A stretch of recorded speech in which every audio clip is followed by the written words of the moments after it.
Alright. Recording. We'll go through Q&A of my new book, the new release. I'll put this shit where you niggas could see it. This joint here. I'm gonna look backwards. The Origins of Occult Civilization, Volume 1, Hollywood by Brother Panic. Finally, the book I've been telling you about for 10 years is here. I'm with my man Kamani. Now, just so you know, we're about to start one of those internet radio shows ourselves. We're going to do it on, what's the name of that place? Why I still left my mind. What's the name of that damn radio station we're going to use? Talk Shoe. It's going to be on Talk Shoe as opposed to Blog Talk. Kamani's going to be the co-host along with another sister named Danielle and another sister named Nicole or P. Nicole Gills. So it's coming quite soon, sooner than you think. Not really that hard. We're just going to all sit together, get a meeting. We're going to do it Tuesdays, 9 o'clock. And you'll have all that information of how to sign in either online or through the phone. So you'll be getting that information soon. Pandemonium Radio coming soon, where I do a lot of Q&A, shit like that. In this one, we're going to talk about the book that I finally got released. We're going to do Q&A, The Origins of Occult Civilization, Volume 1, Hollywood. Most of you guys got this already. If not, you can get it on my site, occultlectures.com. We'll go ahead and do that. I'm going to give you some synopsis as we go through chapter. Kamani's already read the book, so he's got a lot of questions and things we could talk about to keep this thing moving. So here we go. Perfect. And just so y'all know, I did get an opportunity to read this book, and for those of y'all who haven't got the book yet, let me say as somebody who started reading occult books 20 years ago. Was when I first started my studies, and there's without a question, this is the best compilation of metaphysical occult information in one book that I've ever read personally, and I've read a lot of books. And so, I definitely recommend all of you get the book, because this is something that will put you on a whole nother level. Even after 20 years of reading, after reading this, I'm able to see things, especially dealing with Hollywood, that I wasn't seeing before. And, that's something that I was looking forward to digging into with you without a question, is because to start off, you talk about rituals and the power of a ritual. Mm-hmm. I know for myself, a lot of times there's an assumption that when you talk about rituals, it's something that's could be thought of as spooky or something outside of people's normal everyday things that they do. But you really get into rituals and how they're used throughout Hollywood, throughout movies, TV shows, and how they can be very powerful events that are utilized. So as far as the ritual is concerned, could you expand on that and where it comes from and the power of the ritual? Well, what I talked about in the book, which I did, it wasn't really hard for me, but I knew it was important for me to do what you call demystify. And I learned that from Brother Bobby. He said most of what Bobby's done for the black community, and especially his earlier works, not even the stuff you find on YouTube, was demystify our definition of the devil, evil, the dark side, black magic, and all of this stuff that we previously, even as conscious folks, thought was taboo. That was one of his biggest achievements, to what they call demystify. When it's mystified, that means there's still mystery in it. And when you say mystery, that's another way of saying some niggas just don't understand. So whenever you demystify something, what you do is you basically pull the veil off of it. So a big word that obviously needed to be demystified was ritual. Okay. And that's what I did in the book. When we understand it in the mystery system, it seems as if it's something, if I'm saying I'm going to do a ritual, I'm going to do something sinister, or I'm about to put on a fucking cloak, or I need a bunch of elements and graveyard dust and all this wild shit. But at the real core, the word ritual is synonymous by Webster's definition of stereotype. So we've all said, at least in this context in movies, they stereotype black people. They stereotype, they're stereotype. That's a stereotype. We're quick to say that, but we're also saying by the Webster's definition of stereotype, they're doing a ritual because the words are actually synonymous. They're a synonym. That means they're the same thing. So I tried to also show how what a ritual is based upon the act of repetition, which is what we know a stereotype to be. You see the same repetitious behavior over and over. If you see the same repetitious physical act, or you're doing a physical act, what you're doing is trying to use this symbolically to create a spiritual, or get something spiritual moving, something invisible moving. You know what I'm saying? So what's a good example? If I was white people trying to terrorize black people, all I had to do was hold up a noose. I don't have to hang anybody. I don't even have to open my mouth and say a threatening word.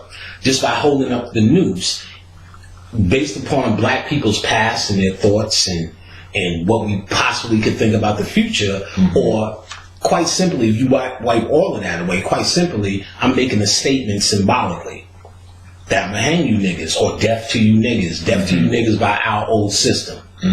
So with that being said, that's primarily at the core what a ritual is. It is actually doing a symbolic act, or a physical, it could be a physical act, a symbolic act through a physical means, or just a physical means to try to get a invisible action, is all what ritual is. And by its nature, not sinister, because the word seems to be something sinister. So on the very lighter end, the fact that you brush your teeth every day for the result of clean teeth is a ritual. You may go to a certain area in the park, sit down, eat an apple, and write your stories. That's a ritual. Up into everything you've seen on TV, motherfuckers dressing up with sticks and bats and chains and whistles and Eye of Newt, or whatever the fuck it is, can be a ritual too. But we need just to understand the idea is there's three ways to approach it. One of the ways in what you see in movies is called repetition. The repetitious ritual. Brushing your teeth is a repetitious ritual. And that repetitious ritual creates a result called clean teeth. So the repetitious ritual of seeing a black man dying, or black woman, I don't need no man, and black guy always helping the white guy, just go on without me, and all the stuff that we know and seen in movies. Black men kissing other men, wearing dresses. All that should be seen in the movie is a ritual, because it is a stereotype, and the stereotype is ritual. So to create this constant thing over and over, like brushing your teeth as a ritual, you create a result. And the result is to take away your masculinity. That result is the thing I revealed in the book. Okay. Nice.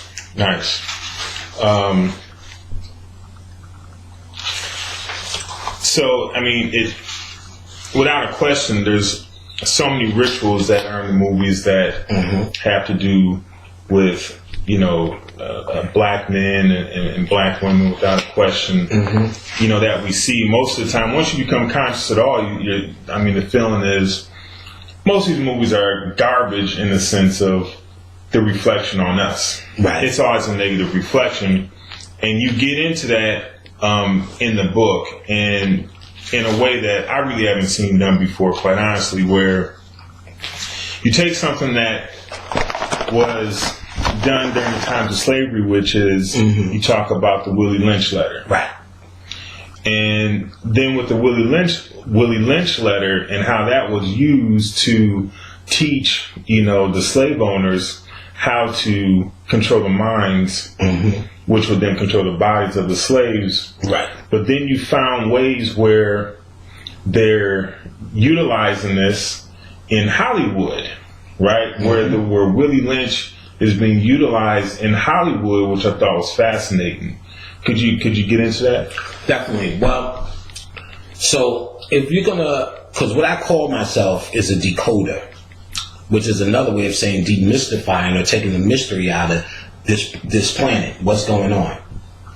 And not from the perspective of what white people are doing or what they're doing and have managed, and I say this loosely, to keep hidden from you. They're not really hiding from you. We're in a phase where we actually hid it from ourselves in the form of sleeping. Now we're waking up to it. White people are trying to take credit for control, which they're not. They happen to walk up on or be invented in a time where we were on our way to sleep. We were on our way and in the middle of corruption. So their very existence is based upon our fall, our us getting deeper in the fall. The fall is just becoming human. Mm-hmm. But as we go deeper in this fall, that's why they're allowed to exist. And we're under this illusion that they're actually running things. They're not running things. It's just that we have given up control of things. So they don't really have anything hidden from us. So, and that's what I found out trying to be a guy who would demystify or decode these surroundings. Okay. See, most people get on the first level, they're going to say, well, white people seem to be controlling it, so whatever's hidden, whatever we don't have, they seem to be holding it from us. But then as you go deeper, wait a minute, but you still in the same sentence say how, they're from the caves, they just got here, you're the oldest thing going. So how do you give them that power? How do they get that power unless you give it to them? So it's a game, it's a hype. So in the more of decoding this matrix, you find how if you're truly in a decoder, a truly demystify information and your true self, you'll find out actually how irrelevant they are, how unimpactful they are. The impact they made is all physical, and of course that's going to distract you the easiest. You're not going to be spiritual. Somebody cut off your finger, you're not going to go into a meditation. You're going to go into oh shit. So we're not cuckoo. So if they're constantly poking and sticking pins at you, you're going to look at the person with the pin, obviously. But the deeper you go, you find out the person with the pin is the distraction to your real problem. And your real problem is you're locked out based upon your own ignorance and your own humanity of true transformation, true resurrection.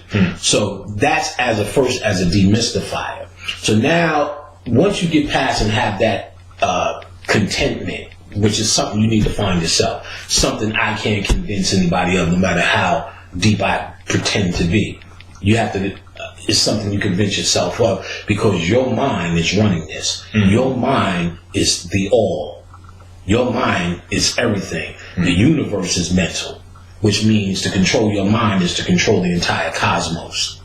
So you came down here as a human to exercise this particular function, if you will, to say it lightly, to get past the point.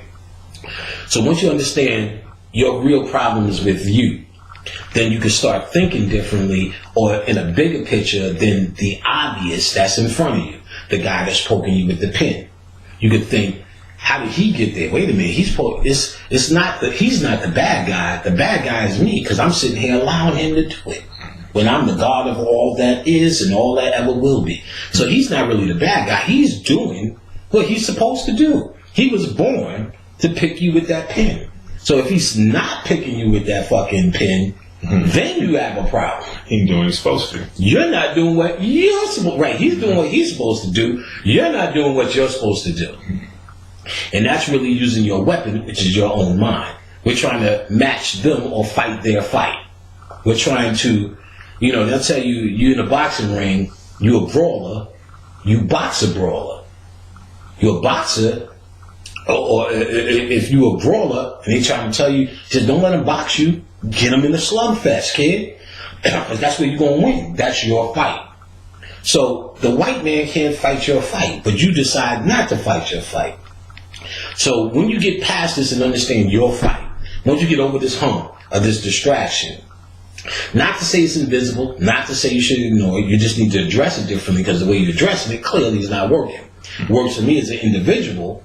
But if you're trying to save our people and our people, you need to get on the ball. You're going to have to save yourself as an individual first. And that comes with your mentality. You're just giving them too much power. So once I got past this, I had to find a string.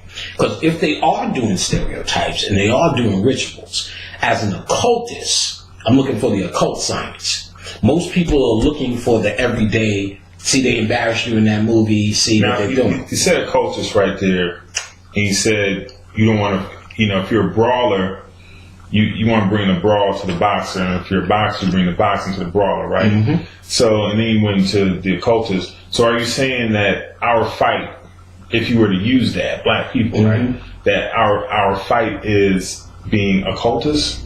Occultist is only your black science. Mm-hmm. So our true fight is us being our scientists, no matter what you call it, using your divine mind. Mm-hmm. And that's our black science. Your mind is what built everything in reality and everything in this unreality matrix. Mm-hmm. And your mind is the only way you're going to get out. So occult science is nothing but the study. It just means hidden culture. That's what the word means. And the hidden culture really means just the invisible part of you. The dark side, the hidden side of you that has a reality. Hmm. So once you the spirit and the soul. Yes. The spirit and the soul are just different parts of the occult. Okay. The occult is not the spirit of the soul. The occult science is the hidden science, which transforms to how you deal with the spirit, the soul, and even the body. So it's the hidden science. It's why this room exists that we're in. It's what these symbols do for me. You get what I'm saying? You can pick any symbol and I can tell you what is there, what it's there for. Because it's working on the part of me that's unseen. It's a science of the hidden. Now physically, you say they're just some nice statues and it looks like a hell of a room. Because every physical thing, every hidden thing or every occult thing has a physical interpretation or physical manifestation. So what we're doing, or what black people are doing, they're working backwards. They're working for the physical, trying to have a spiritual revelation. But you work from the spiritual to have you have your physical revelations, your physical surroundings change. Hustling backwards. That's your fight. Starting with the mind and then manipulating reality. We're trying to manipulate reality by using our mind. It's a little bit backwards. It sounds the same, but it's a little bit backwards. I'm trying to move this book with my mind instead of my mind understanding how to move the book. My mind knows the smartest way to move that book is just to put my hand and do it. Mm-hmm. But where did it start first? It started in my thoughts. Everything starts from your thoughts. If someone got you in a brawl, you're not using your genius or your thoughts. You're using the lowest part of your brain, the medulla oblongata, fight or flight. They beat your ass, you're going to know to do this. You're going to come up. When you see a boxer getting his ass beat, they know to just do this. Or sometimes you see them get their ass beat and they come back with fight or flight. That's all lower brain shit. Animalistic self. Animalistic thoughts. Not on some, let me show you how to do your rope-a-dope. And lean like this the whole fucking fight and shuffle and the nigga going, how the fuck did this just happen? George Foreman's a brawler. I seen the nigga punch through a nigga's ribs. Ali wasn't doing that, but he was beating your ass. It's all different parts of the game. We're not using our part of the game. They lay out the terms, we react. So, to get to the original question, once you understand this and can get past the hype, and you're using your shit, you start to see from a whole different perspective, a bigger picture. So instead of me looking at every individual moving, oh, I'm offended here, and look what they do again, oh, Avatar. I try to see how do they tie Avatar in with what Tyler Perry's doing, and even what Spike Lee's doing. Where does this all come together where if you pull one string, it'll all line up? Because if they're stereotyping us and they're doing the same thing, if I know our science, and I know our science of ritual, if I'm brushing my teeth, and I'm sitting there, I don't know, like a kid, I don't know why my mother tells me to brush my teeth every fucking day, but I'm going to keep doing it. So they keep showing this nigga in the dress, that nigga kissing this nigga's ass. The feminizing, where is this coming from? So what I was able to find out through, and like I said, you get these answers from this bigger picture. What's the string? And I found out the string was that Willie Lynch document. And that was the key. Now let's go through the Willie Lynch document for those who don't know. They'll say Willie Lynch was just a guy who owned slaves. And they were having problems with their slaves in America. So on whatever day, 17-0, whatever, and it's all in the book, I wrote all of that down. And you can get a copy of the Willie Lynch letter for free. He has a meeting to show white slave owners in America how to deal with their slaves. And he goes through it in this one letter.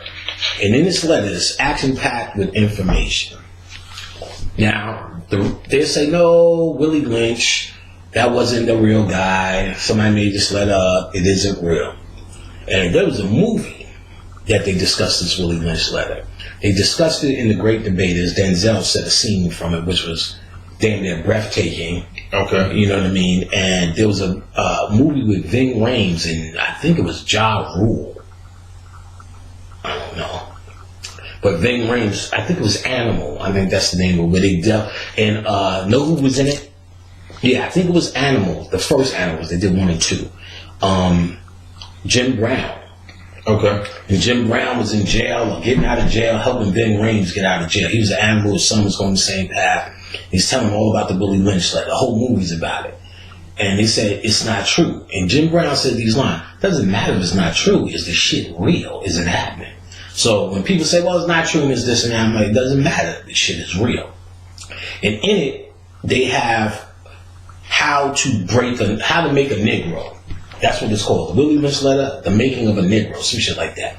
And basically how to deal with men to make them what we have today, and how to deal with women to make them what we have today. Her basic protocol is to make her independent of her man, and him to take the body, take the mind, keep the body. So they understand the fight they needed to be in to get you out of your fight, as I pointed out. Our powers was our divine mind. That's how we built this dump called planet Earth into this divine spots all along these grid lines around this entire planet, based upon our divinity of our mind, based upon us tapping in, changing this dump into Shangri-La, heaven on earth. We brought the cosmos down to earth. That was our goal here, to bring the cosmos to the planet. We did that. That's why we went in the sleeping period. We already built this shit up. We're not here to take the planet over again. We're here to move on. We done did the damn thing, in other words. We turned this motherfucker out already. So they understand this. That's why they said the key is, once we take the black man's mind and keep his body as property, we win. And we need to do something that not only would happen in this particular generation while we're here, that they will pass this ignorance on. And then he went out to lay methodologies about taking the biggest, strongest slave, beat him in front of the others, and what you will have is a grown man. They said there was so much work that the woman would be so scared for her son to be a man, because she's seen what happened to men when they stand up, say this is not right, and try to walk away or stand up. They've seen the torture, the abuse they go through. So the mother is going to make another punk. Someone who is strong but has no will. She's going to create that out of the love for the survival of her son. And because she no longer can depend on a man, she has to become an independent woman. She has to pretty much take over the role of the man. He has to take over the role of the woman. Strong as a fuck, but not, yes, okay, no problem. I got you, sir. All right, come right up. Yeah, no problem. Or just sit there mad. Clean that shit up, nigga. I'm cleaning, but I don't like this, but I'm cleaning. You know what I mean? That kind of shit. Mm-hmm. You basically a buck, and she's basically ornery. Ain't no man. I don't never need no man. No man. So now, physically, when you look at this letter, he said that's what they did to us physically, but they said it's going to trickle on. So we're looking to stop this Willie Lynch letter, because we think it's something from the past that's still haunting us. But see, if you understand occult science and how shit works, what I teach in my class about how your mind works, if you're seeing it symbolically, it is just almost even more worth or more valuable than happening physically. All they do is make it physical to bring it down to a physical manifestation or a physical level where you can put a physicality on it and say, well, you're doing that. That's really when stop it. You're evil. Oh, I didn't even know. Okay, let me stop. And then you seem like you're working it out. But if they're still 100% strong doing the protocols of Willie Lynch in ritual form, which becomes symbol, which becomes movies, you're trying to figure out, you thinking it's the physical things that happen with Willie Lynch that you're suffering from, as he predicted. But if they're still perpetrating this thing through movies without you knowing, it's alive and strong and working for what its true intent. So you need to read the Willie Lynch agenda and understand and move to movies. The biggest, strongest buck get beat. You seen that, or that type of thing, get handled in the movie Pulp Fiction with Ving Rhames. Biggest, strongest buck. And I point out how symbolically, if you look at it, let's say Will Smith and Martin Lawrence and Bad Boys, they were kicking ass, they were taking names, they was fucking shit up, they was the man, running with their shirt off, Will Smith. Oh, Will, we want to fuck you, Will. And all this shit was going on. But at the same time, we understand that they still dealt with rules because they still were cops. So they couldn't just walk up to the nigga, shoot him in the face, say what, nigga? Now, on the other hand, take Ving Rhames in Pulp Fiction. He is the biggest, strongest nigga because he had no rules. He told that motherfucking Bruce Willis, you lost your LA privileges. Get the fuck out. Now, that's gangster. Now, fucking Will Smith and them niggas, I don't get how money fucking... John Legends, what was that hero movie he played in? I Am Legend and all that shit. I think for how much you do that, you ain't lost your LA privileges, right, nigga. You know what I'm saying? The city. Meanwhile, when he was in I Am Legend, he put that white man's logo on the moon, which is another way of giving him a cosmic and a cosmic reality. You gotta understand the symbology of shit. I mean, like, oh, that was nice. It was a nice white guy. I like that white guy as an actor. You know what I'm saying? But I wouldn't put his logo on the moon symbolically or not. And that's what's really happening. So you may think, oh, it's just a movie or something. No, those things, your mind or your subconscious mind cannot tell the difference between what you call real and a movie. How do you know movies are real? You see a sad movie, how do you feel when you come out? Happy? Why do you feel sad? It's just a movie. Come out of Bruce Lee movie, you're all fighting, kicking each other. Why? Right, it influences. Yeah, or why aren't there movies where they just drown babies? You be like, what the fuck? But no, it's just a movie. It's not real. But ain't nobody going to see the feel-good movie of the year. 10,000 babies drown. Right. So there is something in it they're holding true to reality then.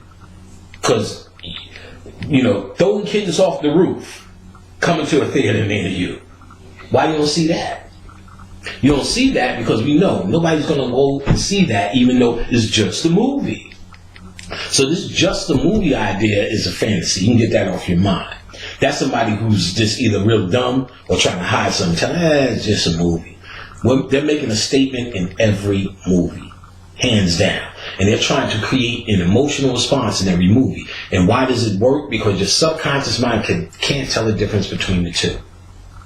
We know something's wrong. That's why we say, how come they all, even the most dumbest of us still say, how come they always show that with black folks? How come they always doing that? How come every time is this, that, or the other? There's a complaint. Because it's going on. They understand if they create this in the movie, it's just as good as it's happened. So Ving Rhames in Pulp Fiction was the biggest, strongest, blackest buck from the Willie Lynch letter. Because he had no rules. See, even Will Smith and these guys, and most guys in movies, black guys who are the tough ass sheriff, still have rules. They're not going around saying, who did it? Bop. Problem solved. There's a whole conspiracy case and they were shooting at me. There's something that says they're in the eyes of the law. Or just above that, just under them, just crossing that line barely. But you know, there's just a place they can't go. Ving Rhames, say something funny, you're going to find yourself in the box. They telling the story of Ving Rhames. Tony Rocky Horror, you know him. gave his wife a foot massage, threw that nigga out a 4-story window. You know what I'm saying? That's the biggest, strongest buck. They was telling that story in the beginning. All the science. All the science. Even Sam Jackson, who established himself, not as the biggest, strongest, because he was still under Ving, but still as a nigga that will kill you. He was a hitman. He goes to his regular friend's house in the movie, who played by Quentin Tarantino. Quentin Tarantino's in that nigga's face. You see a sign on my house at dead nigga storage? And put a sign on my... No, I didn't see no sign like that, Jimmy. He said, good, because storing dead niggas ain't my business. In the real world, I'd have stuck Jimmy... If being this character, Jimmy's head would have been up his ass. You know what I'm saying? In the very next scene. Well, come on, Jimmy, this is some good ass coffee. That's all symbolic of showing you no matter how ill your prowess is, they're going to put you back in your place. You are only second to them. That's Willie Lynch shit. They did it with Ice Cube. Real life shit. Niggas with attitudes. Fuck the police. Now you're in the movie XXX getting shot, stabbed. You took an arrow for the president. You know what I'm saying? Are we here yet? Getting pies in your face. That image in XXX, they showed a bunch of pictures of Ice Cube. One of the pictures they showed from America's Most Wanted, the actual picture as they were flashing pictures, because they were trying to actually purposefully make a connection with that nigga becomes this nigga, subservient to the American cause. You are now doing all of that shit for us, and you are now putting your life on the line for the president. Got him. Simple. They make a point of this. For all y'all out there who want to give Dave Chappelle a pat on the back,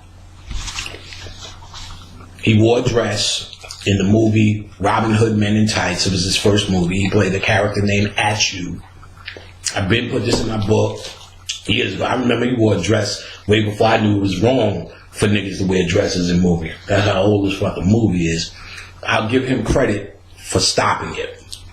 So now we understand the Willie Lynch letter. What I put out in this book was I showed where every black man ever in any movie was subject to this particular ritual. Why does that matter? Because our subconscious mind is holistic. What they're trying to impact in this movie as it being holistic is if you see them in the dress one day, even though you say that was just that movie, Wesley Snipes, but he was also in Blade, your subconscious mind sees him as one entity. They see all black men in the movies as one entity. How do we know that's true? Because when we go to the movie, we know that the black dude represents all black people. We know that naturally. Like the movie Total Recall, Benny, he's the black dude. He was helping Schwarzenegger. You know, typical coon nigga with a typical coon voice. Hey man, I got 5 kids to feed. You remember that nigga? Yep. Oh, come on, but now they're shooting at me. And he's doing all this shit. In the end, it turns out Benny was working for the other team. Pulls out flips, yeah, nigga. And now, here's the funny shit. 2 things. Number 1 is, the nigga grew up in my hood, Queensbridge. So I'm embarrassed for that. Right. Now, when I was in the movies, when he flipped, the entire movie theater said, oh, shit. Like, they were so in awe that this helper did this shit. That this black helper, which you had under control, had a fucking idea so against them. But we seen that. Now, what we seen that in real life? Called OJ. You know what I'm saying? It was called OJ. When it wasn't the fact, they don't give a fuck about how many Ron Goldmans and Nicole get killed. They kill them up. They'll kill 10 of them motherfuckers just to kill one nigga. You know what I'm saying? For the energy. That ain't nothing. The nigga that you trust, when that nigga flip, that's it. It's unfathomable because of their aspect under Willie Lynch. Once you break that horse, you're supposed to ride that horse until that motherfucker turn the blue on your ass. That motherfucker buck on your ass? Whoa, we gotta put him down. We can't trust him no more. So when Benny in the movie, they're chasing me. When he flipped, they get away, they close the door, they locked in, he opens the door to let him in. Hold up, nigga. I didn't even notice till now, his voice changed. Yeah, you know what's up now, nigga. He turned into nigga. He's like, yeah, nigga, I got 5 kids, nigga, what? Then when he flipped, yeah, motherfucker, what's up now, nigga? Yeah, nigga. And I'm like, oh my God, he's scary. The whole theater said, I was like, oh man. I was embarrassed. No, we're not like that. Because that mindset is a motherfucker. So we don't even know it's just straight up Willie Lynch shit that we follow it. So I can't remember why I brought that shit up, but I got 5 kids to feed. Well, you brought that up because it was talking about how there's no escape from the fact that when you see a black man on screen, when you see a black woman on screen, I'm glad you kept me on it point. represents all. Excellent. I'm going to speak to that. It represents the collective. So we see all the black people on the screen as black people or black men. All the black women on the screen is black women. You get what I'm saying? And they understand that they're telling 2 stories in the movie. The obvious physical story and then the hidden story. As you're a decoder, as someone who demystifies, takes the mystery out of shit, you'll be able to see the second story when you understand occult symbology. When you understand the language of symbology. Mm-hmm. And I think that goes across all lines, though, as far as representatives, right? Because, for instance, why is it everybody will all white folks will line behind Eminem? He's a representative, right? Well, in that sense, he's trying to represent. They put them out in front because they're saying, look, we got somebody who can try and do what you do, right? Perfect. I'm going to speak to that. Mm-hmm. That's perfectly said, and you're absolutely right. On the physical level, they're going to say that because you niggas been rapping and dominating, looking cute, jumping out of helicopters, and Puffy and Biggie for years. We need to show you we can do what you can do too. Physical level. The occult level is quite simply this. The collective also represents what's transforming in the DNA. You on a grid. Every entity here has a grid. Or a grid that covers the earth. So they understood this with this experiment with the 12 monkeys, or the 12 monkey mind, whatever they call it.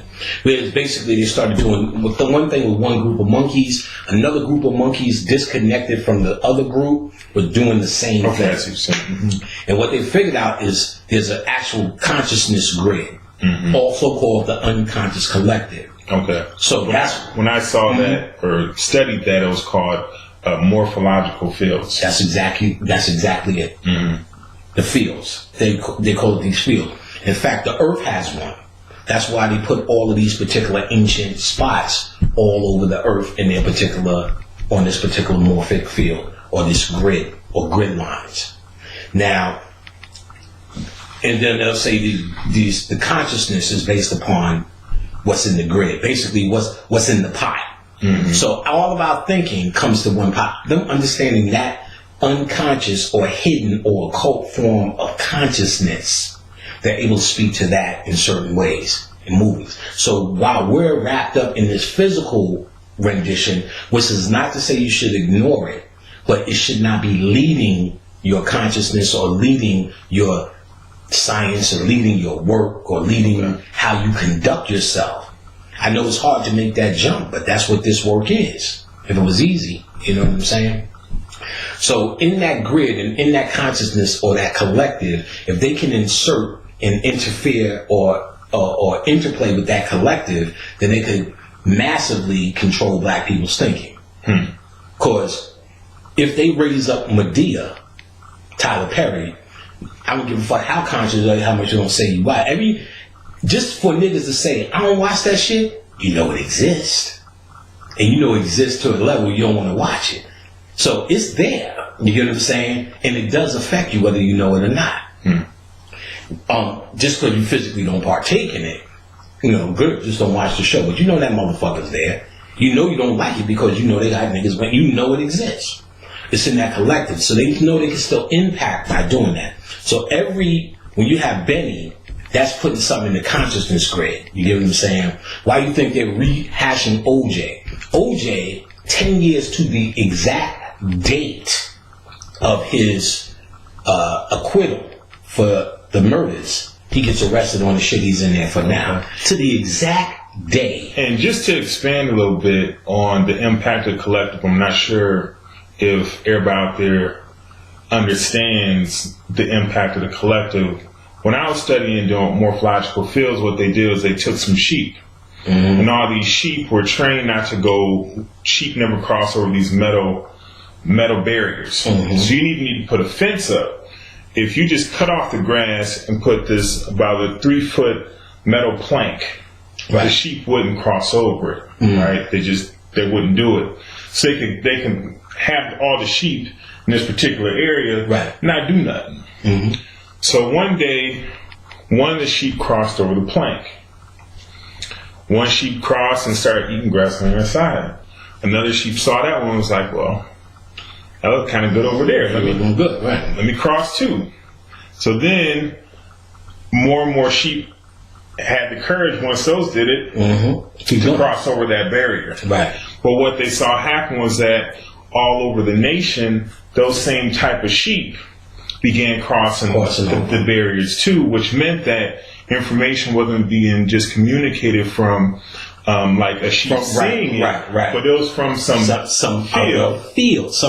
Well, pretend you don't know, it's some other reality. Okay, right. But we know what it is. But let's say if you were just studying and walking through, you said some other reality must exist here. Right. Right. And so the point here of talking about the collective is that even though you may not encounter something as a person, if you're connected with other people in this field, then their thoughts affect your thoughts. Your thoughts affect their thoughts. They're not separated. Exactly.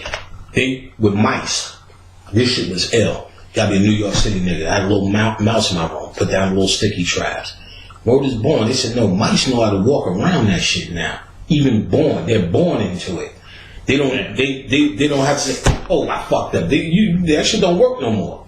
So I put a little piece of meat on that nigga. When they snatched the meat off, was just eating that shit, looking at me, licking his little paws. I'm like, oh man. And this person, no, they born knowing not to get on them shits.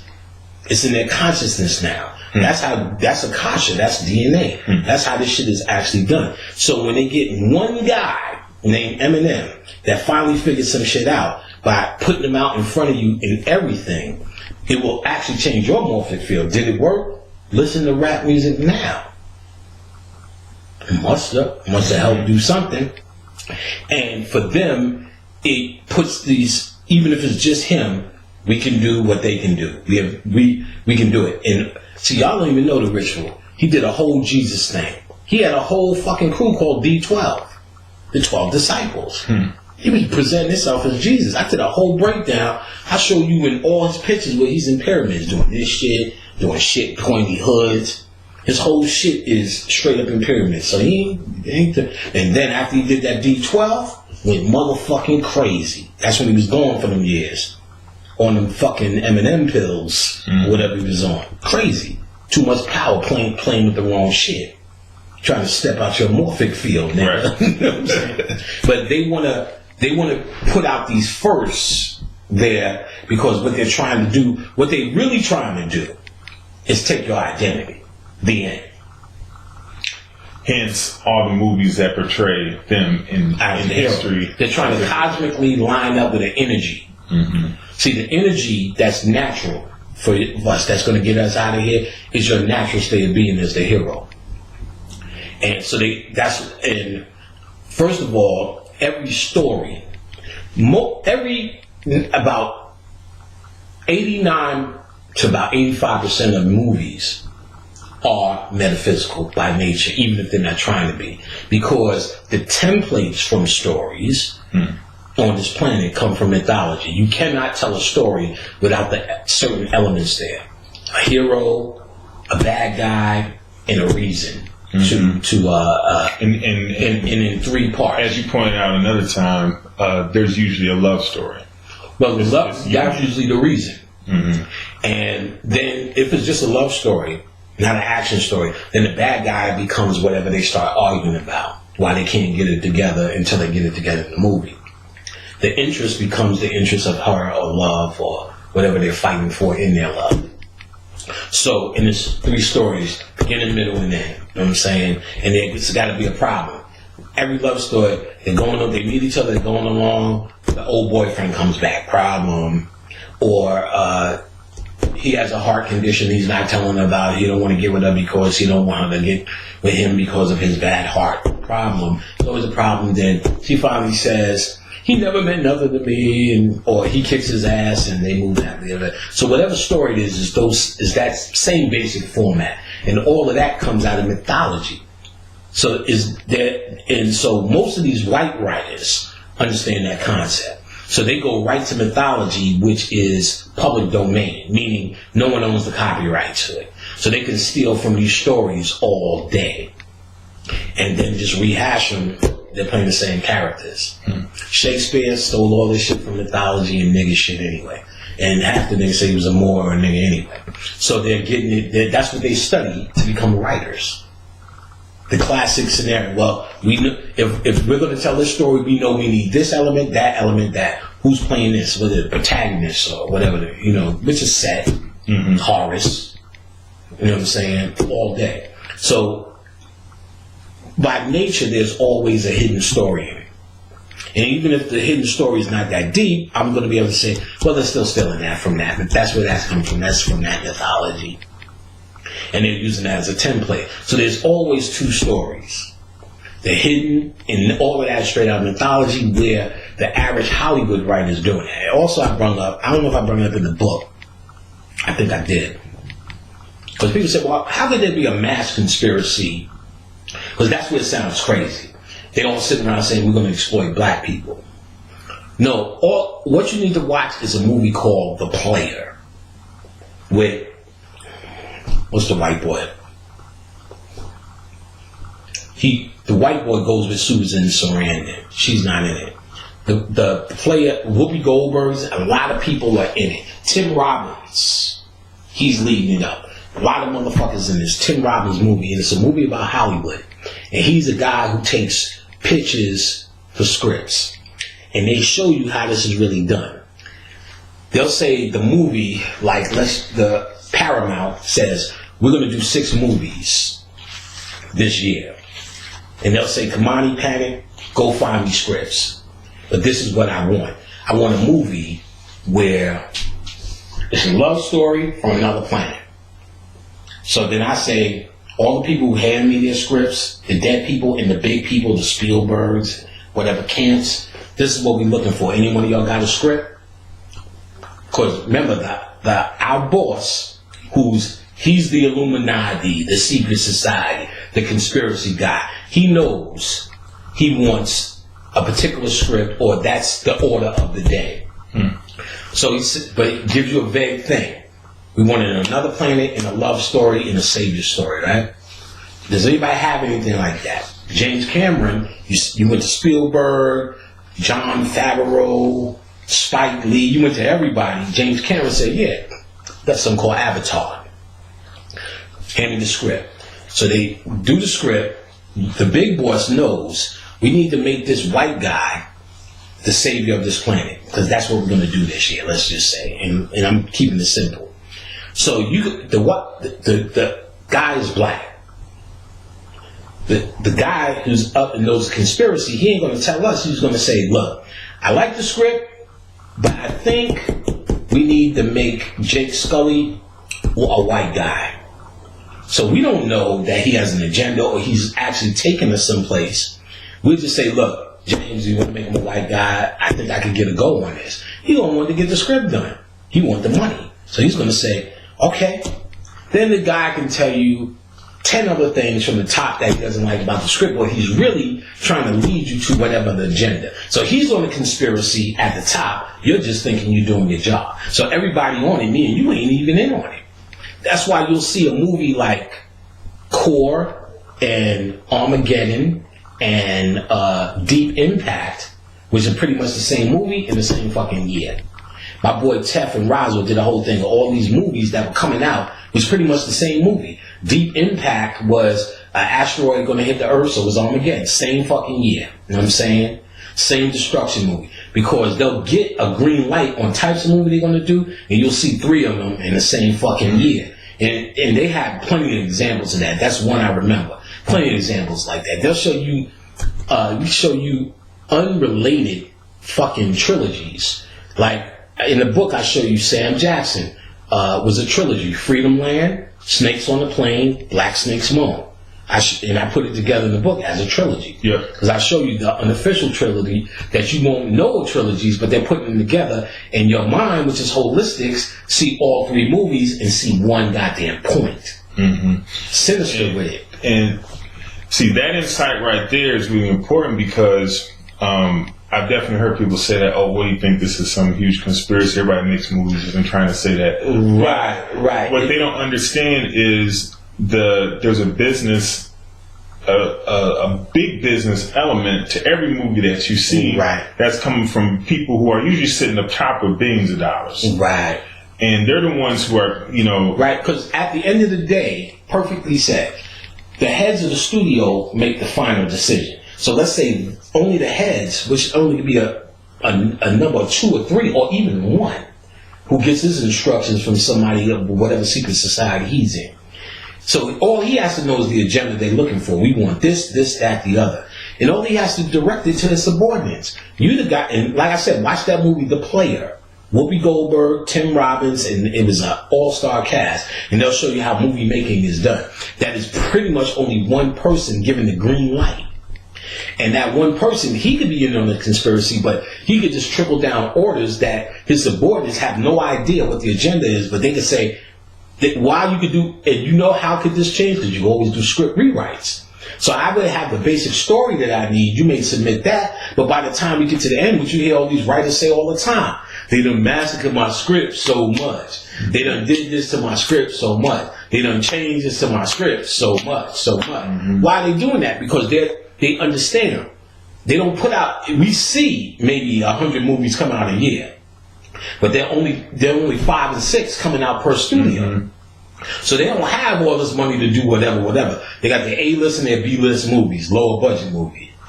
But one person at the top makes these decisions. That person has to be, the only one that has to be in the conspiracy.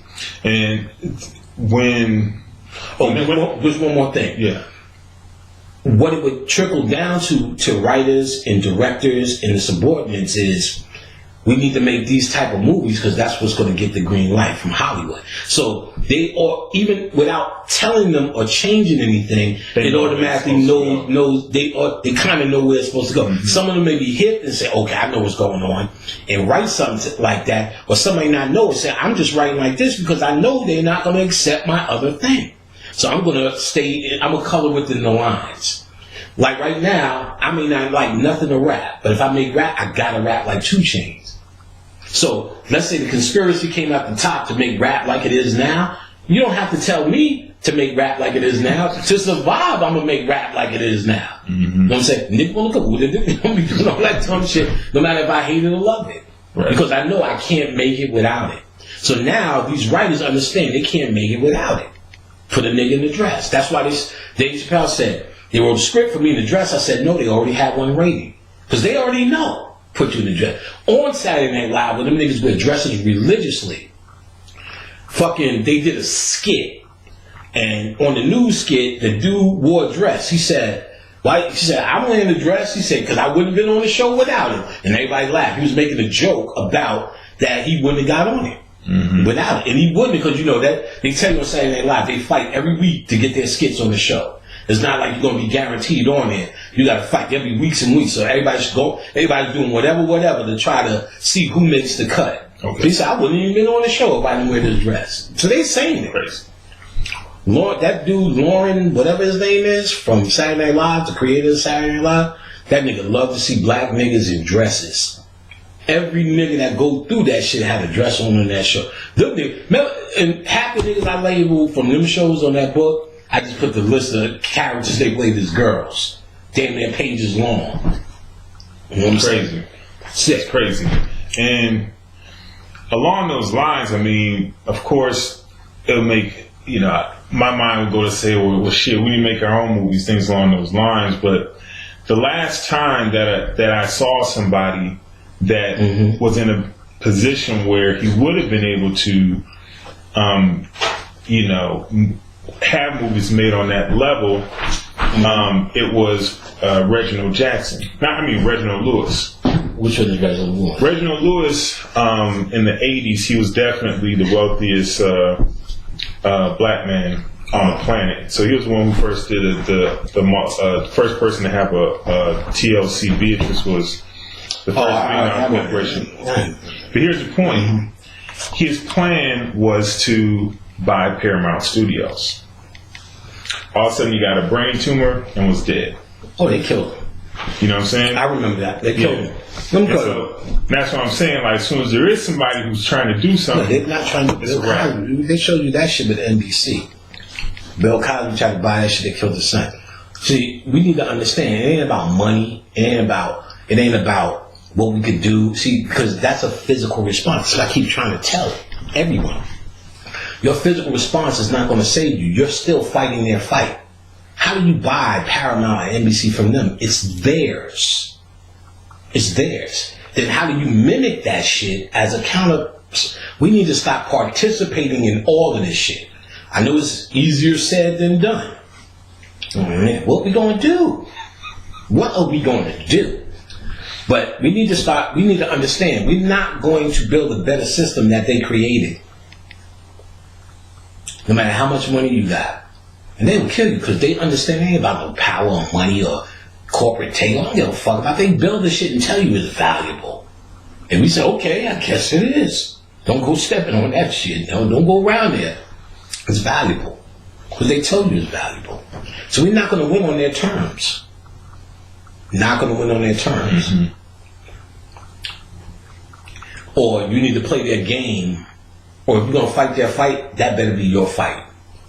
You know what I'm saying? That clearly ain't his fight, because he don't know what fight he's in. Bill Cosby don't know what fight he's in. I'm going to buy this shit. We're going to crack our knuckles and get to work. You ain't in that fight. They in the fight of exploiting you and your kind. They're in the fight of saying, you'll be America's #1 dad today. And tomorrow, you're going to be a pill-pushing rapist that fondles bitches while they sleep. Just that simple. That's their game. So while he's fighting this, I'm going to buy MCC, and gosh darn, I said, no, nigga, you must have meant BET. Stay in your lane, dog. Little Bow Wow on the count. So none of that works, none of that matters. And even our answer is, oh, they killed him with a brain tumor, it's a conspiracy. Give a fuck. They'll kill you just cause we're not in this fight. Once we start understanding that's not your power. When you die, what's that guy doing now? Nobody. I barely remember. I remember that dude. Mm-hmm. Only because you said Beatrice, I just happen to remember. But it's a relevant name. He doesn't even have nothing with his methodologies to get other niggas there. It becomes some lucky nigga shit. And you step out your lane, you getting it. Oprah step out her lane, she's getting it. 2. He ain't special. You still a nigga and you still in the surveillance. So along those lines then, right, understanding, being able to observe these things that are going on in the films, being able to see the Willie Lynch, right? Understanding obviously that, when you go watch a movie or when you watch TV, this is what you're going to see. There is no escape from it. If you watch TV, this is what it is everywhere, right? Mm-hmm. So being at that, knowing these things, what does that do? How does that make things different when you look at it and you see these things? Perfect question. All of these things, in terms of hidden culture, only work if they remain hidden. So once they're revealed and you understand it, it no longer is now in the light. You have now turned the spotlight on it. It can no longer work on you. Basically, This works when you don't know. Mm-hmm. Because if you don't know, you have no defense to block it. And that's your conscious mind blocks for your subconscious mind, among other things. It doesn't let all the bullshit in. Your subconscious mind dictates reality. So if anything could get in, your reality would change moment to moment and you would go insane. So your subconscious mind your conscious mind keeps telling you this is what's real. Whether it's total bullshit or not. It'll tell you that so you can remain sane. So you can get up every day and go through whatever routine. You can wake up every day and say, I'm the king of motherfucking Atlanta, and live that life. And then you can get up every day and say, okay, let me go get my mop. It's time to sweep up Atlanta. You know what I'm saying? And live that life. What's real is what you made it. So how do you change that? You have to change that through reprogramming your subconscious. Many ways to do it. Repetition, symbols, trauma. Most human responses through repetition. So you say mantras, not even mantras, affirmations. You got to listen to that. I am a good person. I am somebody. I am special. And all that shit. To hopefully, by the repetition, change the programming. So, if you go to a movie, the first thing we need to know, you're going into a dark room with sound and light all around you. That is the definition of hypnotism.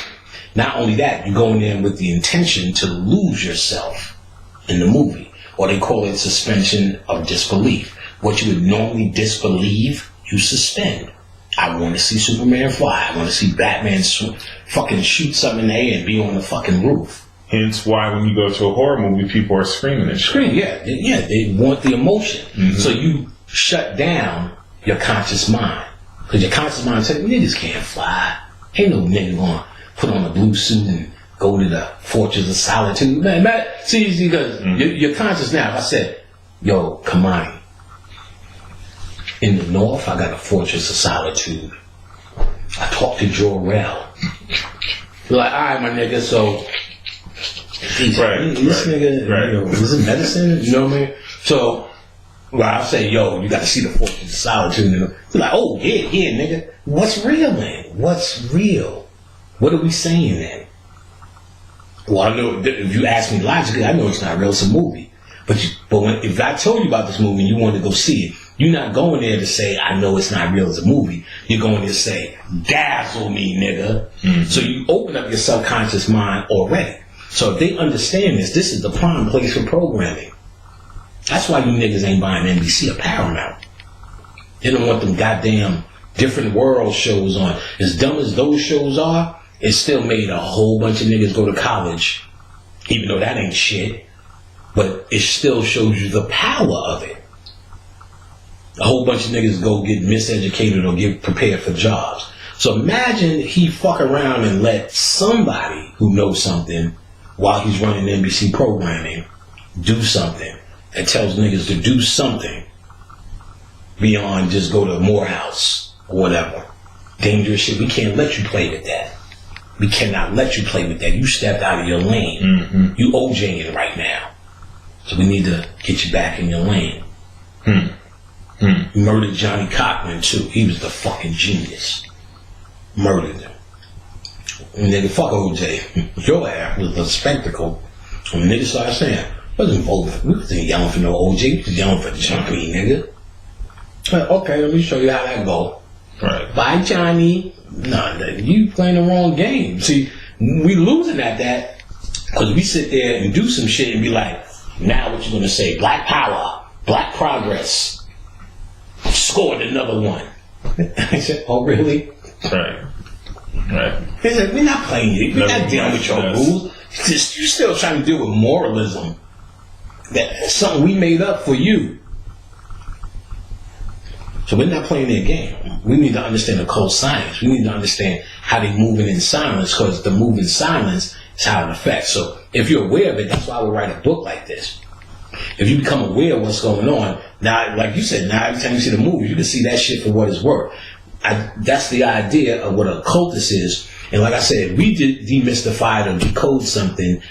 I don't want to say it's your job, but I took this job to say, I'm going to bring it to our people. Yo, watch, they doing this, they doing that. So once it's, because it may be too deep or something they missed in their stuff, they may just not have the skill for whatever.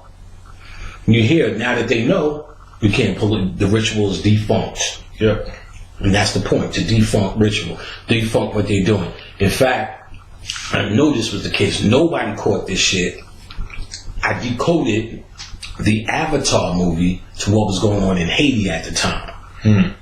And the little moves they were making, and I decoded the symbology of Jake Scully being Bill Clinton. It was going to make him, I can't remember what title he was going to have. And then it was on the table for the next president to be one of their own, which was Wyclef Jean. He was at the time popular and the most outspoken person about his home, Haiti. I think I even heard him talk about that. Yeah, he was going to be the president. Right, yeah. And it eventually got defunct. But remember, in the movie, they had their own who's going to be the next king. Okay. And Jake Scully came in, fucked the chick, took over.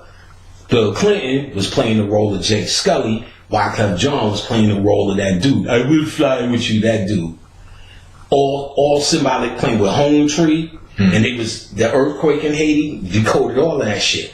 After not just me, basically me revealing it. Remember I said there's a collective grid. You putting that work out, shuts down the ritual, all that shit fell through.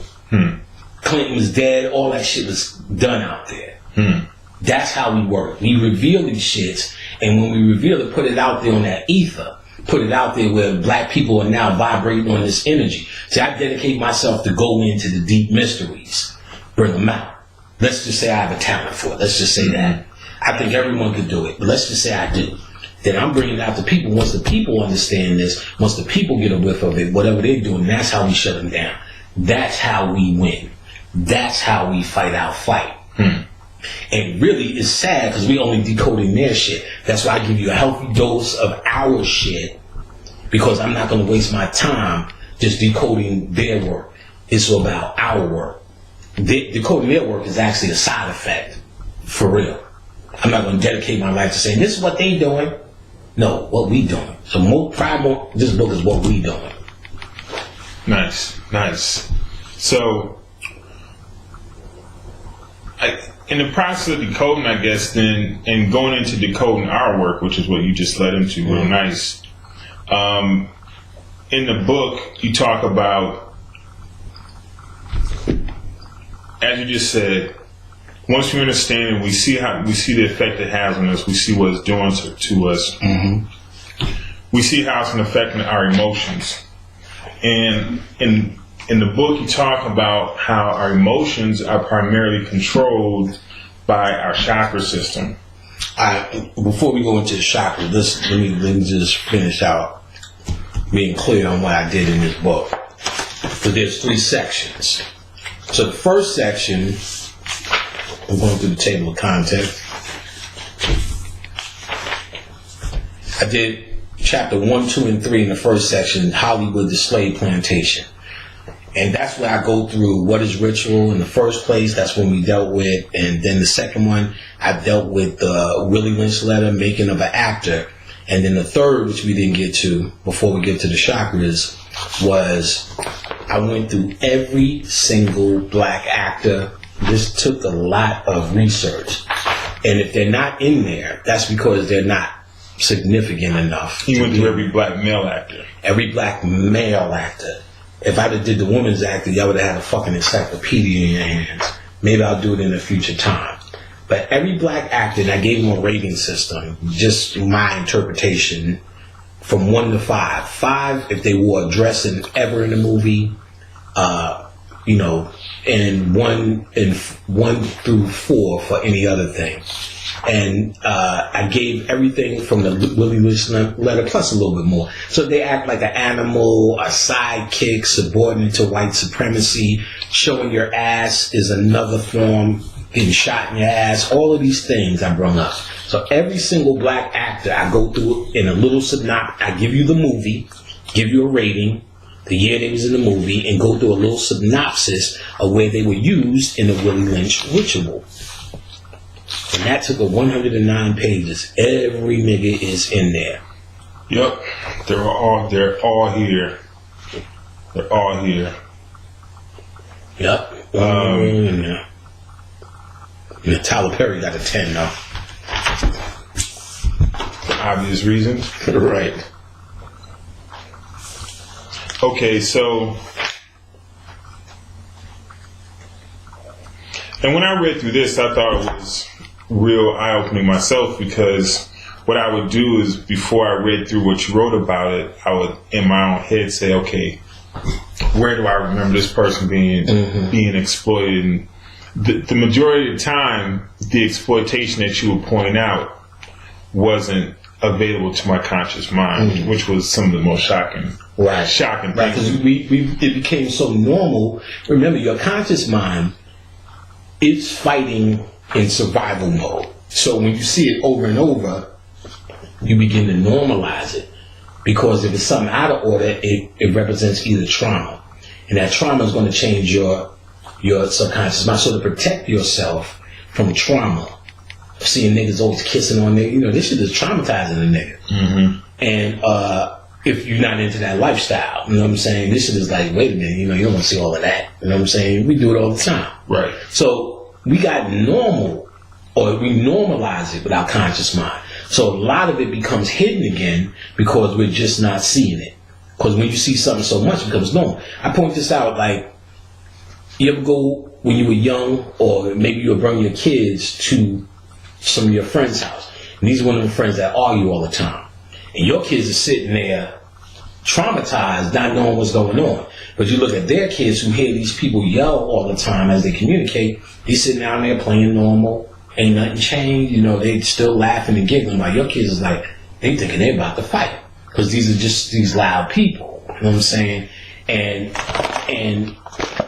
that's because your kids aren't used to this. Their kids are. It becomes normal for them. So half this shit we see in the movies, it's become normal. And what they'll do to keep us out of that normalcy is show you an extreme thing on the screen, while the 10 subtle things are actually really doing the work. See, so most people complain about Avatar, here we go again, a white man comes and does all of that. I'm like, yeah, that's true, but that's what they want you to complain about. Let's go deeper. And that's what in the lecture, I'm 3 hours of deeper. But the Haitian, I connected that shit to the movie Heroes in the Haitian. And I went in on it, showing you that this is way more deeper than your little fucking gripes. Your black gripes. You know what I'm saying? You got to understand, your enemy is working harder than just your black gripes. If it was just about your black gripes, they want you to argue about that all the time while they're actually doing this Willie Lynch ritual.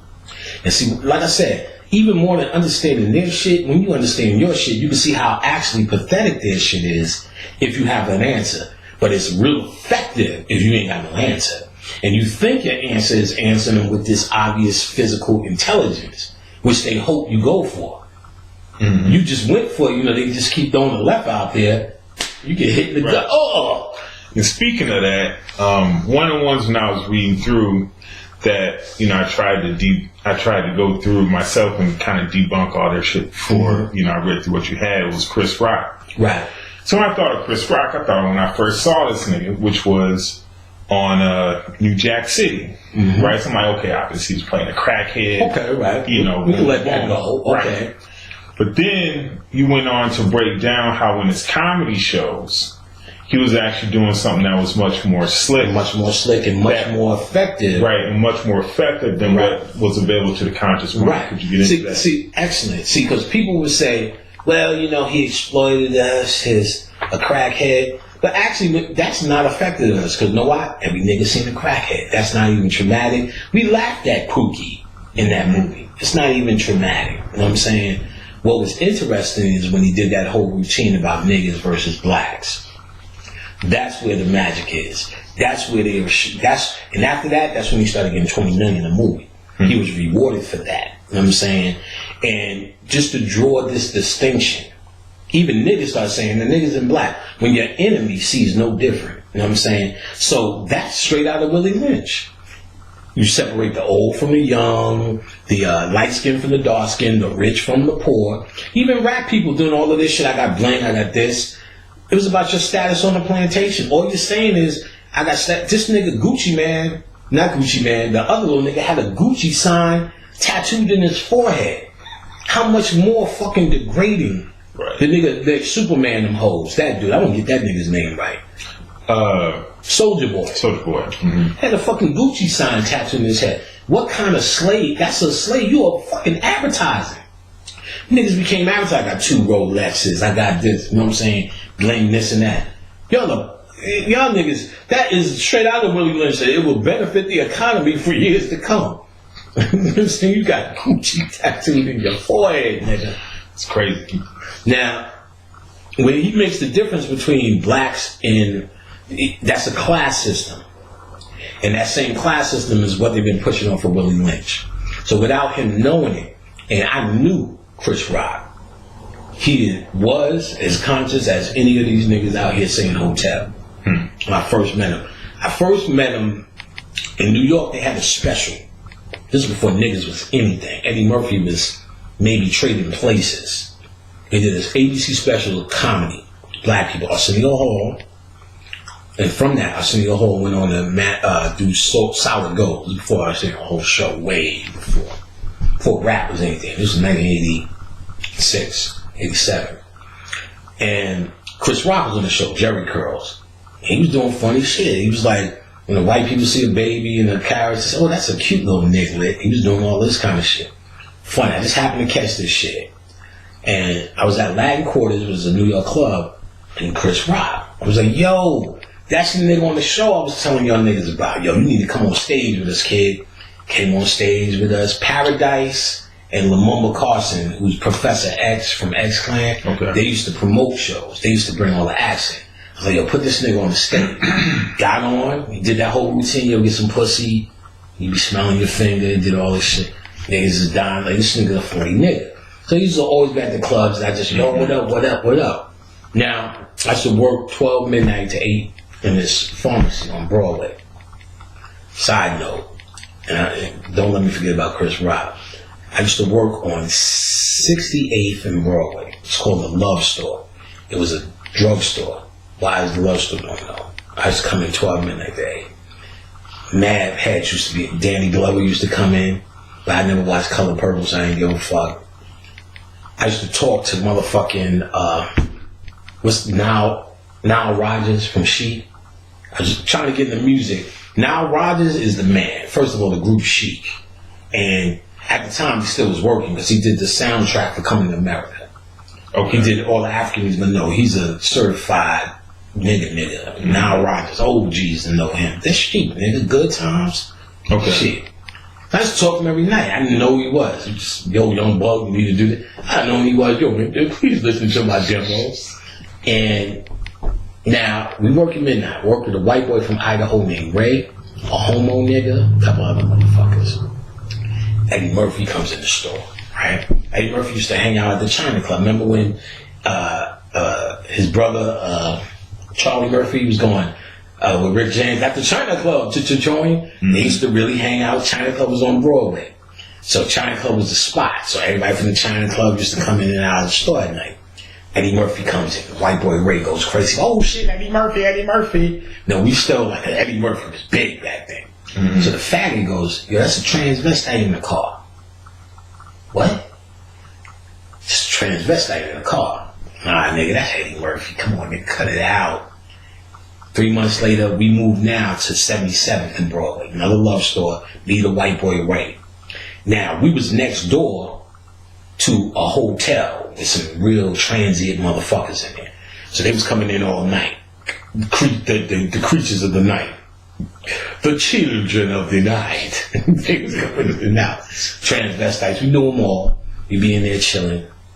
Funny, this white boy used to come in, this gay nigga, Marty.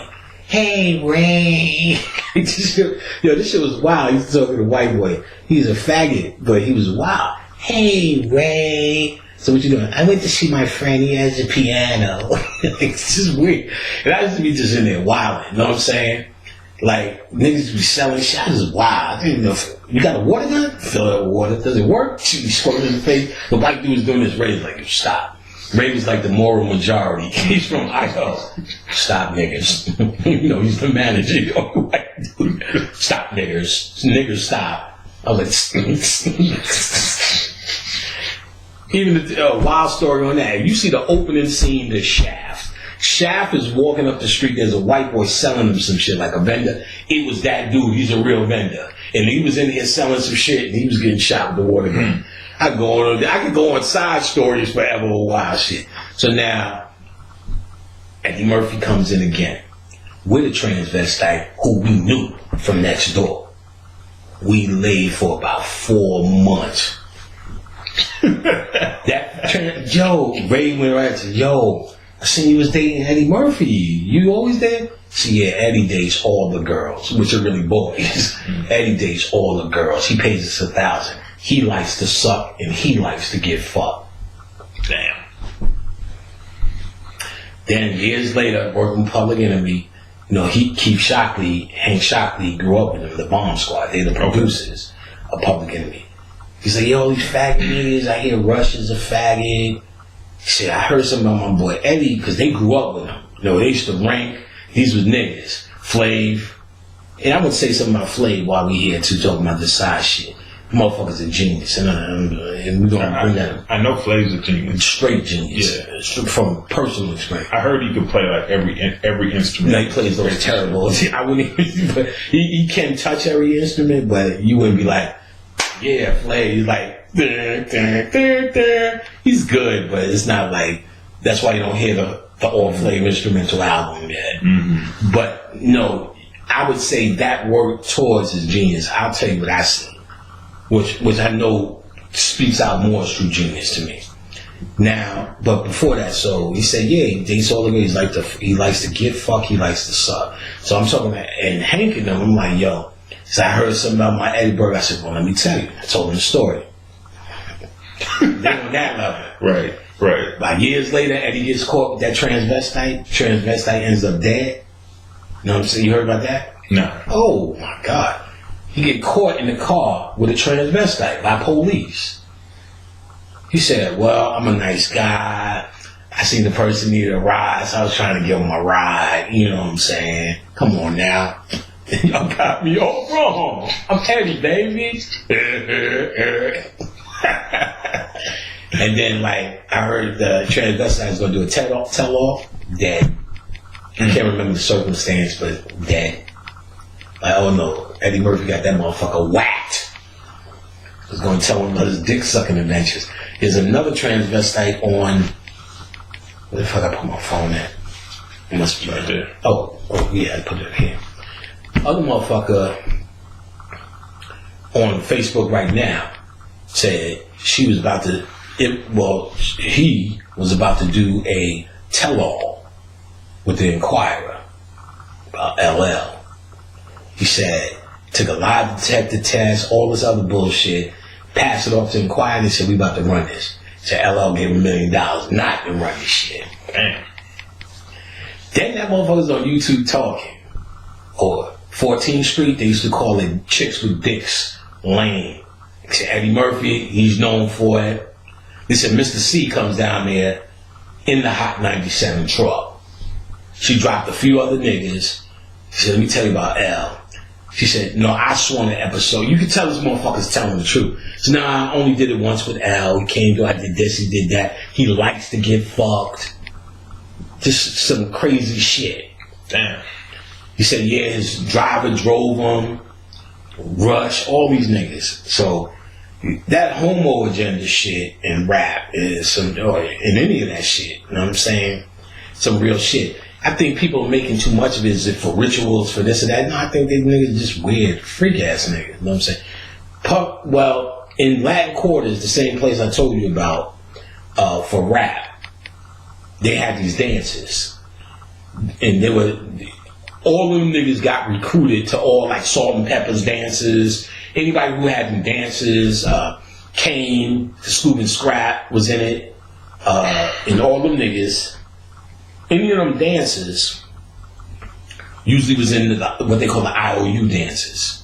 Now, you see them dance at the quarters of the club. So when they eventually closed all the Latin quarters for the ass beating, now you have niggas like us thirsty to go to the club now. We got a taste of it. So we had to go to clubs like the Red Door, the Red Parrot, And that was the one, which was pretty much a club, house and club music and a little bit of rap. See, what they figured out, you play rap all night, somebody getting stabbed in the frequency. But if you play rap, as soon as niggas start they're throwing house, they break it up, you can have a night and attract us. So he was that. So in fact, now I still listen to the house music, be like, oh, this shit is rock. Because it just was in the background while we waited for a rap shit to come on. But then we used to see them same IOU dancers voguing it up, snap, doing all of this shit. Like, are these motherfuckers faggots? Nah, we too young for that. You know what I'm saying? At least we thought. Years later, I'm on Roosevelt Island. That's where I live. Grandmother. See one of them IOU dancing niggas. Reggie. Yo, Reggie, what up, nigga? Yo, what up? Long time no see. This is 91 when all this shit was over in 88, maybe. That level of hip hop. 91. What up, man? Nah. So back then there was no cell phone. So the way to say goodbye to a nigga is, well, let me get your number. You know what I'm saying? No, you ain't gonna call no fucking nigga. Hey, what's up? What you doing? You know what I'm saying? Just say that. Just say goodbye. So yeah, let me get your number. So that's like Thursday, or whatever. Saturday night, Martin Lawrence is coming on Saturday Night Live. So I'm like, let me watch this shit. And I'm gonna stay in the night watching this shit. It's the one he got banned from. Phone rings. House phone. Hello? Hey, what's up? It's me, Reggie. What's up, man? Nothing. Just chilling. I said, well, okay. Me too.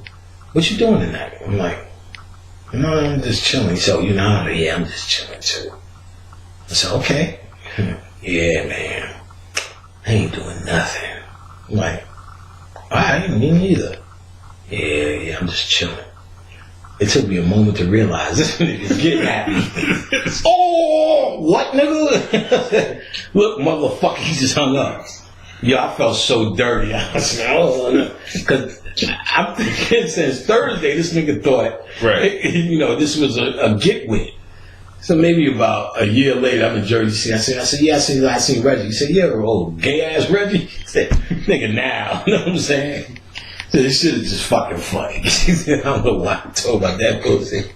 It was funny. Alright, so we can get to the chakras. Alright.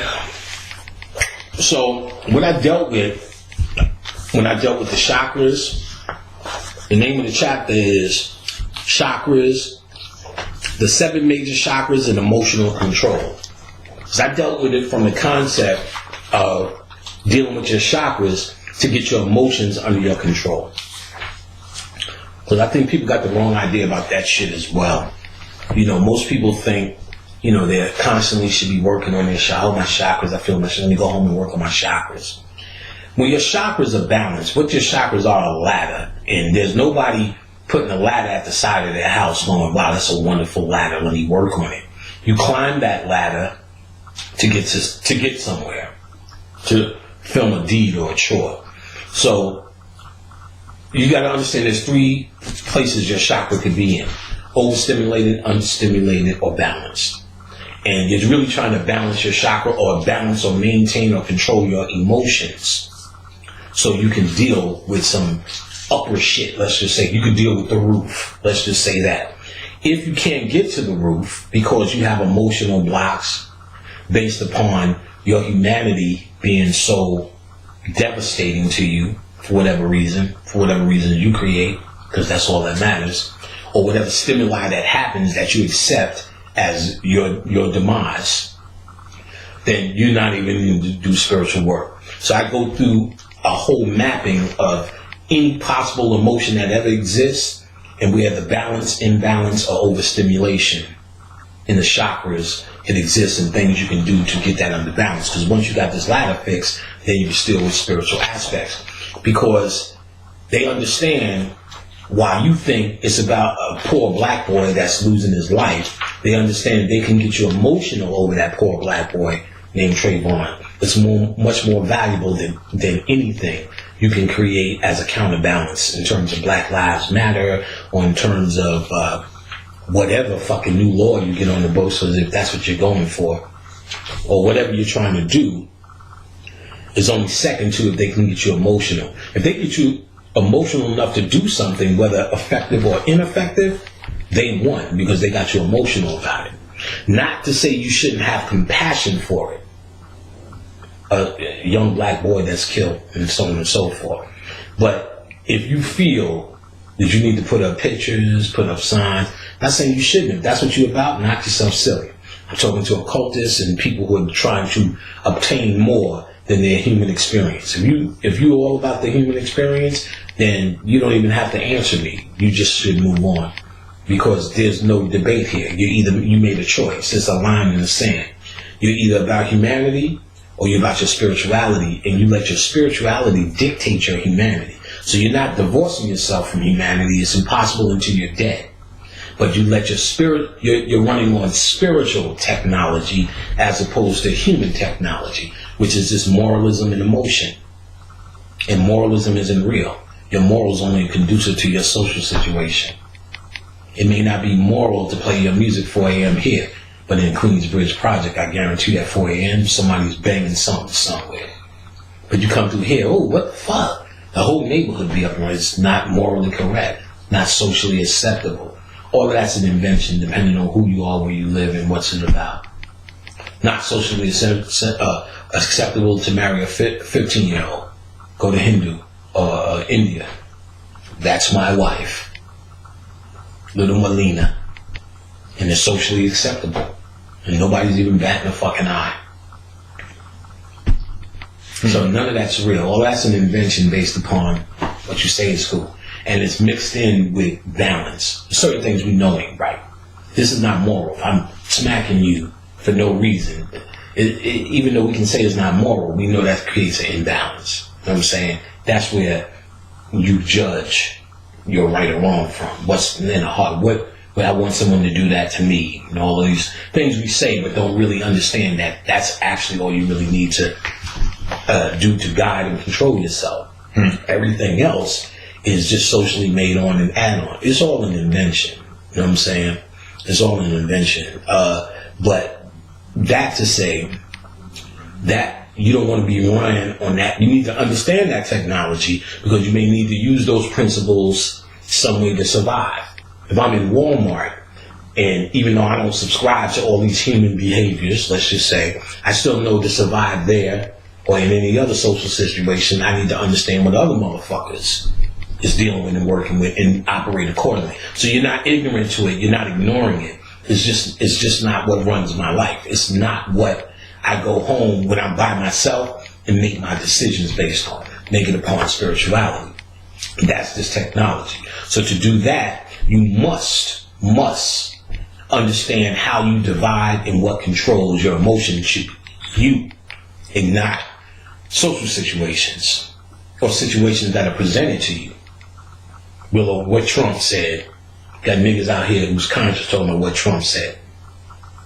If you on your game, there's nothing he can say or do to you that would actually matter, even on a physical level, from the presidency at least. You know what I'm saying? Because he ain't the nigga that can turn off your water, which is then you be, I don't care how spiritual. Wait a minute, turn off your electricity. That's the terrorist. Mm-hmm. That's the shit that's got you. You paying your electric bill, your rent. Trump in there talking, I'm gonna build a wall, and we mad. Well, motherfucking niggas don't know nothing about no Mexico. Don't even want to go. I don't give a fuck if they build a goddamn Coliseum over there and have fucking. I don't care. You know what I'm saying? Who cares? We supposed to be about our business, and our business starts within. So if your emotions ain't under control, you out of control. You are being controlled by them. So I did this whole chakra thing. I went through every chakra and showed you what the emotional scheme or climate of someone with an understimulated root chakra, overstimulated root chakra, and balanced root chakra, what their emotions should look like. And I give you the cure for each case. Too much, here's how you slow that energy down. Too little, here's how you add it. You balance, move on to the next. I go through every 7 of the major chakras. Do that. And I also, because it's a Hollywood thing, show you in movies where they show you this chakra story. There's a lot of movies. that I broke down like I did in a live lecture. I went in more detail in the book, The Wizard of Oz. And how that's an actual chakra story.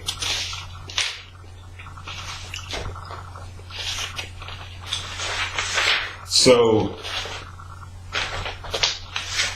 I guess traditionally in spirituality, you dig into Oz, okay. Mm-hmm. Traditionally in spirituality, or at least the way not most, I can't say that, but a lot of people was raised, Christianity or Islam in their thinking, and really in those religions, you don't even mention the chakras. There's nothing talked about dealing with the chakras, at least directly.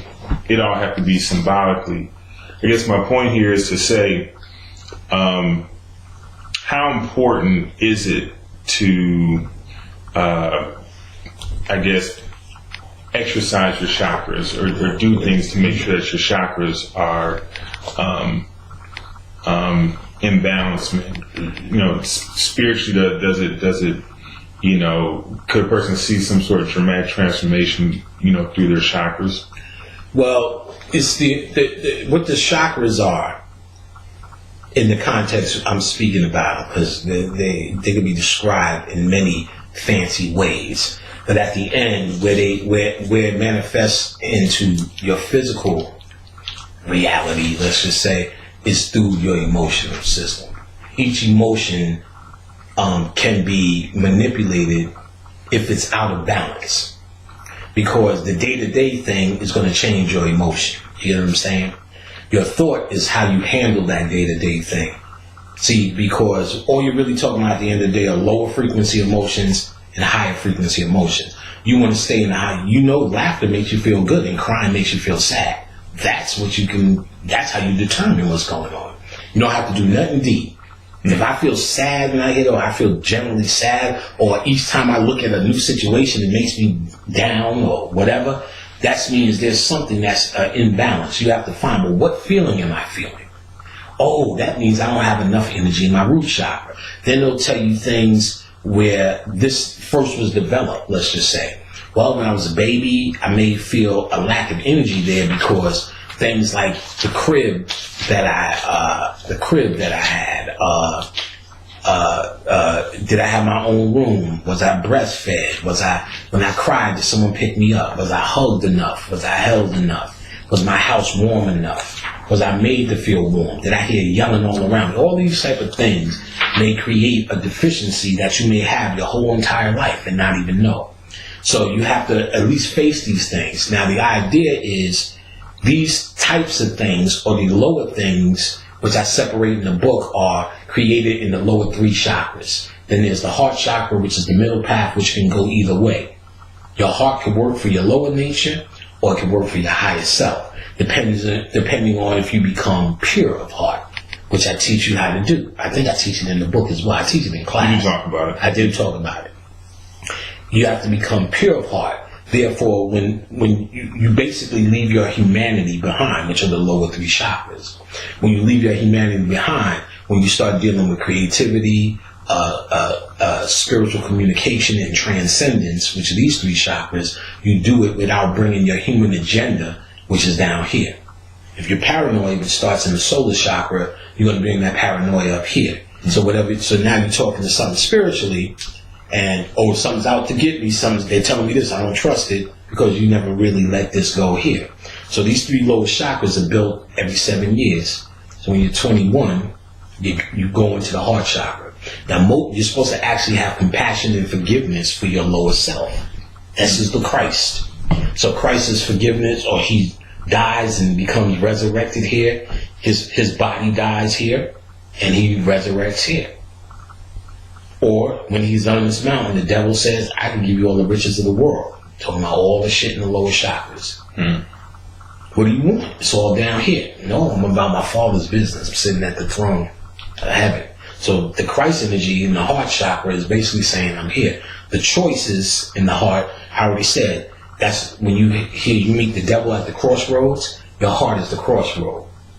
Your heart has 4 ventricles. That represents the crossroad. Here's where you make the choice. You go on the path of spirituality, or you have compassion for your fellow man. You cry for Trey Martin here. You all them dead, all of that shit. So you may be a Black Lives Matter soldier and be real with it. It's in your heart. You may be down for black people. You may be want to save every black person. There's nothing wrong with it. You just made a different choice from the spiritualist. He took a different path on the crossroads. And he now has compassion for himself. He now has compassion for the God or the divinity in him, which is real. But here's the trick.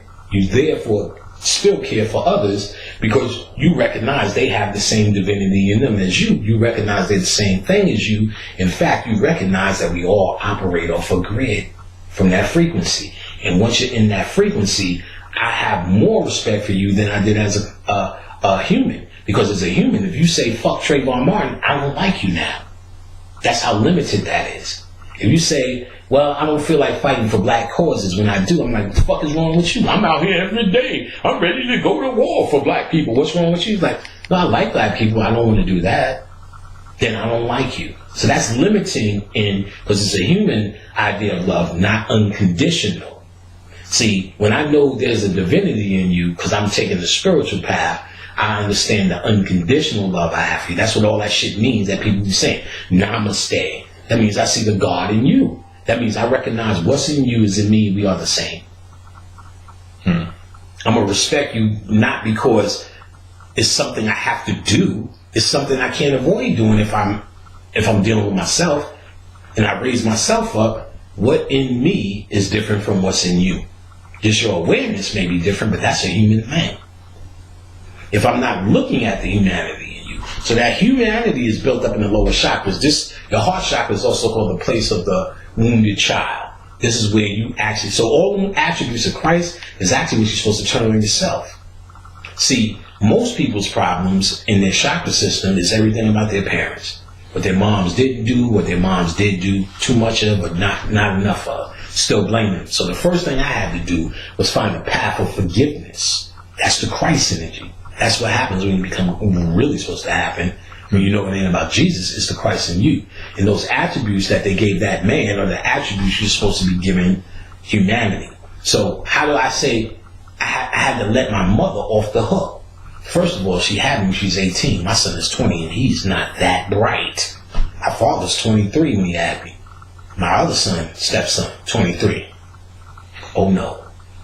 So that, when I started to see him as that age, that first was the first step for changing the game. And then I started to see all the things that come with it. I mean, what the fuck did they know? Which I said, damn, even 10 years later, my father was 33, my mother was 28. That's fucking dumb. When I was 10, they was still fucking dumb. I was 33 years ago, damn near 33 fucking years ago. You know what I'm saying? 10 years ago, 10 years after 33, I'm 43 and I'm still old. I'm 48. That's still 5 years ago. So 20 years after them, it's like, I'm not even that bright. You know what I'm saying? I don't give a fuck. My son is still watering doing some of this dumb shit that is worse when you're conscious now, because now you don't even know how to enforce humanity. I do, but sometimes you don't give a fuck. You know what I'm saying? Like I tell them, stop smoking weed. Y'all want some of this weed?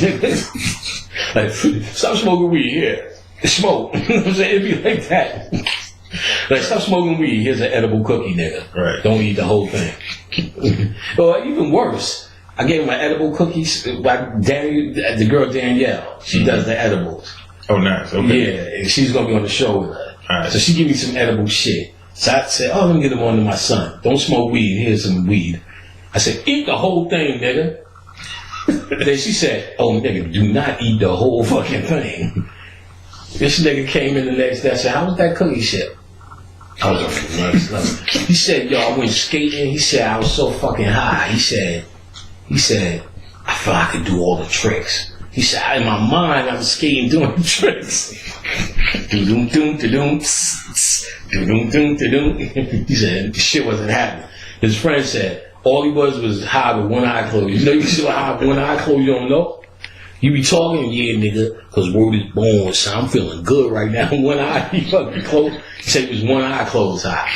He said, yo, he said, yo, I'm on another level right now. I said, I'm sorry, son. Cause like I tell Dana, Yeah, yo, my son ate the whole cookie. She said, she typed, no. She typed that shit. I'm like, oh, this nigga's too late. Motherfucker, you already ate and I ate a chunk of this shit. Just a chunk. I know you was twisted. I ate a chunk. I'm doing email, signing books. After a while, I go, what the fuck is going on? I'm like, yo, I am bent. All I ate was a morsel of this shit. See, I gotta lay down. I lay down to DJ called. Hey, baby. Huh? I'm yeah. She said, what you want to eat? Let's go get some food. Okay. She said, okay, I'm coming. I'm laying there going, oh, this shit need to wear off. I hope nobody won't see me. That's a dangerous ego. Oh my God. Yo, dog, I put on my clothes and was like, oh my God, it feels like my clothes are choking me right now. Khadijah called, so I'll be there in 10 minutes. I'm like, oh God, no. No. Then word is born. I went downstairs. I'm waiting. I'm looking out the window every 3 minutes. I'm like, I hope my son don't come in here. So I heard Khadijah, I walked outside twisted. She said, hey, baby. I said, I am fucked up. She get, I'm like, what's wrong with you, bitch? Stop laughing. What you want? She said, you still want to get the water? We was in front of Publix. I'm like, that shit's dead. She said, what you want to eat? I'm like, nothing. She said, look, I'm gonna get some pizza. I said, okay, look, when you get it, don't pass it to me. You can't do nothing. So we wait for the pizza. I'm sitting there going, oh my God, she's going, ain't nothing you can do but just ride it out, nigga. I'm like, she said, one time I ate some shit, I was high for 15 hours. I'm like, why are you saying some shit like that? So I gave her the money. She's like, oh, I don't even need to get your change back. I'm like, bitch, I'm going to remember this shit. Yeah, when you eat went upstairs. Oh, Lord, nigga, no. Oh, nigga, I can't even do that. Well, that shit going forward. But let's see. Shit. Yeah, I know you good at playing Jenga. Because that shit kills. Like, yeah, so she had me at her low. I was twisted. I ate some of that shit. I ate a low piece yesterday. I was twisted to get my hair cut. I'm like, oh, I want this haircut. Look up for her. I want some of those cookies. Oh, she'll hook you up. Mm-hmm. Yeah, she gonna be on the show. Y'all niggas better get on cookie patrol with her. She get that shit from Denver. Okay. From Denver. She's righteous, kid. Now, so I go through that with the chakras. The idea is, because you heard Bobby say it, you heard me say it, you gotta get past humanity. And the best you hear black people say, when I die, I'm gonna come back. But truly getting past humanity, because it's only emotions and what you think you're supposed to be doing. There's certain shit you need to be doing to survive here. Don't just flout the rules just because you know there's some bullshit rules. Because if you stand out, you're gonna do more damage than good in your consciousness. But certain shit you know, why you doing this and why you doing that. Question it, but primarily with your chakras to get your emotions in control. That at least if you're in control, that they can't put out anything in the news or on YouTube or Facebook or on CNN that's going to have you in such a kind of a way. Whereas they're controlling you, they tell you be on red alert, and you're like, uh-oh, time to fucking start getting cans of soup and stocking them up and shit like that. So that's the idea, or the short idea, of why you want to get your chakras in control. So you did go into the Wizard of Oz, where you talking about the symbology there, and I noticed that in a lot of, in different parts of the book, which we'll get into, you talk about the symbology of the Kundalini rising, right, and how the snake is utilized as symbolic of the Kundalini. The Kundalini is basically this spiritual energy rising through the chakras. Correct? Right. So, in regards to that, did you want to touch on some of the symbolism that goes on in the Wizard of Oz? Oh, okay. Well, I've talked about it in a whole lecture before, but I think I don't know if I was as detailed in what I talked about. I think I was, as I am in the book. But because the chakra story, like mythology or any other of these stories, are subliminal stories, even if you're not aware of it, something in you going to be able to see that flow. Because it is natural, it's in your DNA, it's on the grid. It's information that's on the grid that black people forgot. So what we forgot becomes a diamond mine for them. Because they can now control us with what we forgot. But something makes us into it or like it or interested in it. If they do it right, they'll catch our attention without knowing why they got our attention. And they'll even catch white people's attention because white people are only built off our template. So this particular story, this particular template is something that was general knowledge, the chakra system. That was probably the fundamentals. It's the fundamentals in sacred geometry. This number 7, music. They played music over a speaker and put sand on the speaker. And each frequency changed into different patterns. That's because they're saying music is geometry, and this place, this reality is geometry. That's why we are so musical niggas. In fact, I'm going to break this down in my next book. Your DNA, we know that shape of the DNA, that helix, right? Yeah, the double helix. In that helix, you have patterns all through it. We know sound waves go up and down. Now, if you have your DNA, let's say we take our DNA that's in the helix and put it to the side, and we put the same music frequency aside. Now, when you have today's music, it's going up, down, up. The hills are wider. Higher frequency music, up and down, up. Now, if you put it against the DNA, each time the sound passes, it's turning DNA on and off, zeros and ones. It's programming like we program our computer with binary.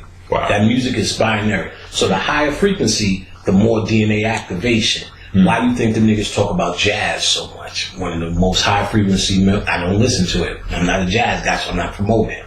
One of the most high frequency music on the planet. All that bullshit.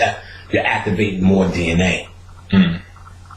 Now, all these other frequencies activate. That's why blues make you feel a certain way. Classical, all these different rap. Rap is actually a low frequency music. Come on now, y'all niggas know y'all from New York. You play that shit all night. By the time Eric B and Rakim, I know you got soul. Somebody's getting stabbed. I got to give it to LL. LL, we was in the club one night. It was one of the motherfucking nights. The fight went on for like half an hour in the club. Everybody was just getting at it. The lights came on. L was on there. L was bummed. This is in the before the mama said knock you out era. L was in there bumping. Ain't no he never was a scaredy dude. Listen, this one on. He never was a scared dude. Might need to go the other way. He never was a scaredy cat. He never was none of them niggas. He was fighting in there. You know what I'm saying? Some nigga named Pig from Brooklyn. He's banging his ass out. It was just get him on the left, get him on the red alert, get him on the left, get him on the right, get him on the left. Oh, here you go. You just see niggas just bumping. He was in there bumping. I don't know why the fuck we pulling that shit up. The music. Oh, so the music frequencies turn the DNA on and off. So now we're at one of the lowest frequencies ever. 2 Chainz and Weezy and them. That's why the real niggas Do the low listening bass to that tone, shit. does the 808 have an effect? No, on that? it's the creativity. It's just how we feel spiritually about that music. So that's why my sons and them who don't know a difference, when they listen to it, but you could tell what it's making them. You could tell it just sucks. You know what I'm saying? But what it's making them, you talk to them, there's not, even in our low frequency rap in our era, we still became smarter for it. Absolutely. We still was like, yo, you gotta listen to Chaos One, listen to this. I'm a testament. Right. We became Public Enemy. Yeah. They was still able to put the frequencies on. There's nothing in that shit. Yeah, no, it's not. Right. No. Even when you listen to Kendrick Lamar, it's supposed to be conscious, it's like, it's almost a mimicking of it. You know what I'm saying? It's such a low rendition of it, which is low frequency. That means it's not touching enough in the DNA for you to say anything. My son is only dealing with that because that's all they know. This is their era and they can relate to who's doing it. I mean, you look at what Kendrick Lamar is saying, then you look at Public Enemy comes out with an album called, the album's called Fear of a Black Planet.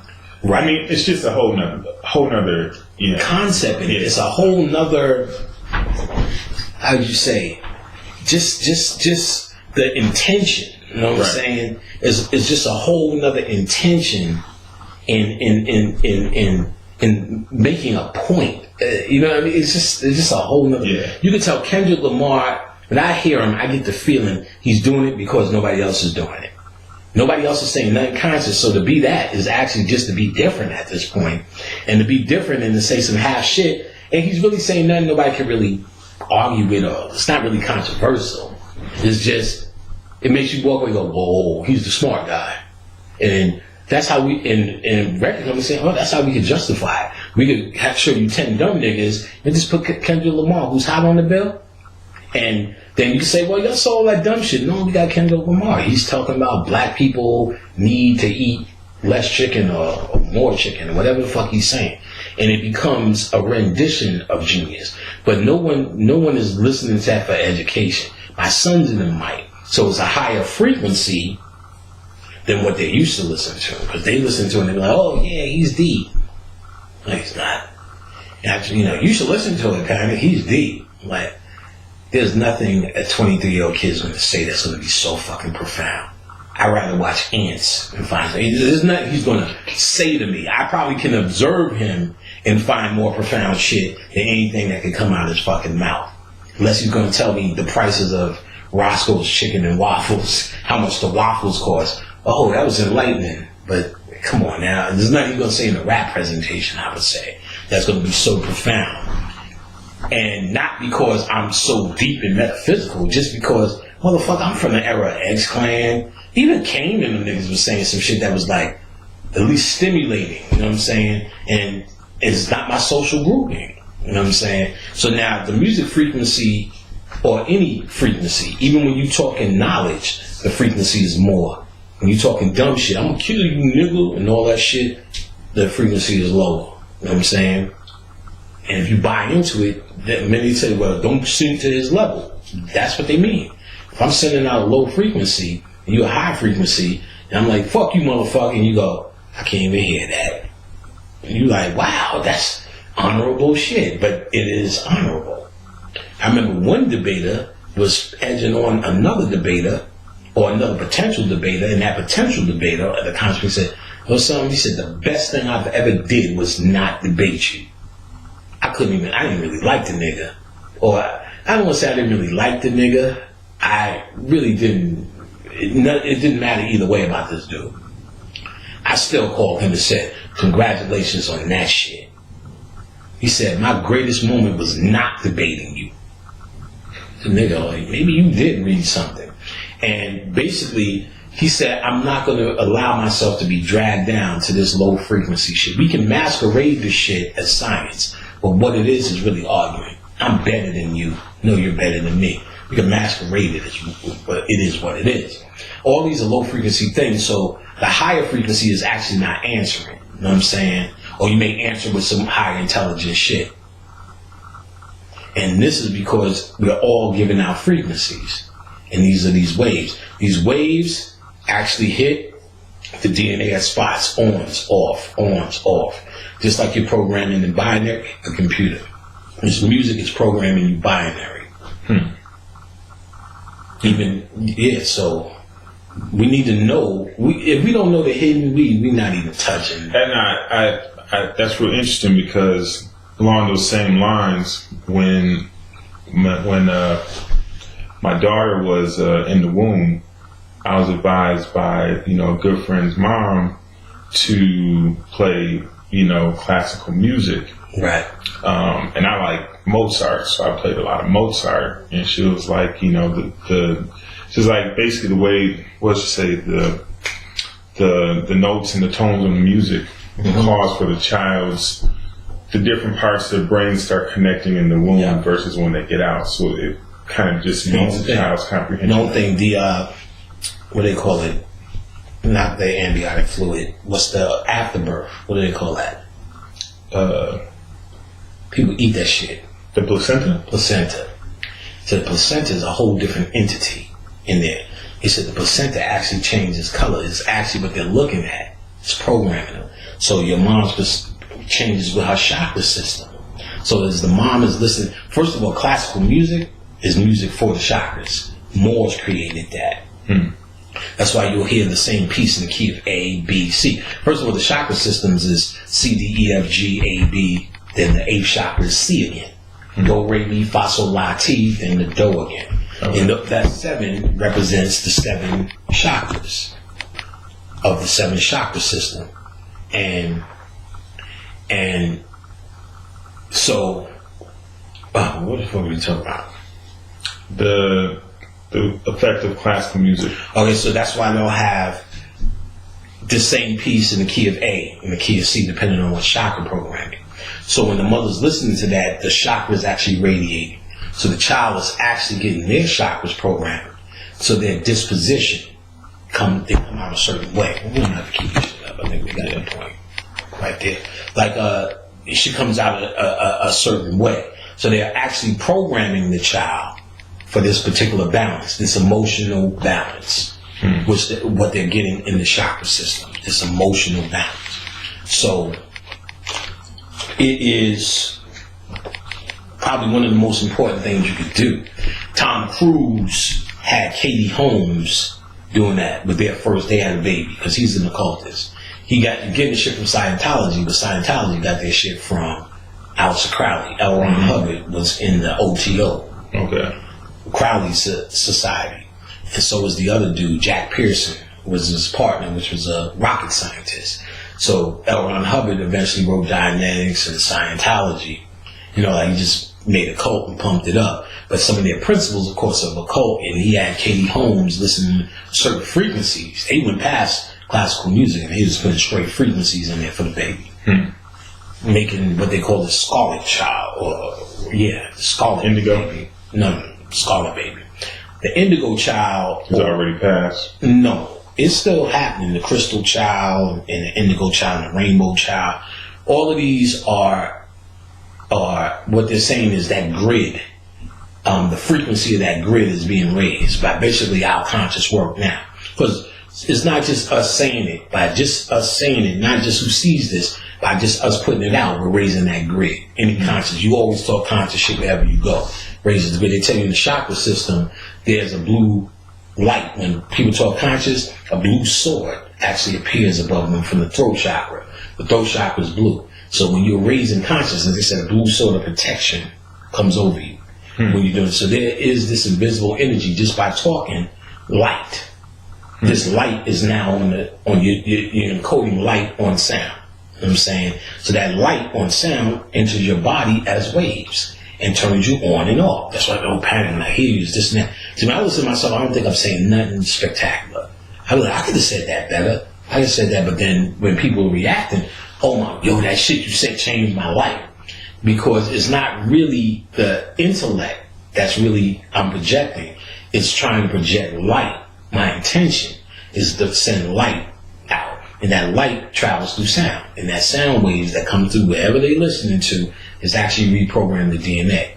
People say it all the time, I fall asleep while listening to this and that. It's programming that subconscious mind. It's perfect. Now, what was he talking about again? We was talking about, originally we was talking about the Kundalini, and then we started talking about the Kundalini went into the DNA double helix, and then how music. So that music, yeah, of course. Now, Kundalini is the life force energy. So it tells you the concept. It rests because it represents that fall. So in the genitals, the genitals are really in your head. Sex is in the mind. You heard that. Pineal gland, penis, pituitary gland, vagina. And really, we're androgynous, and this is where all creation really happens, up here. So in the fall of humanity, what we did, this is the fall to the genitals and the separation. That's why the best thing in the world is the union. This shit coming right here, because you're mimicking your true self. I see. And know what the idea is to your true self? Oh shit, bitch, don't move. Mm-hmm. That's why you like this. You get an idea. Shit just blew my mind. That's where the orgasm really happens, when you're creating your world. So this is before. So the Kundalini sits at the base of the spine. So there's all these works, all these techniques to raise Kundalini. The most current one I'm dealing with, which was shocking, is I did all the meditations and the dips and the tricks and the occult, this and that, and I've given out many. But I had no idea how effective yoga was. I was shitting on that shit because, and let me be clear on why. Somebody emailed me, I'm glad you finally realized how effective yoga was. I said, bitch, you're dumb as still as a fuck. Don't get it twisted, because you was maybe trying to tell me a point in the past. Just doing yoga will not save your ass. So I see a lot of motherfuckers doing yoga and think they somehow, namaste, they have made it. You know what I'm saying? That's not it. But I can see why they feel that way. Because when I started doing it, I'm saying, a lot of the meditations I was doing will get you right here. And this is Kundalini yoga I'm talking about. It was moving a lot of that Kundalini energy up. But I'm sitting there going, it feels good and it's moving around my body. So I can feel, okay, because that's why I was missing. My body is totally fucked up because all my energy went to my head. That's all I was doing, pineal work. And I'm like, sleep my fucking neck. I'm going to sit there and do all of this shit. You know what I'm saying? All this kind of cracking shit. Mm-hmm. And I said, so when I seen I said, this Kundalini, or at least Kundalini yoga, which I can speak for, is excellent because I can see it's a way to move that same spiritual energy around the body for healing, for comfort. So, but if you have no other goal but to do this, I pity that fool. So I do yoga and I'm spiritual. That's not it. You need to be a spiritual person, and all yoga is a spiritual exercise. You might have some realizations because you're moving up Kundalini, but if you're not going for nothing, they're not just going to happen. You know what I'm saying? Right. It's not an or, it's a hand. Right. You could be in pussy. You may have an orgasm, but if you don't know you're trying to get a nut, then it kind of might be wasting your time. Or you don't know you're supposed to get. You don't know that the woman could nut. It ain't like she gonna have a nut. You gonna have fun. So you in there, and doing the snake and the frog and all of this shit, and you like, I feel good. I'm busting off. But the woman's sitting there going, man, we got more work to do. So in this scenario, the woman represents you having a true understanding of spirituality and the transformation of self, as opposed to just trying to have a feeling. Because because motherfuckers are so physical, when they do a physical exercise, they feel they're doing something very spiritual. And I was like, no, I was accomplishing all of this shit by sitting in my fucking seat. I guarantee you that. And I've shown people how to do that themselves. But the problem is, if you're not moving your body, you're going to feel it. So I recommend both. That's why my girl Courtney, she teaches yoga. So you niggas who want to learn some moves, email me for her information. Email me at my website, occultlectures.com. Also know me and Kamani, Danielle, and Nicole P, my girl Danielle Saxey, we're going to start a radio show quite soon. You niggas will be the first to know when it's out. We're going to be on Tuesday nights from 9 o'clock to about 12. Question and answers and all things metaphysical. Alright, so Kundalini is this life force energy at the base of your spine. And like I said, the Kundalini yoga is a way to experience it. Qigong, meditation, breathing, and so on and so forth. Anything you go, if you look that up, you'll be able to find techniques on it. Like I said, my girl Courtney is excellent. She's an excellent instructor on that shit. She showed me some techniques. My back pains are gone. You know what I'm saying? A little bit of neck pains and all that little funky little shit that was fucking with me seems to be gone based upon Kundalini yoga. Like I said, I'll be sitting there doing that shit. And I said, man, nigga, I was here without all of this shit. But now I'm back, nigga. Okay. I'm not sure if you want to add some more to the Kundalini. I think anybody who's conscious can read about Kundalini energy. It's called prana energy, chi energy. It's the life force energy, that should be your goal. Because once you raise Kundalini energy, it hits the pineal gland, melanin starts flowing, and that's where your experiences begin. Now, just as a side note, every night you go to sleep, your Kundalini rises. But what happens, because you have no spiritual technique or no spiritual agenda, when the Kundalini rises and hit the pineal and the melanin begins to flow, it just gets absorbed in the nervous system. So that's why we get to make the phrase black don't crack, because the melanin is going to be absorbed back in the system. But when you're doing the spiritual work, you keep the melanin up in the pineal gland area, or in the head area, in the third ventricle, actually. And what happens is it starts to change to DMT.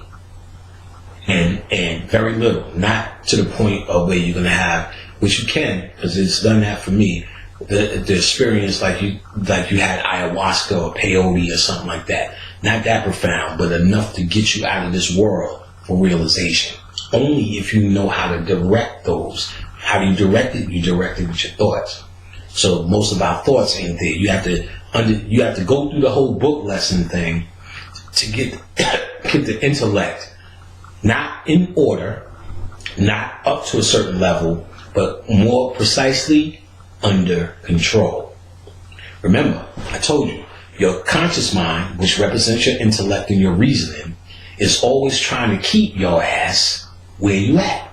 Not because it's mean, because it's saying, we made it. We survived like this. This is how we made it. So I don't need anything to change me. Even though I keep telling myself, I want to be better. I want to change. But it never happens. How do you know? Because every nigga in here want $1 million. And every nigga in here broke. How come you just don't get $1 million? You said you wanted it. Laws of attraction. Because your conscious mind is saying, we survived without $1 million. It's not looking at reason. It's looking at survival mode. Your ego is in survival mode. So it's saying, I'm gonna fight for everything to stay like I am, for good or bad, for better or for worse. Why do you think the same girl picks the same nigga that starts beating their ass and not paying the rent and all that over and over again? Because they know those niggas. It's more to say, I know, and you can say, I know I'm picking the wrong nigga. I know I shouldn't smoke. I know if I don't do that, that's not going to happen. I know I need to get up and fill out applications or whatever the fuck. But at the same time, nothing changes because the conscious mind is holding on to what it is at this point. So there's specific ways to bypass this little this little security guard. And that's what I teach in class in the book. How do you bypass that? I'm going to teach that in the channeling class that I'm going to do next too. How you bypass this little security guard, the player hater, the nigga that's not trying to let you do nothing else. And that's through repetition, through symbology. The symbol is the direct contact or the direct language of the subconscious mind. So you can talk through that through symbols, through geometry. Wouldn't another way be astral travel? So practicing doing astral travel. Astral travel is more. You're just becoming your conscious mind. Now, your conscious mind dominates here. It's called beta mode. So when you go into delta, theta, delta, gamma, I think, are different forms of sleep up into REM sleep. Only in REM sleep, they say, is when you're dreaming. Now, to astral travel, what you're doing is, most of the time we leave our conscious mind, the security guard, back here on Earth while we go into the astral world. Wake up, come back in layers, and wake up, conscious mind is up, controlling, you think, oh wow, that was a profound dream, and this was this was that. By the time you brush your teeth, you're already thinking about your day. It's already gone. When you astral travel, what you learn to do is, when you're in the astral world, to bring your conscious mind along with you instead of leaving it behind. And then it becomes an observer, meaning it no longer is playing the role of a security guard, but it still has its intellect, its reasoning, its rationality along in the delta, gamma, and theta phases, meaning I'm observant. So when I wake up, more of my consciousness was with me in that world. Therefore, I can retain more. And retaining more, I can understand what my subconscious mind was telling me while my conscious mind was taking a break. How does it talk? In its language, symbols. That's why you dream I was flying here. I seen some clouds. I seen an elephant. And my grandma was there. We was on a green couch. And I ate some baklava. Like, what does that mean? You don't understand what it means because you're no longer able to decode what your subconscious mind or your spirit is actually telling you. So you're trying to use your rationale to figure it out. And the rationale, you would get all the books and all of that because, again, you're not really trying to raise your intellect. What you're really trying to do is shut it down from its role of security. If I give my intellect through reading books nothing to complain about, it opens my subconscious mind to try some shit. See, if I read enough books and had enough proof and enough science that motherfuckers could fly, I'd be out here flying. There'd be nothing I could tell myself, niggas can't fly. If I could tell you, well, actually, we knew understand what the grid lines was, how to push ourselves off of gravity to change the magnetic polarities, like then that's some good shit. Bobby was telling me, well, I remember this, he gave me one of his tapes from one of his lectures. This nigga told him all this hot shit while they were standing there. But when they get to the lecture, Bobby started talking about niggas used to fly. Niggas could fly off of them boats. He said niggas was taking off of them little slave boats and going back to Africa. How did they do it? This nigga went on about 20 minutes. Bobby was like, this nigga was telling me all this old bachelor shit just 5 minutes ago. He said, but he's sitting there trying to find out a rationale. Bobby was telling me. New message. And Bobby was sitting around telling him, you trying to find a fucking rationale for something. He said, how they did it, I have no fucking clue. If I knew, we'd be fucking doing it. He said, I can't tell you the rationale from it.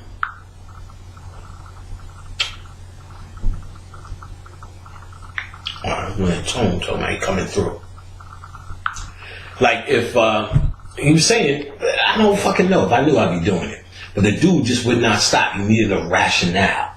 So I was like, well, shit, I can show you where they show you how we knew how to change that. If he asked me, just because I happen to read it, do I know how to do it? No. But they said we knew how to change magnetism to levitate, to push ourselves up. Okay, that's the basis of it. How do we do it? Long gone. Maybe don't need to come back. Whatever. But he was so dead on and needing a rationale. And because his conscious mind cannot grasp anything outside of its reality. That's its nature. That's your ego. And see, this is what I teach in my class. You are born in survival mode. There's everything you do as a human is based upon your ego. Your ego has only one concern: to survive. It doesn't exist anywhere but inside of you. Inside of your own head. So it has no agenda to settle down while you be conscious. It has no idea of I'm going to chill out with my ego so I can get this stuff. That's something you just say, and that's a behavior you do. But your ego, at that moment when you say I'm going to chill out my ego so Kamani can tell me something, all your ego did was be quiet to survive in that moment. So, because you knew whatever you was doing wasn't working. So now you're going to act humble. I'm glad I listened to you, Kamani. Because of that. All that shit is a professional show. Nothing matters. You listen to nobody. The only one that can convince you of anything is yourself. This could all be stimuli. It all can trigger something. It all can activate something in your thinking. But until you make it, it doesn't matter. So the ego will do anything to survive. It will tell you anything to survive. It's the greatest liar to you, not even to the world. It will tell you anything to survive. I came to save black people, and panic is you must be the Mahdi, and what panic done for the people. See, then I know when niggas want something out of me, send me the email. Panic, I know you don't like emails. I know you don't answer these emails. I tell them all the time, I'm not answering your emails. I'm not doing that. You need to, especially shit that you can Google yourself. I know you're not answering emails. I know you're not doing all of this. I've learned so much from you. You're the greatest guy to ever do that. No one can do it like you. Now let me ask you my question. Like, I get this whole, like, as if that shit matters to me. This whole love story, but the real agenda is to ask a question. Now in their mind, their ego is telling them this is a love fest, and they gave love. But see, I recognize it what it is. It's just that you really need to answer a question that you don't have the confidence in yourself. Because every question is truly in you. You just don't really have the confidence. You need me to say yes. Because really, when they ask the question, they already have the answer. They just need me to say, yes, you're right. Yeah, that's right. Oh, you got it. And I'm like, that's pathetic. You know what I'm saying? Especially when you understand the real truth to this shit is whatever you make is what's real. That's the real truth to this shit. Whatever you make is what's real. Let me turn on the light. It's getting dark in this motherfucker. We're getting dark in this motherfucker.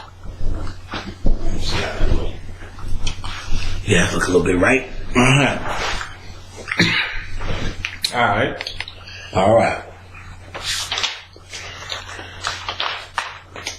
So let's you ready to move on to the next section? So next one, you get into the Kabbalion, which has to do with the 7 Hermetic principles. Now, the 7 Hermetic principles is interesting, and how you get into it. Also dealing with the Kabbalah tree of life was interesting to me, and quite honestly, I need to go over the section again about the Kabbalah. Because I've never really studied it before, to be honest with you, the Kabbalah itself. Right. So I know you've talked about the Kabbalion before. I've heard you talk about it on YouTube videos, so I don't know if we need to dive too much into that. We'll go throw it over it. But I guess what I was going to ask is, for you to get into the Kabbalah tree of life in relation to the planes and how that interaction works out. Really, I didn't read that in a long time. I don't even remember what I did with how I bridged them, but I'm sure I bridged them well, with the 3 upper planes, because I can see I marked the upper planes and how it folds over into itself, and the 3 lower planes, and where the ciphers come in. So, I urge people just to read it to get a thorough understanding of what I was doing. But the main point of that chapter is the 7 laws of Tahuti, which is what the Kabbalion is. So I went through that and I gave them a little synopsis so they can have a more practical understanding of each of these laws. Now, this is important because no matter what you do, you have to know exactly where you're at. Those 7 laws sum up your reality. You know what I'm saying? They sum up your reality. Let's just go through them. I'm sure there's a list somewhere. I got it right here. What page are you on? That's on 258. All right, 258. Well, I ain't got my motherfucking glasses. All right. The first one says... I got it. All right. Oh, no, you can go through it. So it's the principle of mentalism. The all is mind, the universe is mental. Okay. Oh, you want to go through each one of them? I was going to go through all 7, but basically the principle of mentalism really sums it up. All is mind, the universe is mental. It's really telling you that if you control your mind, you actually control the universe. So they're really trying to tell you, once you get away from all this other frills that niggas are trying to do, chakras and all of that, it really starts in your own mind. And really, that's all your work. That's what, I don't want to say white folks, that's what we got out of. And white folks are taking advantage of that. That we no longer understand how we control our minds anymore. Too much outside stimuli, we think we are affected and reacting to that. Now they understood if we are distracted and affected by outside stimuli, then all they really have to do is control us, is be the conductors of that stimuli. So all they have to do is kill us and make us live here and do every little degrading physical thing to us that they possibly could to keep us distracted, and we'll go for it. So once we understand, we need to turn our attention off of them. Stop wondering if Beyonce's in the fucking Illuminati and all the rest of that shit, and understand that the mind is all. And once we control our mind, not only do we control everything around here, we control the universe. And it's a simple statement, but if you understand how proficient that is, you know what I'm saying, you'll really understand that's the true path for mastery. He who grasps the truth of a mental nature of the universe is well advanced on his path to mastery. So if you're a conscious person and you're trying to be a master, the first step they'll tell you is you must grasp the truth of a mental nature of the universe, the mental understanding of the universe. Okay. So the second principle is correspondence, as above, so below. Right, and that's the big one. We always say as above, so below. Personally, what you can understand is with knowledge of this principle, it corresponds and enables for you to reason intelligently from known to unknown. So whenever you're looking at an unknown, and if you understand as above, so below, as within, so without, microcosm, macrocosm, macro, that whatever smaller picture is the bigger picture is the same picture. So what you don't know, you can use with what you do know. So the example I give is, let's pretend we don't know what the greenhouse effect is, but we do know symptoms that the earth is having from us. Two things could be happening, or both.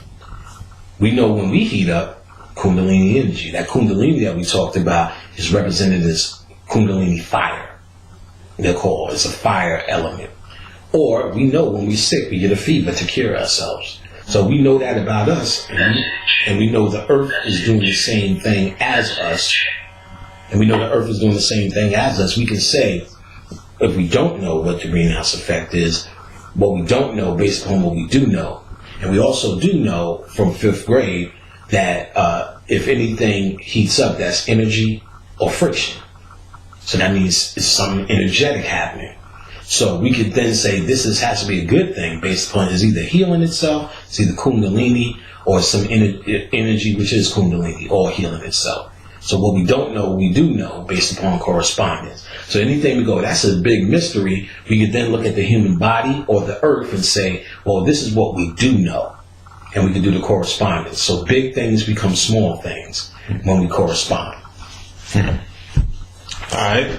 And then the third one is the principle of vibration. Nothing rests, everything moves, everything vibrates. That's what we talked about frequencies before. When I said the sound waves goes like this, everything is moving on different frequencies, different vibration. I mean, it's obvious based upon you feel high vibrations and low vibrations. So once you master this vibration on this concept of vibration, you're actually mastering your moods, feelings, and what you project and what you accept throughout this world. You can, and then of course, this health is nothing but a vibration. Happiness is nothing but a vibration. Prosperity is nothing but a vibration. All these things that people want is nothing but a vibration. You don't chase vibrations, you become those vibrations. So I don't chase prosperity, I became prosperity. There's a difference. That happens in the thinking. I don't have to read that book to become rich dad, poor dad. You know what I'm saying? I just become daddy. What you want to be, you project yourself by becoming it. You know what I'm saying? They tell you in those type of books, you want a Ferrari, you hang with Ferrari people, you buy the Ferrari gloves, you wear a Ferrari jacket, you have Ferraris on your wall. You pretend you're in a Ferrari every day. You're in a hoopty like a motherfucker. My Ferrari. You know what I'm saying? You got to put it around you and become it. You know what I'm saying? Mm-hmm. Doesn't mean you're going to get it for whatever other reasons in your block mind. Mm-hmm. But that's your best chance. Because they understand you have to become these things. Principle of vibration. Mm-hmm. Most of us think we're going to be rich because we spend our time trying to be rich. So that means you always try to be. That's why when niggas get money, they spend that shit real quick. Because they lost. They out their element. They need to get in a place where they hustling.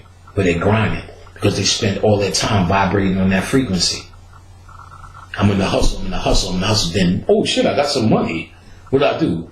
well, I better buy lobster in a gold chain. I better hurry up. You know what I'm saying?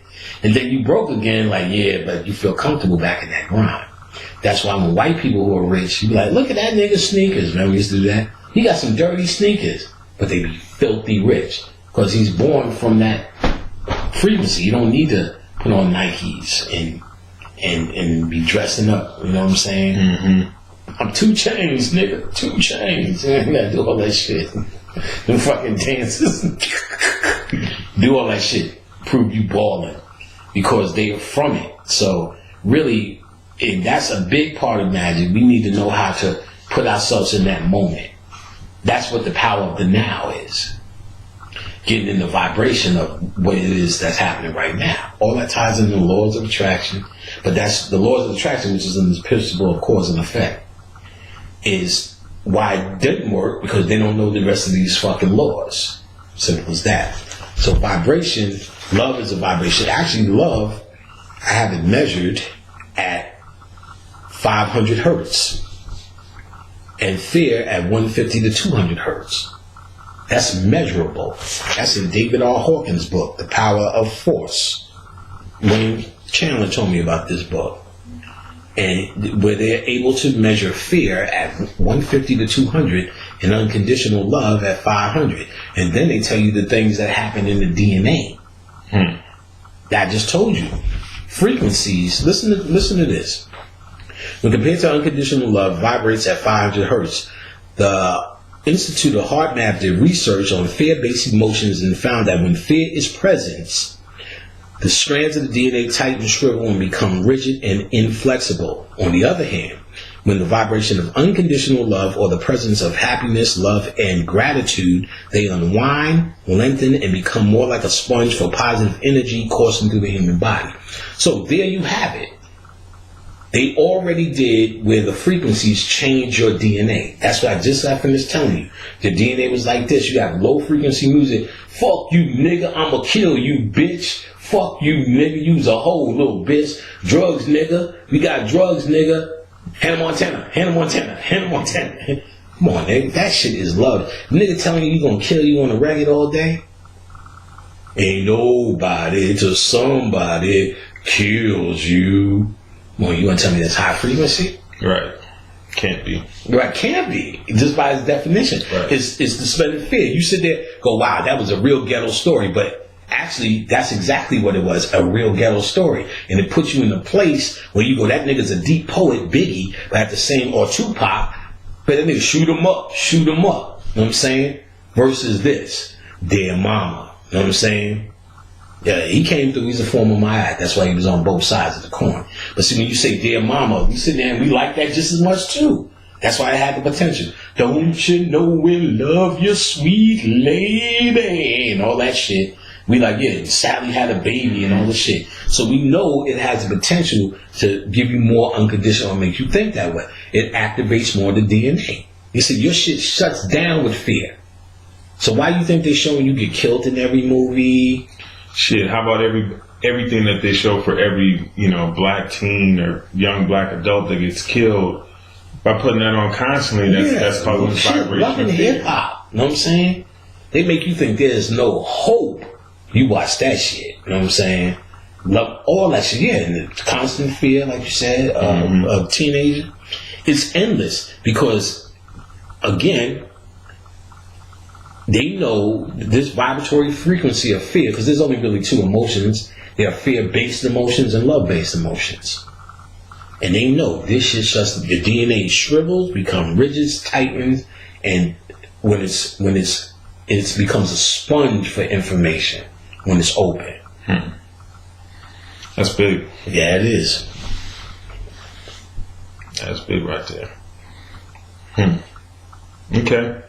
So in there you talk about ways to basically increase the vibration, and one of the things you talk about is doing things like spiritual baths, which helps increase the vibration, as an example. Yeah, because we're these low frequency routines if you deal with them enough. In other words, if you listen to enough Lil Wayne, 2 Chainz, and all of these Armageddon-ass rappers talking about nothing but the same shit. We got pussy, we got drugs, he got money, and all this shit.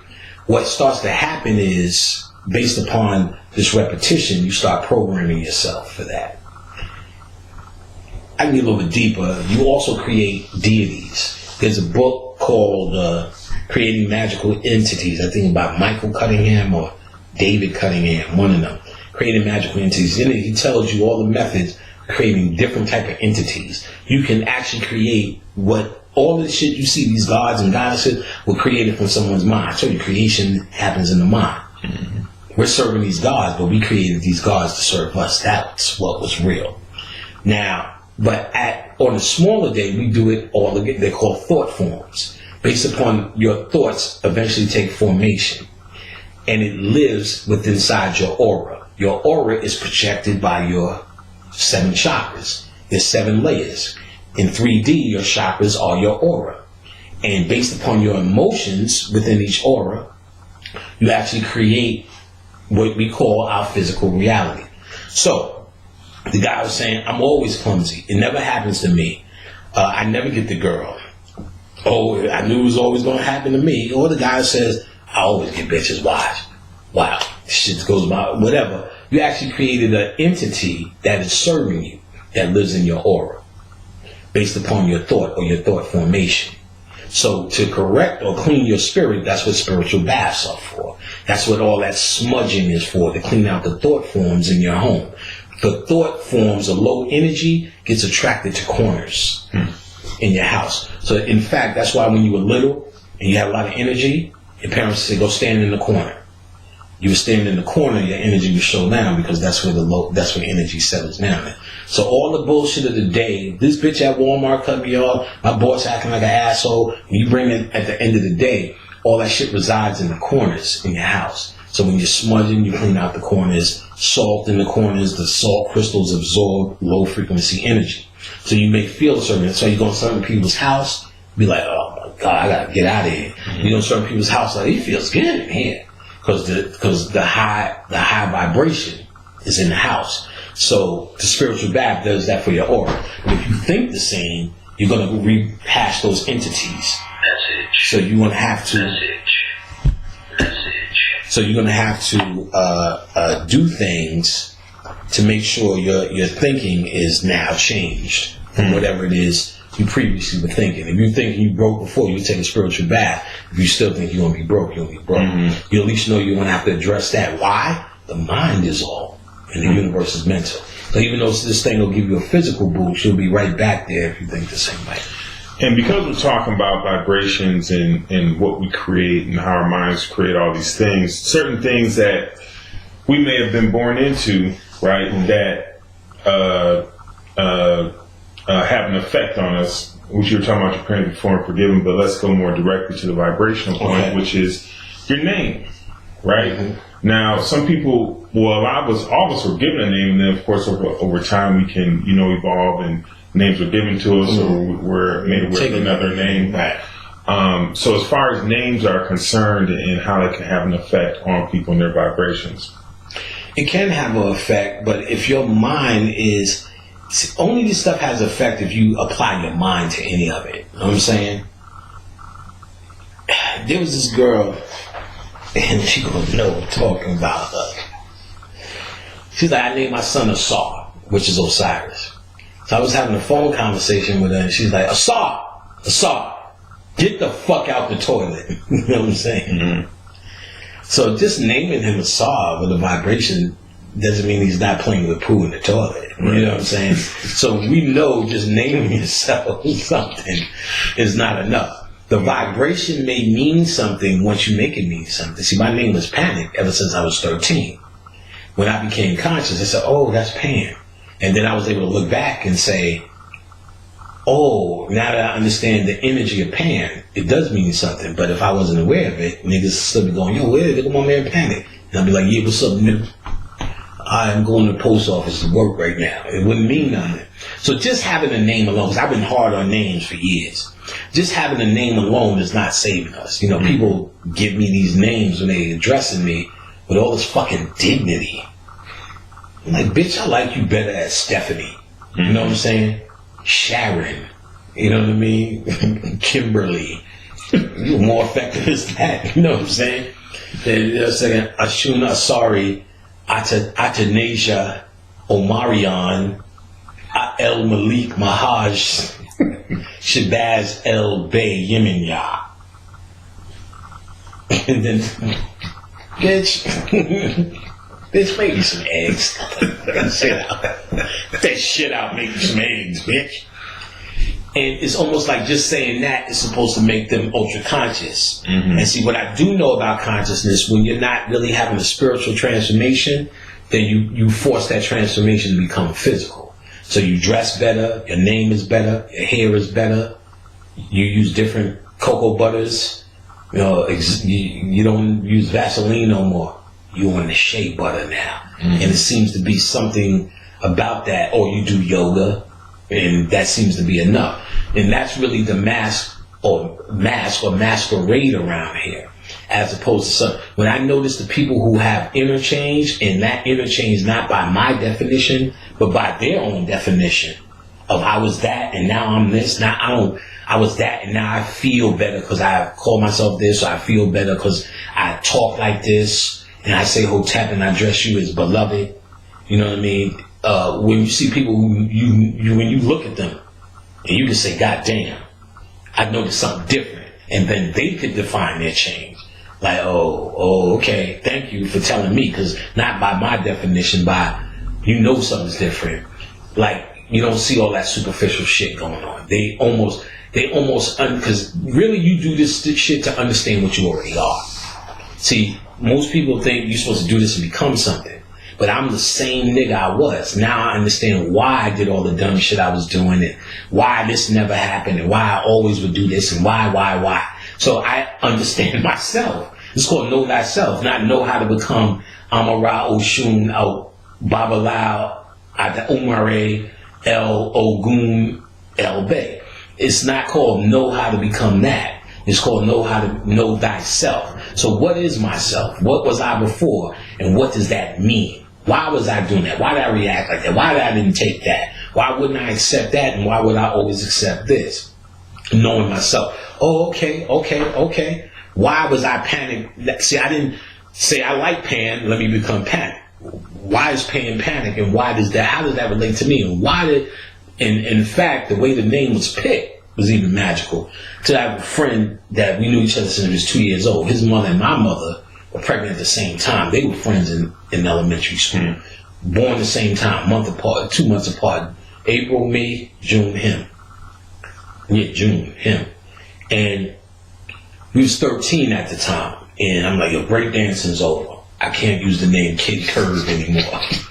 that don't flow. You know what I'm saying? Now I'm trying to get pussy. What's your name, boo? Kid Curve. You know what I'm saying? Kid Curve, Mr. Wade. Then I need a new name, kid. And really it was about writing graffiti. I promise you, the niggas looked at me, got a paper, and started humming that. He might as well say it like this: you are Panic. But this is you. This is who you are. Your name is Panic. Yeah, nigga, I like that shit. Let me try to draw this shit. And started writing Panic. You know, Panic. And so everybody in the hood panicked. Then I forgot all about the graffiti, and I remember my man, what's this nigga name? Keyshawn Livingston. Now I was talking about the Livingstons. There's 1,000 of these motherfuckers, and they all over Facebook. Keyshawn was an ill little nigga. He came up to me, he was a young nigga. And he just would say Panic so ill that it now became my street name. Be like, yo, what's up, Panic? This nigga Panic, yo, Panic. And everybody from the hood, yo, Panic. Because Nas and all them niggas, yo, Panic. I remember when you wrote that piece, Panic on the Wall. I'm like, nigga, that shit was so fucked up. Nah, that shit was ill, son. Because the niggas was young niggas. Keyshawn was like, yo, I want everybody in the hood to start calling me Good Times. You know what I'm saying? I was like, this nigga was just wild. These niggas in the hood just had wild names. Hands, you know what I'm saying? Drawers got killed. There's just a lot of niggas in the hood, you know what I'm saying? My man KL on the wall, you know what I'm saying? My man Screwball Lou, you know what I'm saying? My man KL. KL's the nigga near right here. Well, I'll show you. Whew. Sit down in that fucking chair. That's KL. That's Lou. That's my stepbrother Pumpkin. That nigga sleep like that. My man Pappy, he got killed. That's Ill Will. You know what I'm saying? That's drawers underneath him. That's my man Wise Allah. It's Bobby's, Linda's mother, Bobby's mom's, my grandfather, my great-great-great-great-grandfather from, I got a whole lineage of ancestors that's so ill from the Kings River people. They did that movie loosely based on East Bayou about these niggas in Louisiana that bought the land and all that. African, my great-great-great-great-grand aunt talks to them ill, or great-great-great-great-great, like down the slave lines. Got a whole, there's a book on them. Oprah did a book on them and they got popular. Okay. So I had that book. His name's something Augustine. This baller, you know, father, you know, regular other niggas. My girl, Phyllis Hyman, boy, y'all niggas don't know the power in that motherfucker. Yeah, and I got a lot of niggas, you know, my grandfather, father's altar, you know, Baron, Khadijah's father, Khadijah's shit. It's a whole, you know, bunch of shit up in here. You know, but all that energy is in the house. You know what I'm saying? So when you are able, step people over there, all them niggas is dead. But when you able to tap into that energy, you'll find less time for a human presentation. Mm-hmm. You're just too busy dissecting more work. See, you have the time to play dress up and say hotep when there's no work. You know what I'm saying? When I know if ever there's a dull moment, I could walk into this room and have communications with anybody, and anybody with a pineal gland could get to that point. Well, I can have communications. There's never nothing I can run out of doing. I don't have time to tell you hotep. I don't have time to answer your questions all the time. Since I have to maintain myself, that's why I'll get online and answer as much emails and send out product. But sitting around just chopping it up with niggas, they just email me and chop it up with wild shit. Some nigga just emails me. I keep trying to block this nigga. He emailed me, Panic, tell Bobby, you and Bobby don't have to worry. I have Zion. He's at my house and he's fine.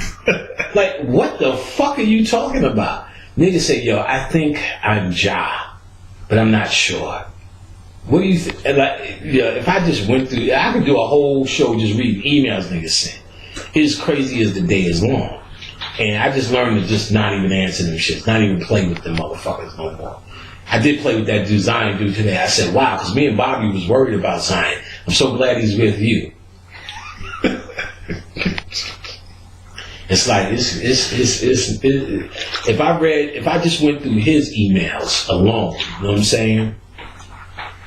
And I blocked the nigga, he got another email. But see, I don't have time to do all of that. There's so much interesting shit once you're able to expand past just this reality and dealing with black people in the social group. We are not even dealing with 1% of what or who we are. And as much work as I believe I've done, I don't think I'm past the 3 or 4% level of how much there exists out there as intelligences that we are no longer able to communicate with us because we're ensconced in so much humanity.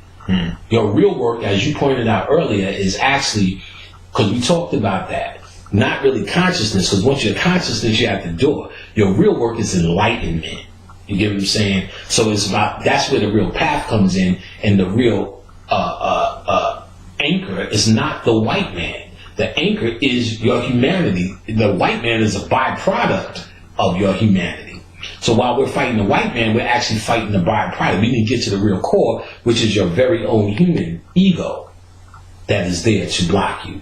And to survive, your human ego is always going to blame somebody else. That's what we do. So who's the devil? Whitey. Who's doing it all? Whitey. Why can't your people survive? Whitey. And then we go, well, it ain't just Whitey in a one-man fight. No. He's the Illuminati. He's the all-seeing eye. He's got chips in your head. And maybe he got all of the shit. Well, the thing is, he's very happy to be all those things. Yeah. When you're nothing, right. When you're nothing in reality, for us to give him those creds, right. give him that cred is not only happiness, that's how he survives. But I did this thing. If there was a white rat in the subway system in New York, we would look in awe of how the fuck is that little motherfucker making it? But then if you could gas all the other rats, the real nigger rats, to do everything for him and made him high and mighty, he's going to survive. Because they're the ones who are going to feed him. Understanding that food is our energies saying what we're saying. Each time you see a white cop beat a black kid and go, see, we got your ass on tape, they're really saying, y'all can have that. What we're having is now that frequency of our power and our prowess through fear going through you. I don't give a fuck how advanced you are. When I see a cop beating a black, I don't even watch that shit no more. When they tag me, they got de-tag myself. When I see it and I see what it's going to be, I turn it off. Because you're not programming me with low frequency. I understand the vibration. We think the vibration is exposing them, but the real vibration is them demonstrating their prowess over us, their fear, shutting down our DNA. That's what they're doing. So like I said, once you get past this emotional thing, you start to open up your DNA to be more of a sponge, like they said, to be receptive to more information. And as long as your mind is on greater information, you open up to receive it. You open up your antenna. Your mind is all. And the universe is at the comfort of your mind, at the comfort of your thinking, at the comfort of your magnetism. So long as you know that this can happen, long as you know that you can talk to Michael Jackson. See, when I told people I talked to Michael Jackson, they're like, that's too important for that to happen. I'm like, first of all, and somebody, well, he came to me that came to me. I said, he's no longer in a singularity no more. He can come to every single nigga on the planet in one night and have all. That's what we're doing now.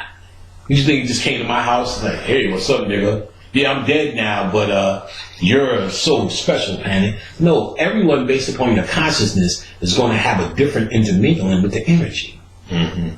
And that's the point. Michael Jackson's release, that becomes abundance of energy. So your thoughts directed on that. You know what I'm saying? Some people, a lot of people told me their grandmother, after Michael Jackson died, their grandmother and grandfathers left. They left with Mike. So yeah, that energy is open because old people are waiting to die, but they're waiting for their bus to come, basically, when they feel the energy, and they'll die. Like, that's why Christmas, a lot of motherfuckers that they, Natalie Cole, who else died? About 3 niggas died in a row. Natalie Cole, my man Fish, Abe Vigoda, OG's no Fish. He was in The Godfather. He's just an old nigga, Abe Vigoda. That's Lieutenant Fish from Barney Miller. If he's in The Godfather, then you know. Well, you ever see what's the one, Wesley Snipes and my man who played Lolly. Wesley Snipes and the nigga who played in The 5 Heartbeats, Michael Wright, or whatever his name is. Sugar Hill. Black movie, Sugar Hill. Okay. Not the scary movie, Sugar Hill, but the Sugar Hill. Abe was the dude, the Italian dude that owned the spot that he eventually killed in the end. Everybody knows Abe Vigoda. You look at that old fucker. He died. Natalie Cole died. I'm missing like 2 other black people who died. Mm-hmm. You know what I'm saying? My man Thomas made the transition. It was like these certain times of the years, and I remember every 25th, James Brown, Eartha Kitt, different years. It was just a whole bunch of motherfuckers that died at the top. Right at the first of the year, Natalie Cole was the first to go. You know what I'm saying? And there was like there's 2 more missing. You know what I'm saying? That was like big. So it's like these time zones when people just check out. You know what I'm saying? So when Mike went, everybody was telling me, all these people were checking out. That's a big energy field. You know what I'm saying? That now, see, we're all, that light that we go through at the end of the tunnel is actually us.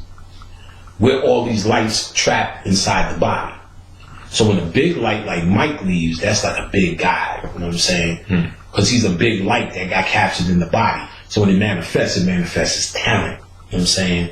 And his talent is unnameable here. You know what I'm saying? So that tells you who best is. Best ever to do it all. Right. You know what I'm saying? Master. You know what I'm saying? So, and then you got mastery at different levels. James Brown, what's his name? Jimi Hendrix, shit like that. You know what I'm saying? So these gateways, when they open up, those are what you're running to. Those are where you're trying to go with this. And for people who don't know any better, they just know to look for light. You know what I'm saying? They just know, and they'll just check out. You know what I'm saying? They'll just check out. And so that's really interesting that you brought up, though, because sometimes there's an assumption that spirits know so much. Mm-hmm. For lack of, that's at least my assumption. Is you kind of assume that spirits know so much, that spirits are, you can go to them for so many different things, and that for some reason they have access to all this information. But that's not true. Mm-hmm. And the other day it was funny because... Well, let me answer that, because to make that statement, a lot of people get confused. And I'll try to make it quick so you can finish what you were saying. Spirits are just energies that are outside the circle of time, let's just say. So they have what you call a bird's eye view. So if I was going to go to your house, you live an hour away from me, let's just say. It's an hour in my future. So to get to your house 1 hour later, if I walked, I'd be at your house. Now let's say a bird that was hovering above my house, which is the same place I'm leaving from, you may be able to see your house. So to that bird, your house is in its present, while to me, it's an hour in my future. So having a bird's eye view or a spiritual view means they can see what's happening now.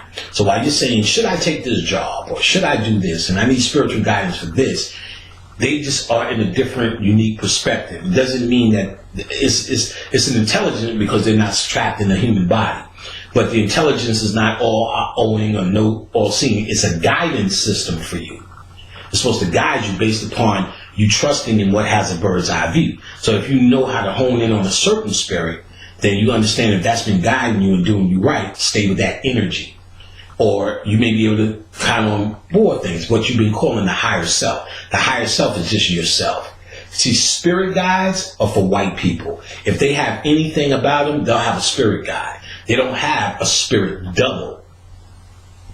Ka is melanin. Your Ka is your doppelganger or spirit double, or what we've been calling your higher self, or what they've been calling a spirit guide. So when black people, my spirit guide, ain't no fucking spirit guide. Ain't no nigga interested in hanging around with your ass while you walk around and shit and fart on earth. Does that make sense? Mm-hmm. You know what I'm saying? My spirit guide tells me, oh, nigga, you lousy Walmart worker. Ain't nobody want to spend their whole time guiding your ass. You know what I'm saying? It's you who's guiding you. Because we have that ability. White people who don't mean nothing, they're niggas who guide them, because without that guidance, you think you niggas got it hard now. You think you get it hard now. Imagine if they weren't into going green. You know what I'm saying? Recycling. Imagine if they wasn't into that bullshit. If you niggas slice a throat, it'd be the purge. You know what I'm saying? Right. Be the purge for real. Yeah, nigga, we about to purge these niggas, so I need y'all to get in your game. You know what I'm saying? Because that's what it'll be. So they have spirit guides to tell them, no, don't kill niggers, like niggers. And it's really to keep them at a pace, not to stop what they're doing, because they have a goal here. We put them in motion. They're not just... See, you got to think about this. If white people came with their own agenda to attack us, that means you have to... And why they want us to believe that? The Anunnaki and all that shit, because that's another way of saying they have a cosmic origin. They have no cosmic origin. They have a cave origin. They are something that were created here, just like plastic. Mm-hmm. Do you think plastic has an afterlife? Then why would we think white people do if we knew they were made here? But if you think they're the Illuminati, the Anunnaki, the reptilians, and all the rest of that crap, then you have to say, well, they come from someplace else. And then if they get you to believe they have a cosmic origin, maybe that's how they get one. Maybe that's how they get one. Yeah, y'all niggas ain't feeling, y'all niggas ain't hearing this shit. Maybe that's how they get one if you say, yeah, they all part of Star Wars. That's what came to my mind. Yeah, Star Wars. Yeah, they tell you there's a whole war a long time ago, far away. Or Buck Rogers. Yeah, they're gonna be in the 25th century. Ain't none of this shit true. Mm-hmm. If they cannot transform themselves to enough energetic frequency, because at the end, when you have no body, what are you? Energy. So if we know by their physical manifestation, we know they don't have enough energy. We know that. They can't dance. They can't fuck right. They can't sing. You ever see white people porn? You ever turn past that shit? I've seen some. It's animal fucking. You know what I'm saying? Ain't no finesse. You know, you see black porn niggas at least got a stroke team. You know what I mean? Got a system going. Yeah, bitch. You like that? Let me choke you a little bit. Like you just choke fucking it. Yeah. All right. Yeah, bitch.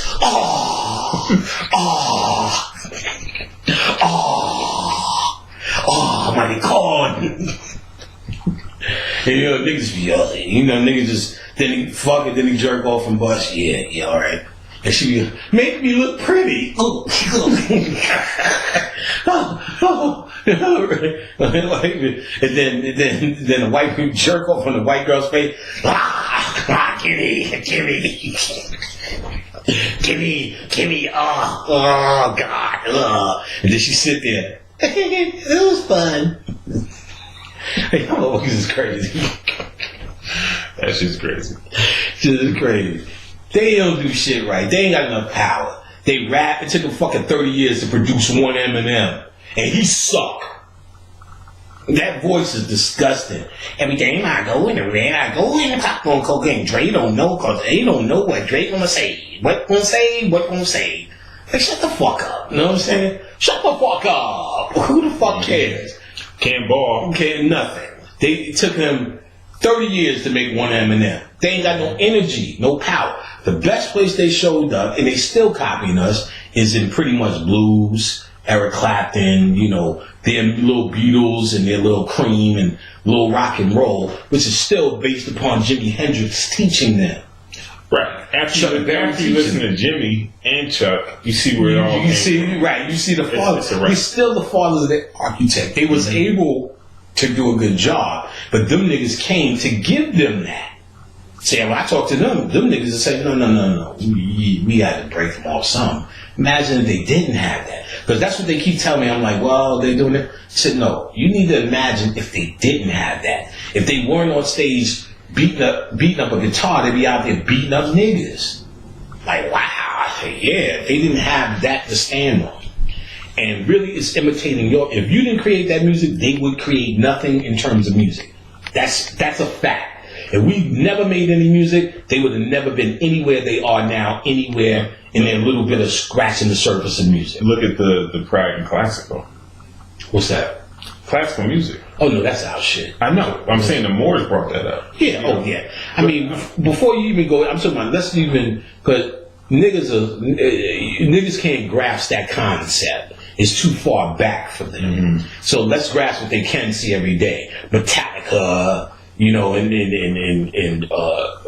Axl Rose and Guns N' Roses.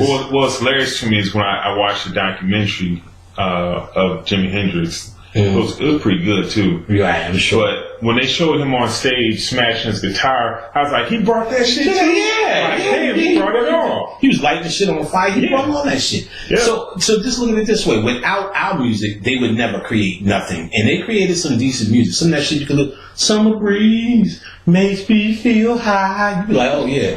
Running through the jazzers of my mind. Because the Isley did that shit too. You know what I'm saying? And, you know, you listen to Chicago, and, you know, some of that shit, Moody Blues, but like, yo, they did it, you know what I'm saying? And that's the best they got. But nothing else they add that you like, this here shit got power.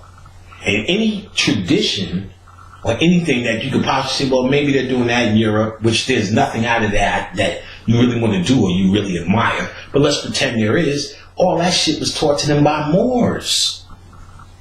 So because, you know, white boy asked me, after we die, we all go to the same place. None of these colors matter. My colors ain't got nothing to do with what I'm talking about. I'm talking about genetics and energy.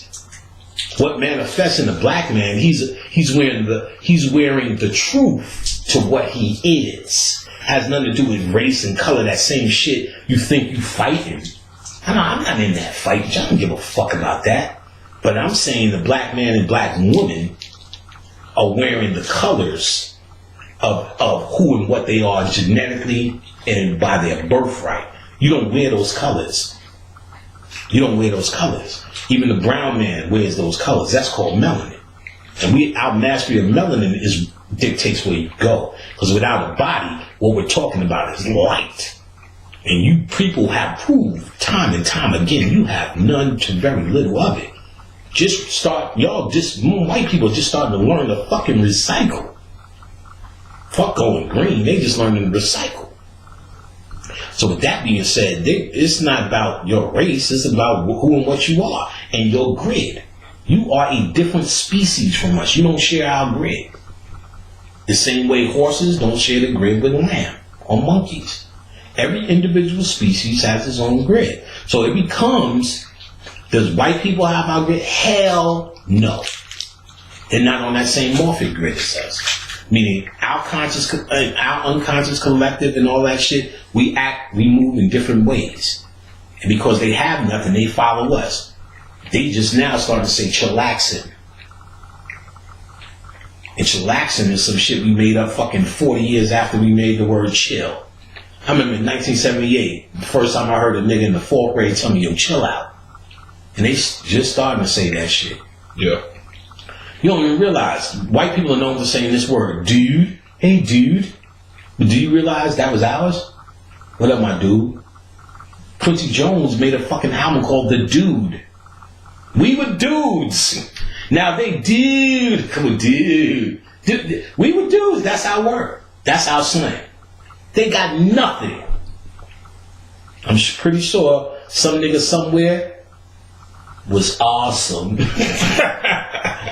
Amazing verse. Gnarly. Sure, all that shit is ours. But I don't even need to claim it. They can limit. Right. You know what I'm saying? But dude was ours. Now they're dudes. Hey, dude. What up? That was my dude. That's my dude right there. Dude, what up? Hey, what up, dude? That was our shit. So they ain't got nothing. So their energy, they're manifesting that they're different from us. So fuck me just saying they're different from us. You show me where they're the same. I can show you as a humans where we all have these things in common. We all want this for our family. So we get that confused. We're just the same thing. That dude, Buckshot Shorty, you played me. This on KRS-One. He had a whole YouTube speech yelling how we the same. How if you open up anybody's heart, you're going to see the same blood that's red. Well, if you dumb fucker. If you open up a dog's heart, you're going to see the same blood that's red. But is a dog you? No, his genetics are different. This is not measured. See, I get it. You may be fighting for white humanity, which I don't get why you would be doing that. But let's pretend you are. Yeah, it's going to look the same because they're made from your template. But the genetics are quite different. That heart, you put that shit under some 2 Chainz, it's going to be different from ours. Our shit's gonna be going boom, boom, boom. Their shit's gonna be going boom, boom. You ever see a white girl dance at the club? Yep. That shit is the worst thing ever. I've seen it. Worst thing ever. You could almost excuse it if she had an ass. But since that ain't happening, all you watching is a fucking horror show. A fucking horror show. All the single ladies. Just go to a white strip club.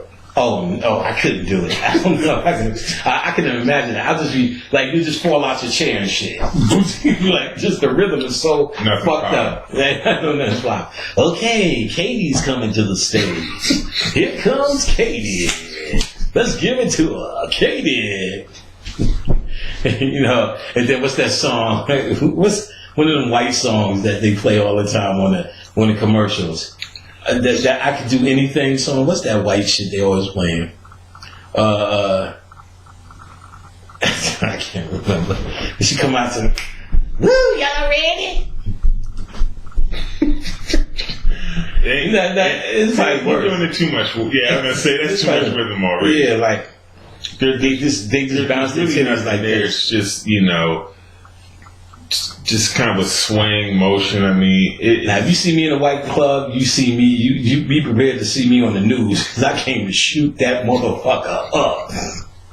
Ain't nothing else there for me. I came to shoot. You know what I'm saying? Hey, they start doing the shit.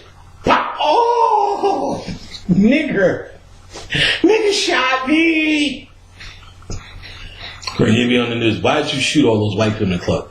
Their asses were so flat, nigga. You know what I'm saying? He was dancing to Izzy. I'm stripping to Izzy Altera. Right, no rhythm. No rhythm. They're not the same thing as us. I don't care.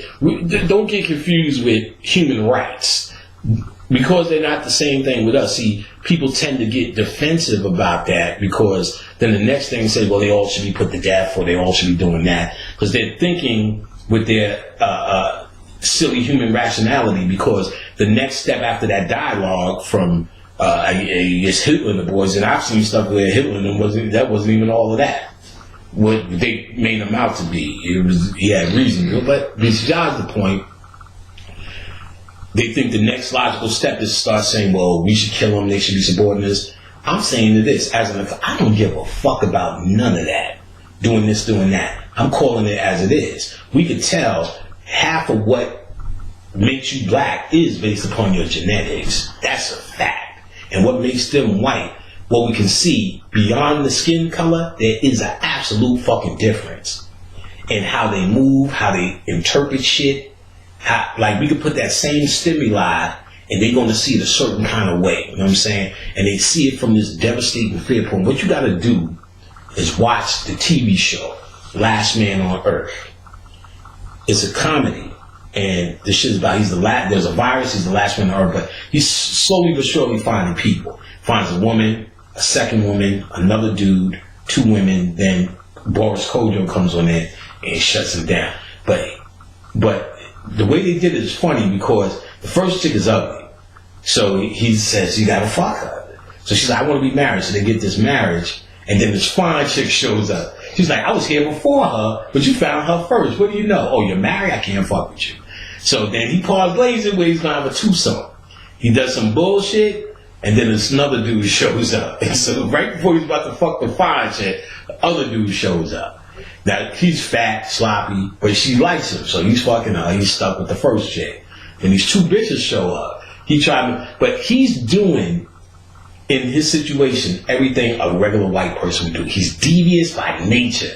And I'm like, this is interesting, because even in them making a comedy, what would you, and most of the comedies are based upon, it's funny because what you would really do in that situation.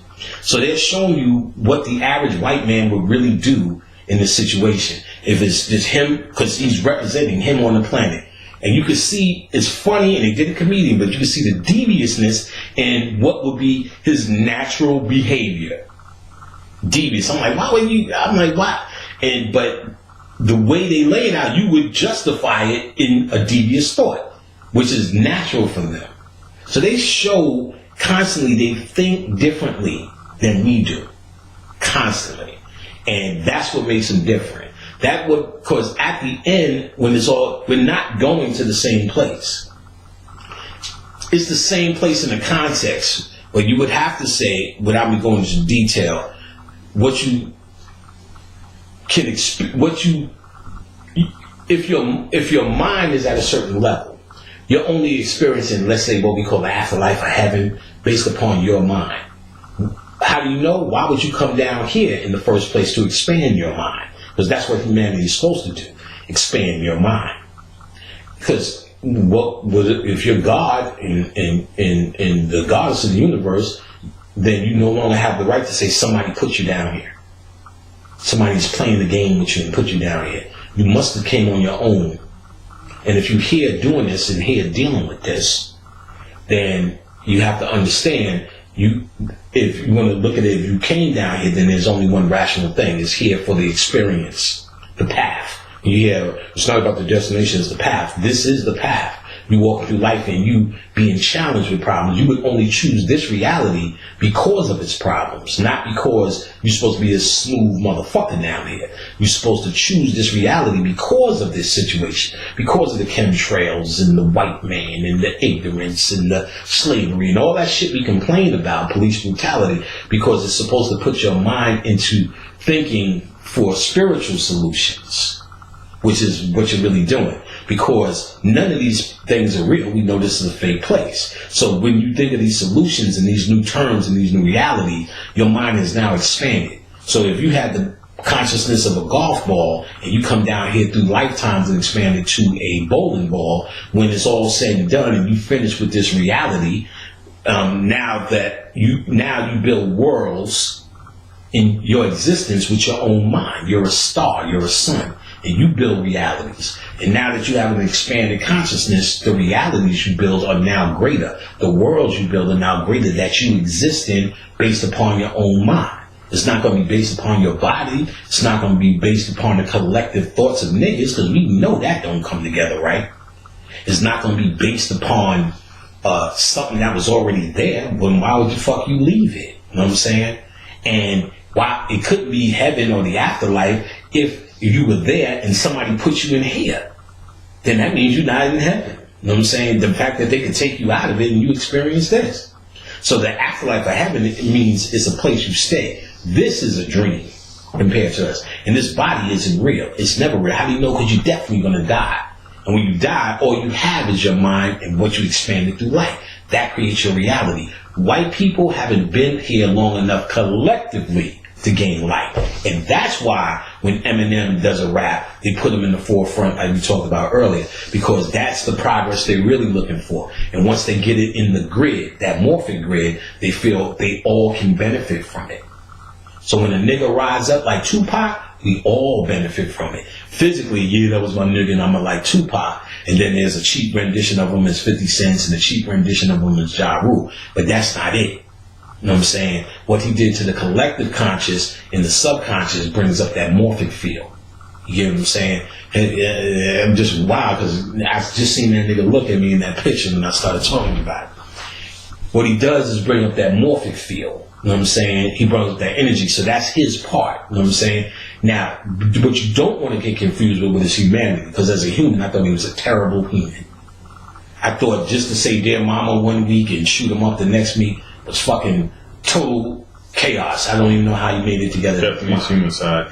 Right, definitely. He was a Gemini. Right. He was a Gemini. Okay, makes sense. So it's going to be that duality, because when he came through, he says he's a form of Maya. And I was like, okay, I see more shit with him. But now I said, nigga, what? And I said, oh, okay. He used to wear like he's got on that thing, the two things on the side. You know what I'm saying? Like wings right here, straight my eye. One day he's this nigga, the next day he's that nigga. And then I always find out some shit he was doing behind the scenes that was like, oh, goddamn, that boy. As much as I don't like that motherfucker. I was like, wow, that's some god shit he was doing right there. No, he did some real G shit. Like, for instance, there was, I'm going to tell you one of the realest shit.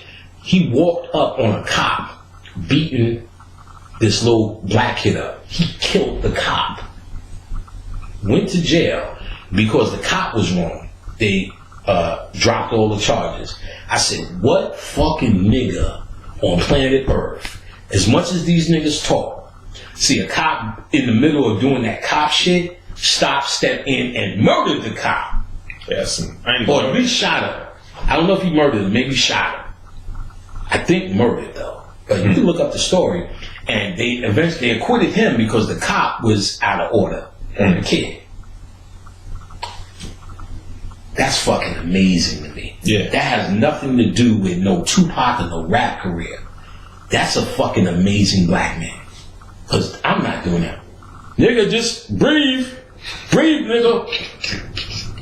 Don't worry, I'll do something later for you. I'll light a candle, you know. But you got to get that ass driven, dog. Laws of attraction. You know what I'm saying? But there's very few, you know, of course it's your kids maybe, you know what I'm saying? But then again, you see them videos, they showed you how niggas do it. They showed you early on. They showed you in a movie where you can have any reality you want. What we do when that happens. Oh man, stop, you're killing radio. Radio's gonna die, you've killed him. Nobody's saying, wait a minute, motherfucker, get the fuck off Radio Raheem. Do the right thing.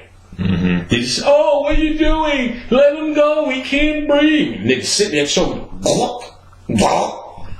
Spike Lee, no! Throw a garbage can through the window. So they show you when they doing it, we don't stop them, we don't do nothing. It's all the gas and all the burners and Tupac did. That's fucking incredible to me. It is. Yeah, I never even heard that before. Yeah, that's incredible. I keep hearing these stories. Like, And I remember hearing that story when he was alive. Okay, that's a little bit of it. But we were too distracted by every other fucking thing he was doing. But that's one of the things he did. Remember one of the times he was walking out of court like this? Like the Jefferson? That was for that shit. What he did with the cop in whatever state. Master. As a human, I thought he was... I didn't like not one song. Maybe one. Maybe. California. No doubt about it. Maybe. But I didn't really like his music like that. But I do recognize this power as that power my guy. I did. I liked Tupac a lot when he first came out. Mm-hmm. You know what I'm saying, with his first albums, then later on when he started doing the East Coast, West Coast beef, that's where I stopped liking him as much. Yeah, because when he first came out, he forced you to pick a side. You know what I'm saying? And you being from Minnesota, I don't even know if you even had a side. You know what I'm saying? Or did it even matter?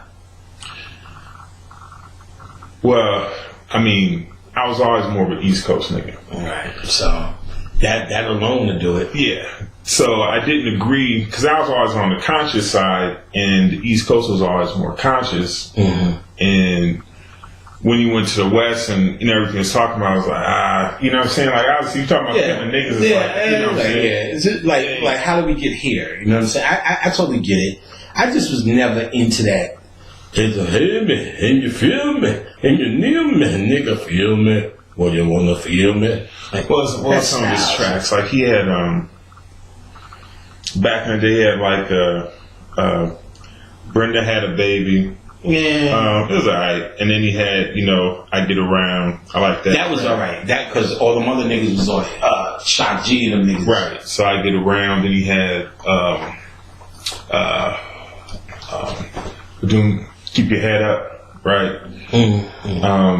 But anyway, these songs, Keep Your Head Up, you could hear you could hear some truth in that. His message to women was positive overall. And that, there was conscience behind him. You could tell that, you know what I'm saying, he was saying some shit. His mom's a Black Panther and all that kind of good shit.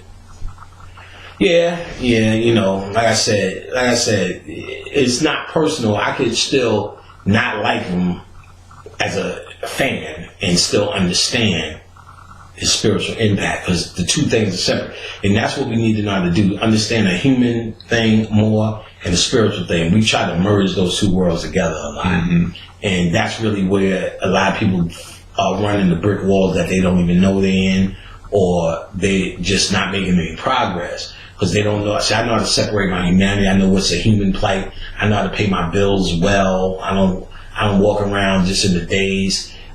Because I let my spiritual power run my human power, but I understand I give humanity its due. It's 10% tied. So I do what's needed to be done for humanity, but nothing's going to supersede my spiritual reality because that's what's running this shit. Humanity is a product of spirituality. So if you deal with spirituality, the product, humanity, will work itself out a little bit better. If you put all your eggs in the human basket, you will be disappointed. That's the nature of it. And the next one, polarity. That's what I was going to say. That's a perfect lead into the next one, which is polarity. So everything is dual. Everything has poles. Everything has this pair of opposites. Like and unlike are the same. Opposites are identical in nature, but different in degree. Extremes meet. All truths are but half-truths. All paradoxes may be reconciled. See, what they're telling you in polarity is, if you want to make it quite simple, stop arguing, nigga. It's fruitless. Every argument is just one side of a coin. So you can always make an argument for anything. The idea of the master sage or the master hermeticist or the occultist is to understand, you don't pick the white team or the black team in chess. You let the youngins play. And you let the ones with the bigger egos think they're the queen and the king and the rook and the the knight and the bishop, and let them believe that there's lesser people in front of them playing this game as pawns. And then very much pawns, but you understand, if you're playing the game in that upper echelon, so that black row, you're still in the game as being controlled by somebody else. So you step out the game as stepping out of polarity. So that's when trademark mark happens. You stay in what they call the middle point, or on your square, what niggas like to say. So nothing could take you off your square. They think some argument is that took me off my square, out of my character. No, they made Trayvon Martin to take you off your square. They show you police getting beat to take you off your square, out of your polarity. So, or the other side of that is you stay in the middle point. You're not swayed emotionally by this, that, or the other. You know what I'm saying? So you can't drag me in places emotionally. Now, if you smack me or touch me or do something, you know, what, motherfucker? Don't be that. You know what I'm saying? That's your first flight or flight reaction. You're talking about as a system of control. You know what I'm saying? Showing me something in YouTube, Facebook, the news, on TV, Love and Hip Hop every day. I don't see them bitches fight on Love and Hip Hop and start rolling up my sleeve going, I can't wait to punch a bitch in the face. Normally, none of us do that because we know that's not what that's designed for. But we know there are things that put us in this place, or even emotionally in the place that we don't physically act it out. So understanding the art of polarity is understanding there is no side. Now, or look at it this way. It made me understand even white folks why what they do and stop being emotional about it and understand, well, if they are what we say they are, they came from caves, they used to rub themselves in their own shit, they used to fuck boys because they understood that if they fuck girls, another mouth would come that they couldn't feed. So they understood, well, if I fuck them, nothing happens, so that's what we would do. They cover themselves in shit. You name all this laundry list of how they lived in the caves of the Caucasus Mountains, and then later, as I did a whole lecture on the book Dirt, of how they lived coming up out of the Caucasus Mountains all through London with no sewer system and no baths, and what they turned those baths that the Moors created for them into just fuck houses, and then they like just little shit. They would use wood on the floor that would hold mildew, and the Moors told them never to do that. Just shit like that they was trying to recreate with just all this long story. And what the fuck do you think they would do if they was that person? And we would do the same shit to survive. I would oppress every black person who's a god just so I can try to figure out how the fucking I can survive. I would try to take everything from you if I am what you say I am. So does it justify it? Does it make you feel good? But no, if you understand polarity, it's just the other side of the coin. They are the other side of the coin than what you are. So when they telling you, or when they telling me, Penny, we're all no color. We all go to the same side. I'm like, no, fuck, you don't understand the law of fucking polarity. You're the other side of the coin. That is clear. And I'm basing that on your actions, not just your skin color. Because some niggas became the other side of that coin too. And we have the ability to shapeshift ourselves or shift ourselves into that. It's all in your thought. Your thought tells me who you are. And if we understand this shit, the law of polarity, and any nigga talking they are medicines, I don't give a, how the fuck could you have a debate? If you understand like and unlike are the same thing, just different polarities. That's what it says. That's the law of Tahuti. So how do you debate? You're supposed to say, well, I understand the science of it, not just the history of it. And the science says like and unlike are alike. There's two different opposites. There's two different ends of the same stick. Ain't no debate, dog. You just pick the polarity. You just pick the polarity, and you entertain each other with the same shit. That's what's real. This is our science. This ain't me just having my opinion. Mm-hmm. If I'm reading this, read to me the law of polarity, and we do like the Israelites. Read! Read! The same law again. Right. Everything is dual. Everything has poles. Everything has its pair of opposites. That's it. Everything is dual. Everything has poles. Everything has its pair of opposites. So that means no matter what subject I bring up, there's always another side. Always. Always. That's that law. So that means debates can be endless and never get anywhere. Because no matter what you bring up, no one's ever going to win. That side is, as long as your side exists, the other side must exist. So if you put in 10%, they can show you 10% here. You put in 50%, they can show you 50% here. If you raise your side up in your argument to 50%, they give them the ability to raise theirs up too. Why? Because you're making a balance here, a polarity. You're making that scale balance. So each time you add more to it, it allows them to add more. You'll never get down to nothing. Never. Really, all you're counting on is one person is dumber than the other, not able to answer if someone comes up with a bunch of energy. That's it. But if you find, that's why when somebody debates somebody and somebody so-called wins a debate, there's always somebody saying he should have debated me. I'd have answered all that shit. Yeah. You know what I'm saying? Because they saying if you brung 70 and that brung 10, there's always somebody out there going, I know the other 60 I could add to that with my argument. We done put ourselves in a fucking abyss doing this as conscious. We need to stop that shit.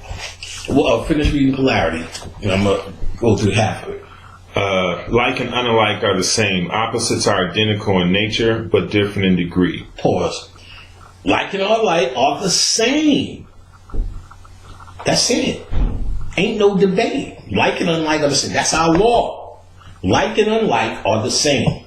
Identical in nature, but different in degree. So-called opposites.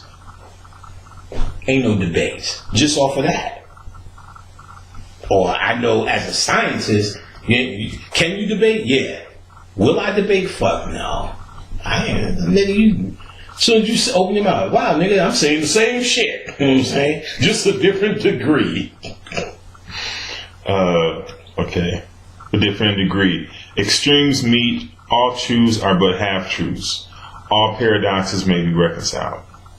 All truth but half truth. That's why I know everything I say to you right now, there's always somebody in could say it very convincing, everything opposite from what I'm saying. How human is better, how spirituality don't exist, how all that shit don't exist. Depends on your vibration. I'm not silly. That's why it's not a debate. You pick what you go for, what's working for you. You are in polarity. So you need to pull polarity. So you need to look at all angles. I look at all angles. I don't just have tunnel vision. Because it all is the same thing. When it's all said and done. Alright, so I think we got that point. Okay. So you want to go on to rhythm? No rhythm. Principle of rhythm. Everything flows out and in. Everything has its tides. All things rise and fall. The pendulum swing manifests in everything. The measure of the swing to the right is a measure of the swing to the left. Rhythm compensates. That's where you get this law out of this principle called what goes up must come down, what goes around comes around pretty much. It's really trying to tell you whatever you do to balance out, there's a natural rhythm that's going to compensate for whatever you do. So if you push something 10, 20, 30% to the right, is going to be the opposite is going to manifest 10, 20, 30% to the left as well. So what goes up must come down. What goes around must come back around. So if you make yourself rich by 10%, you're going to notice something poor. By 10, something poor, you're going to leave something. You're going to give up something. 10%, just to compensate. Always. That's why niggas are going through up and down, because they're actually being used by this law of rhythm instead of knowing how to use it. Mm-hmm. And then they talk about how to use it in something called the act or the process of something called neutralization. And they tell you cannot stop or annul this principle. So in other words, you cannot stop it, but as a master hermeticist, as a occultist, you can start to move that pendulum, let's say, to the right where you want it and have it resonate there longer. And by the law of neutralization, when it swings back to the left, which it will, if you can neutralize that thought, and I teach that in class, how to neutralize that thought, you won't even notice. It will happen, but you won't even notice. Well, for instance, I get out of bed to teach. That's what I do. And the pendulum swings to the right. I'm teaching a whole lot of niggas. Oh my God, and we really got a lot out of that. Pendulum swings to the left, niggas ain't, I don't know what the fuck you was talking about, Panic. But how do I neutralize this left and right? first of all, my passion and love is for teaching. So whether it goes left or whether you learn or not, I'm still gonna be learning. Whether now it swings here and you learning a lot, okay, good. I'm happy. You learning that, I'm still happy. But you may be suffering. You're the one that gotta hear me say this. And everyone has their own perspective. Not like I'm the coolest motherfucker, but this is just how you neutralize. So as it's swinging left and right, the up and down or the rhythm is left and right. Now, I sell my products based upon my lectures. So but that's not why I get out of bed. So if I was to focus on I'm doing this for money, then I'm going to notice the rhythmic swing of broke, rich, broke, rich. But I changed my focus on teaching something more honorable for left and right. Then even though the money's going up and down, I don't notice it. So I neutralize the feeling of up and down. Is it really happening? If I looked at my records, I would say, oh yeah, I was making more here than this happened. It's all there because we cannot change that rhythm. But I don't notice it. So even when it's over here, because that's not what, even when it's over here and I'm not teaching as much, the money is still the same. Over here, money is the same. It may even be more. Not even notice it, but when it swings to this left, the rhythm that I'm in is much more advanced than just worrying about money. Therefore, even my so-called low point is probably good enough for a lot of niggas' high point. Donald Trump, let's just say, $1 billion from his father. I remember he used to build shit, fuck shit up, build shit good, fuck shit up. So he was always up and down with money. But his low point is probably a few million, which is niggas not even dreaming that high. So that rhythm is neutralized as him being broke. It doesn't affect nothing. But if he focused in on nothing but money, see, he's more focused in on him being a fucking mogul and now the president. See, that's actually what's winning for him. He's so obsessed with being a president, nobody really understands that he's actually what niggas would really want to be. A multi-million-dollar real estate motherfucker that throw up buildings everywhere in Manhattan. He got Trump Towers on Fifth Avenue, which is crazy.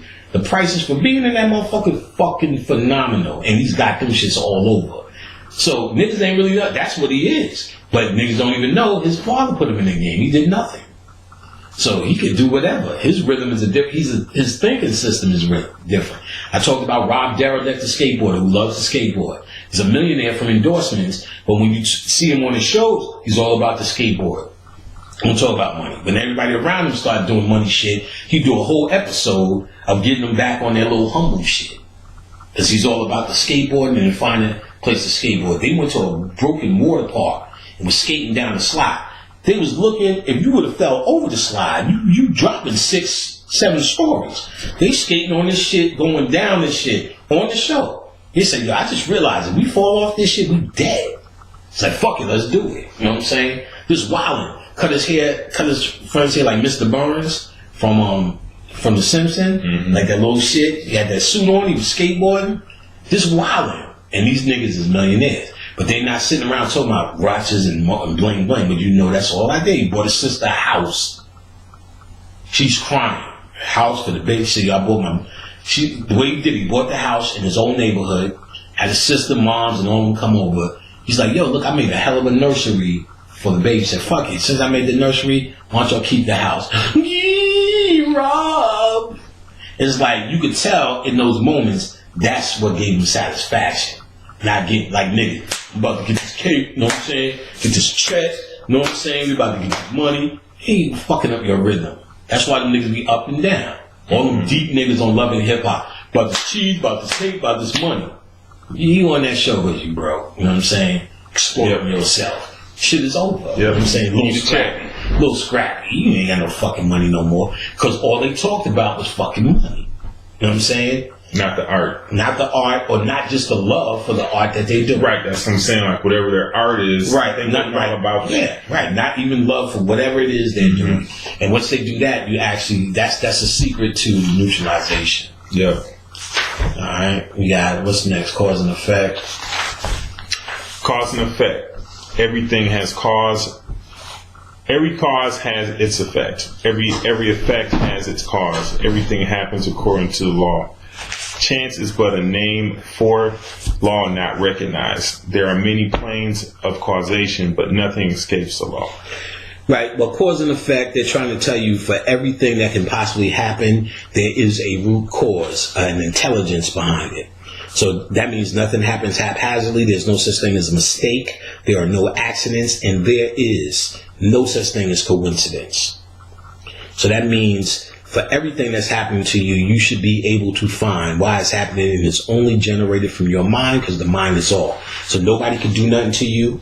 Nobody doing that to you. You're only doing it to yourself. So you need to be understanding the root of cause and effect. This is where you get the law of attraction. This is where you reap what you sow. This is where you get that Bible story of talents, where you bury your talents and double them. Because they're saying if you could put your thought, which is the law of attraction, into it, or control your thought or direct your thoughts, it'll eventually become a cause. Now, I would tell you this.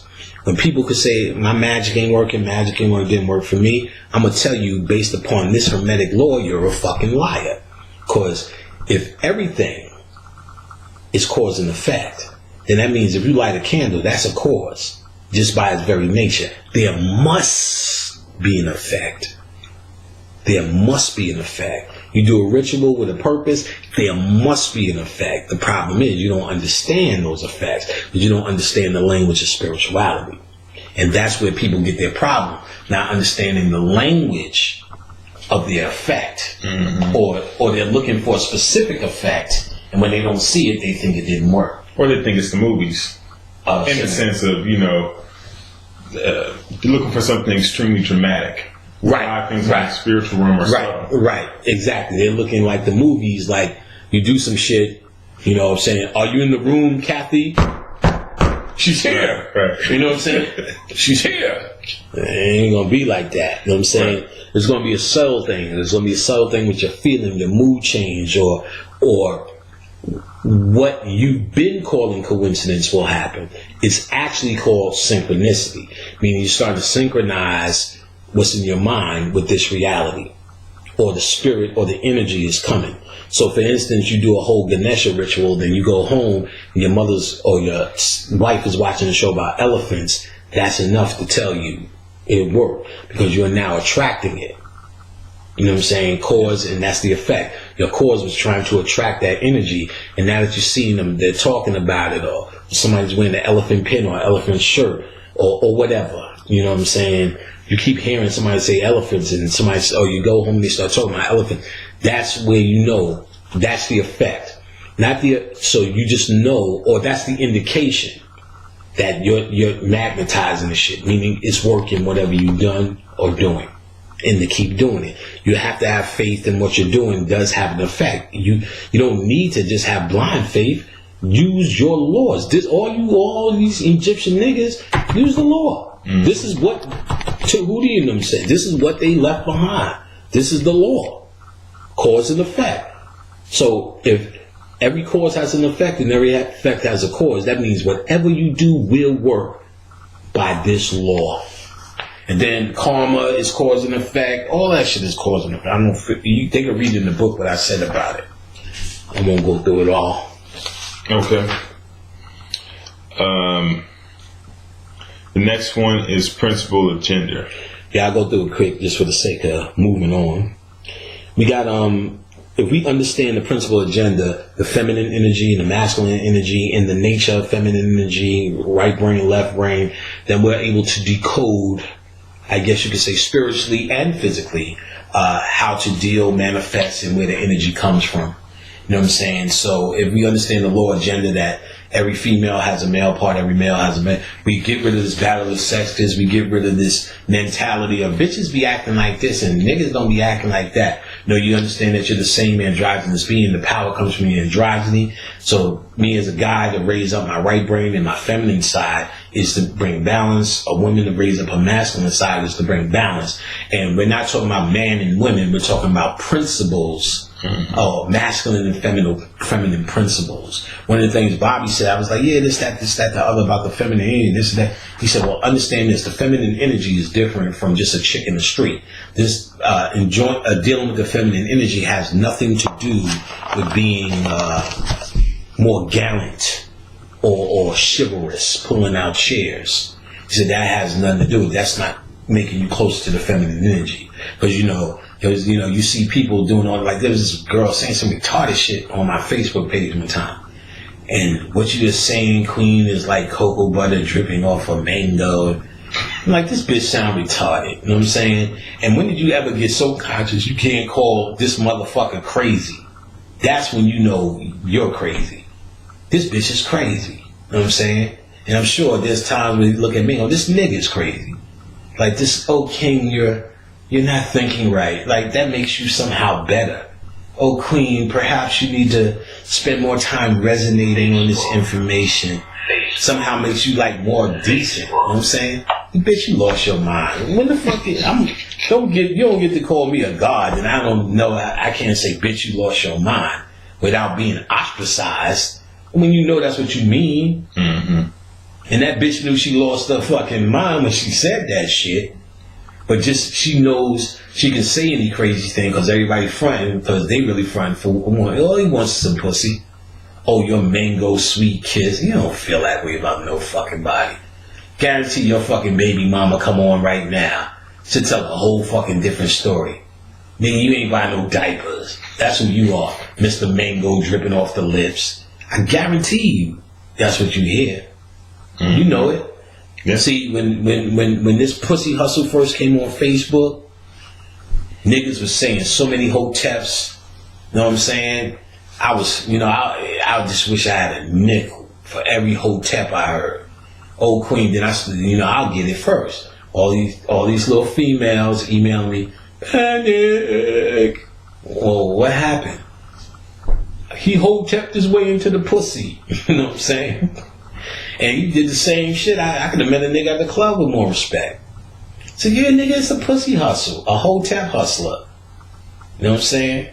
For straight pussy. Niggas is now saying that. And those are like memes now. I'm like, nigga, I'm telling y'all niggas that back before. I'm like, y'all niggas is late on that shit. Y'all just figuring that shit out now? My name is L. Bay, so I'm better. You just a regular wife beater. And had it proven. But he talked all that magic shit. nigga got real normal on your ass. Where you been at, bitch? They're like, wait a minute, I thought you knew magic. I thought you knew magic. Bitch, don't fucking make me get out my seat. Bitch, don't make me get up. Where the fuck was you? Nah, bitch, I was calling you, bitch. Where's your magic? Bitch, it's not working. It's not working. Don't tell, bitch. Oh, bitch, you're gonna make me do it again. You're gonna make me do it again, bitch. You're gonna make me do it again. No, don't beat this bitch. That shit's crazy. You brought that shit on yourself, bitch. I don't like it. You could got me out my character, bitch. Panic. I don't understand. He was just so conscious before he got the pussy. Look here, bitch. Hotep ain't the key. Stop saying hotep. You're giving some pussy. That nigga say some real shit. Do some real shit. Mm-hmm. Do some real shit. Show him prove to some real shit. Alright. For real. Well, shit, this is actually one of my favorite parts of the book coming up. Mm-hmm. So this is the magic of the 72. Mm-hmm. So there's so many ways that you went through the 72. Honestly, on this one, it's a little where to begin is. It's crazy, brother. I'll drop the science.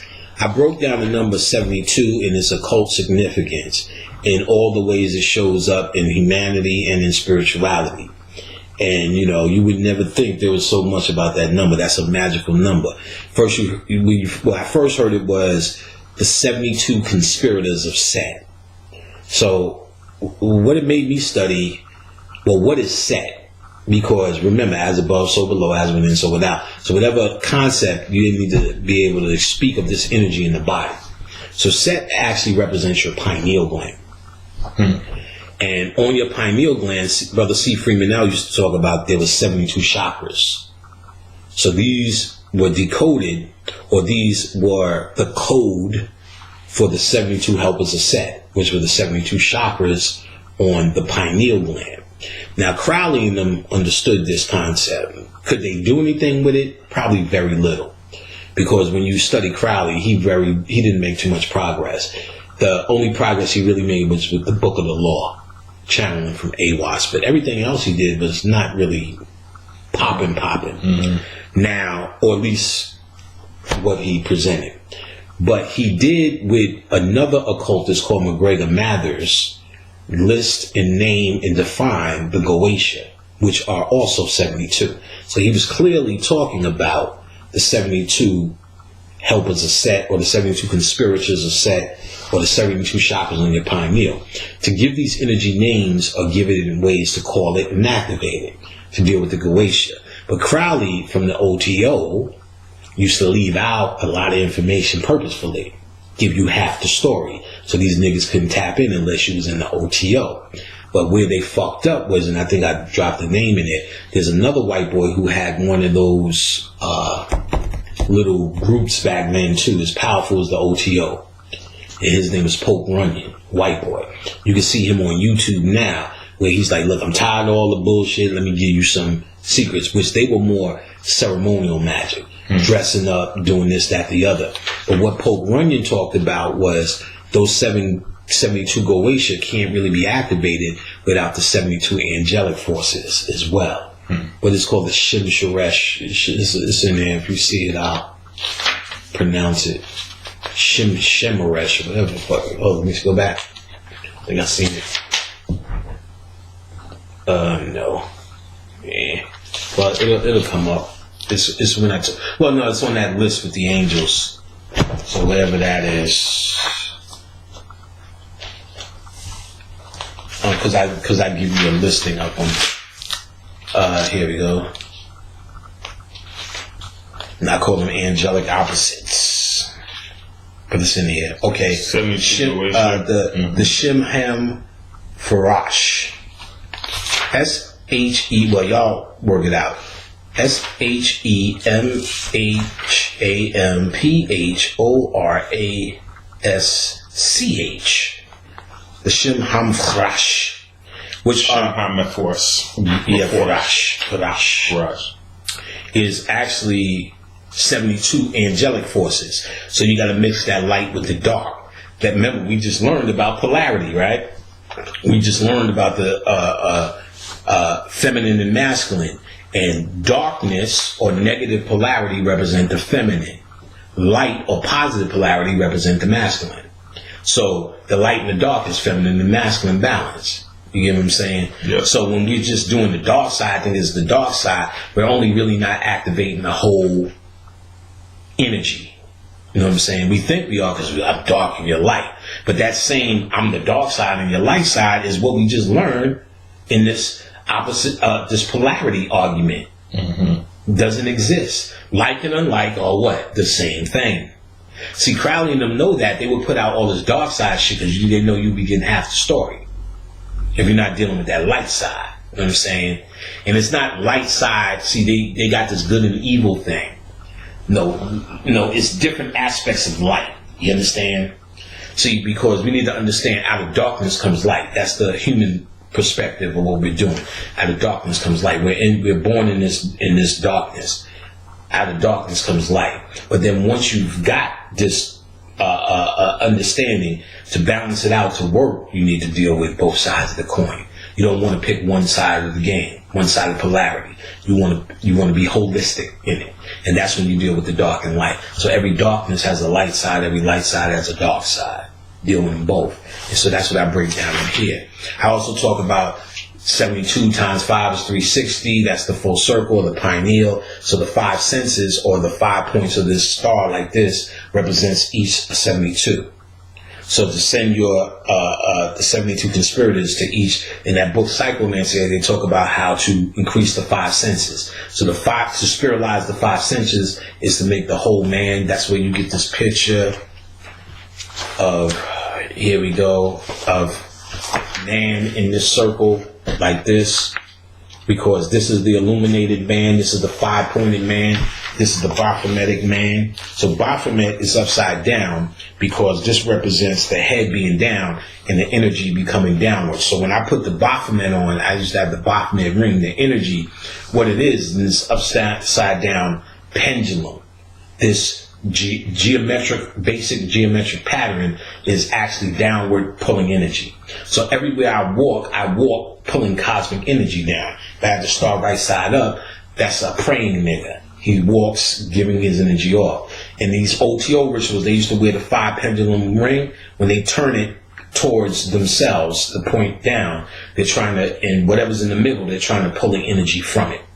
If they're trying to give it energy, they turn the 5-point star towards that object to give it energy. So we're trying to make this book powerful. I will put the Baphomet ring on with the point facing towards this, because my energy is not going into this. So if I was writing this book, I would turn my ring around, right? Because I'm putting my energy, my spiritual energy into this.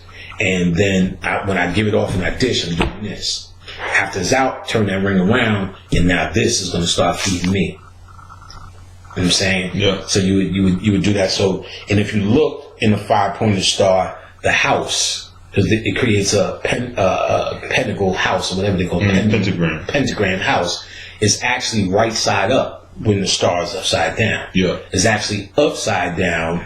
I talked about that in the book. Sure. Okay, yeah, there you go. Yeah, there we go. Yeah, it's upside down when the star is right side up, but it's actually good when the star is upside down. And that's because your house is in order. Oh, and I talked about all that shit, absorbing power and all that good. So yeah, these 5 points or these, and I go through everything. The days of the year, you know, like the 365, the extra 5 days of the year, those extra 5 days are those 5 points. And that's Set Nephthys, Asar, Aset, Horus. You know, we go through this shit. Yeah. You know, the temperatures, 72 times 72 is 144. Yeah. So the 144 saved, or was it 72, plus 72? Yeah, Saturn, 72. Rings of Saturn. As 72, something. The pineal gland is actually Saturn, the true hidden sun, and it's 172 the size of Earth or some shit like that. 72 times the size. 72 size of Earth, and the moon has got something to do with 72. There's so much 72 shit. You know what I'm saying? You know, the portion of light to Hootie 1 from the moon is 172.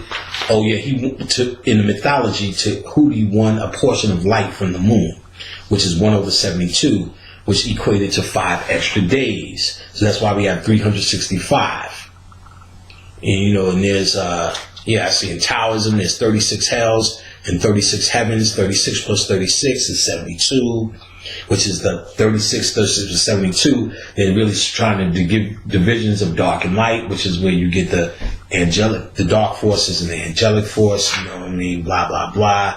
The word jinn, genie, and the 72 jinn, in Surah, the jinns are mentioned in the Quran, Surah 72, which the jinns are nothing but the Goetia, or the 72 domestic helpless Set. Yet again, the demons mentioned in Surah 72. You know what I'm saying? In the Quran. The jinn are to be creatures of free will, made from smokeless fire. What's smokeless fire? Kundalini energy.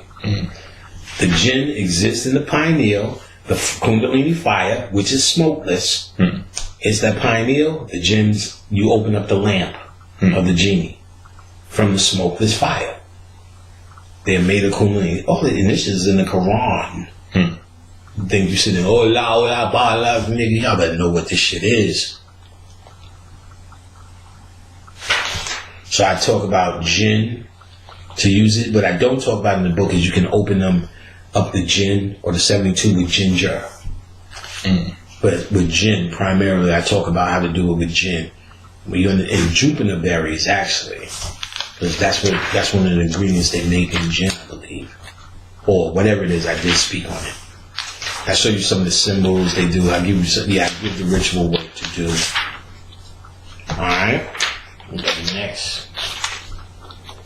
And you was highlighting your shit all the way, so you must really be going through this shit. Yeah. That section especially was crazy. Like, I'm definitely gonna go through that again. Next one is Palo Mayombe, and I mean, this one basically you're getting into Palo Mayombe, its origins, right? And you're breaking down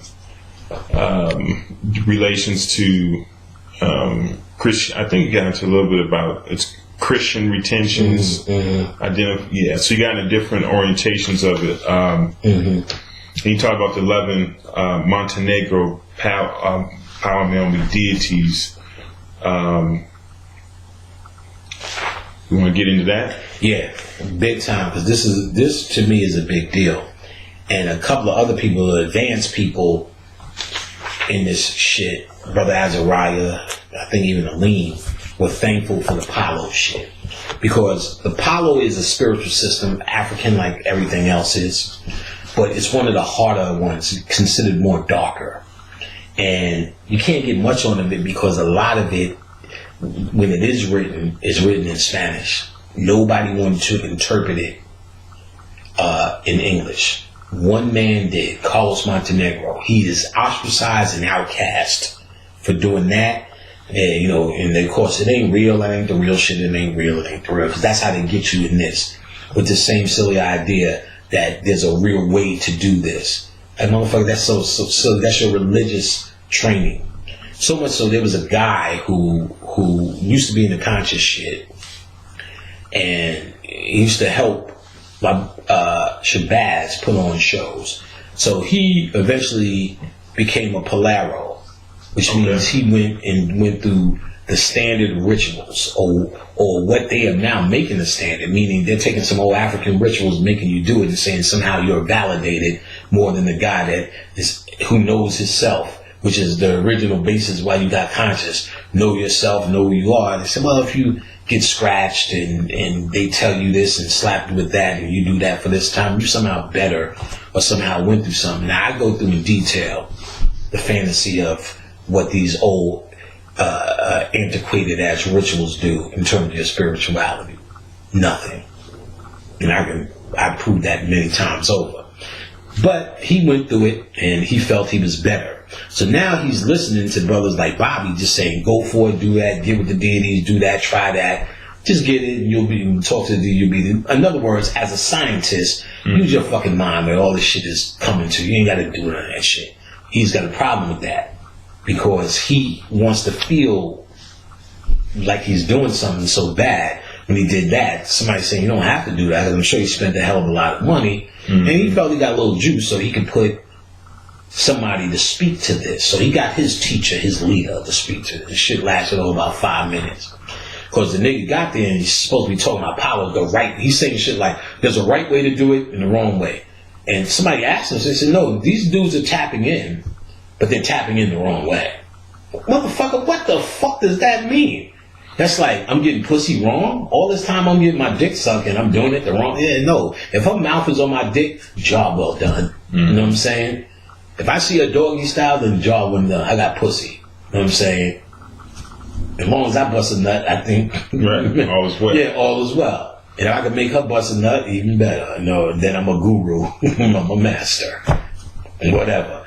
But he's saying stuff like, I was born into this. You get what I'm saying? And I'm saying, well, that's what's sad for you. You know what I'm saying? That's, you're not even, this is not even a choice you made. That's what's sad for you.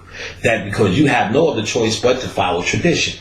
So, but what people need to understand is, Palo was considered the worst of the worst. I was with a Orisha girl, and somebody did some Palo. I was like, ooh, what's that? That's interesting. Oh, no, that's Palo. We don't do that, blah, blah, blah. So they... somebody in Santeria. Taboo. Right, Santeria. Well, she was into the Orisha shit, which is another ego thing. Because when Santeria came back, Well, when the Africans from West Africa, which is where Ifa is from, Palo from the Congo, when those niggas got captured and went to the Caribbeans and all the Spanish people, when they forced Catholicism on them, what they did was use the African spiritual system and mix it with the saints to mask it. So then that developed a new religion called Santeria, which is the worship of African worship of saints. So when the Puerto Ricans and Cubans, mostly Puerto Ricans, started coming to America, and in New York and certain spots like that, they're doing Santeria now, a little bit more free than they were on the islands. So African people or black people around is like, well, what is this? And they tell you, no, it's African origins, it's African. So niggas said, well, let's take it to Africa. And Bobby was telling me, they trying to get into that, and them Nigerians going, fuck you, niggas, we ain't teaching you shit. There was a nigga over here named Metahochi that said, I'll teach you niggas. Started teaching niggas, and all of these Orisha houses and Ifa houses started popping up only after Metahochi put niggas on. So now you have these black people going, I don't fuck no Santeria.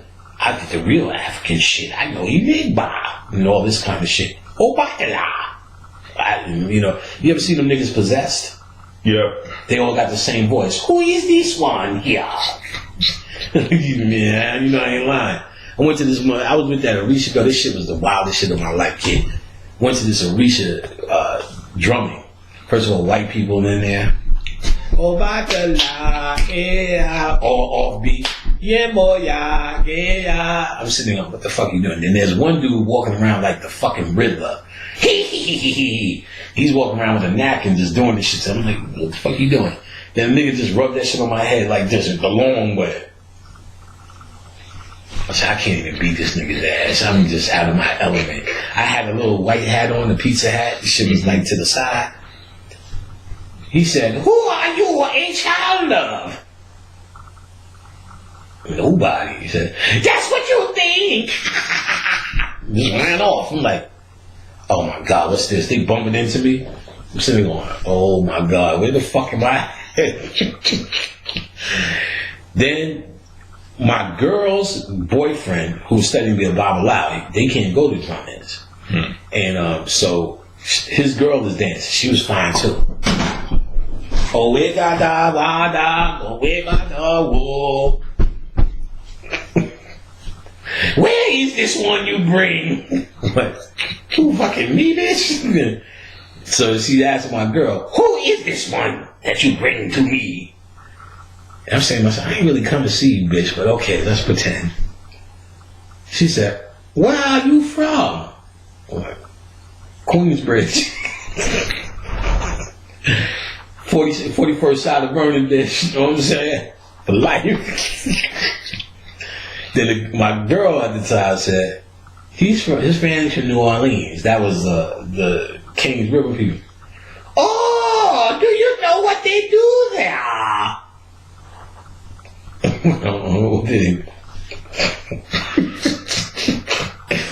Yeah, I said, yo, I got to fucking go.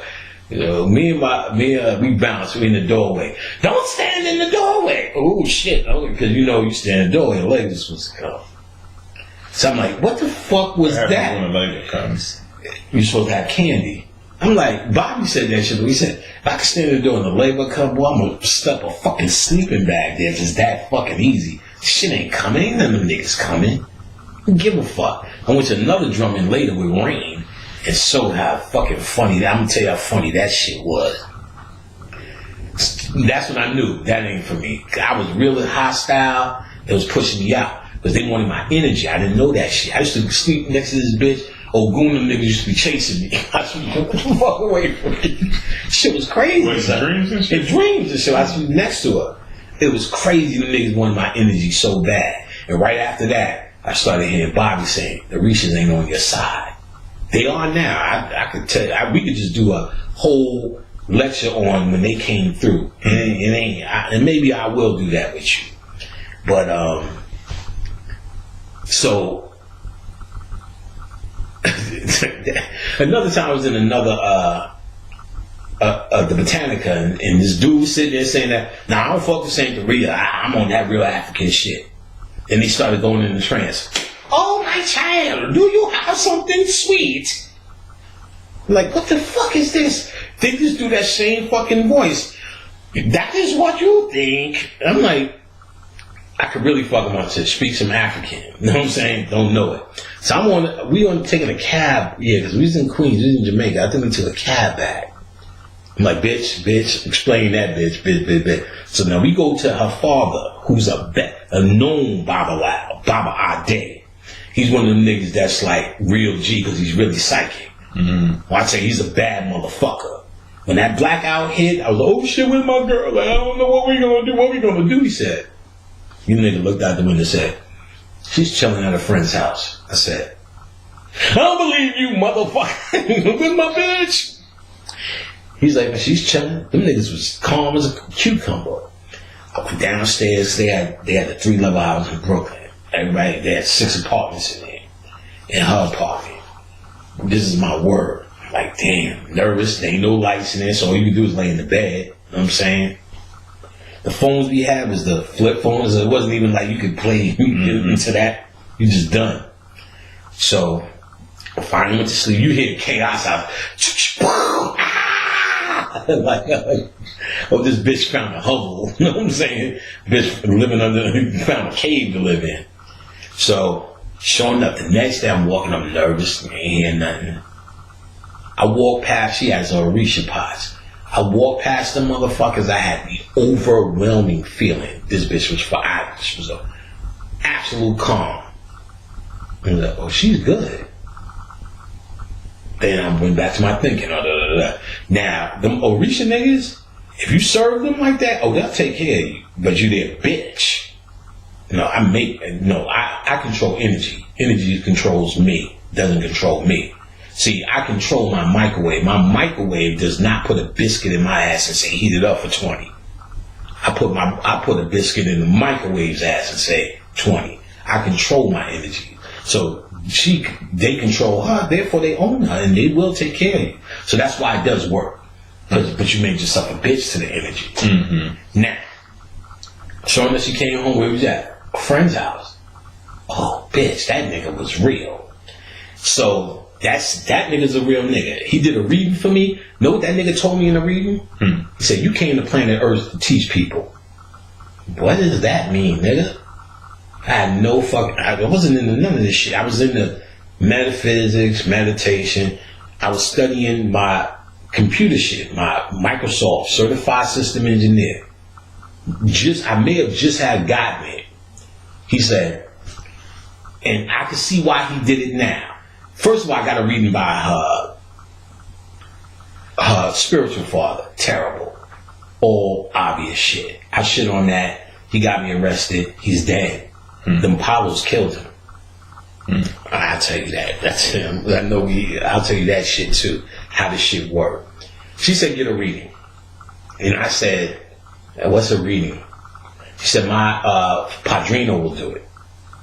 I said, not your father? No, my padrino. My father doesn't really like to do it. So let's go. He said all this. The water's halfway full. There's a hole in your bucket. Each time you get somewhere, I'm like, I'm like, not really. I don't feel like that. That's not real. Okay, that's not real. He said, you got problems with beliefs. I'm like, no, I don't. He's like, oh, okay. Shit all over him, basically.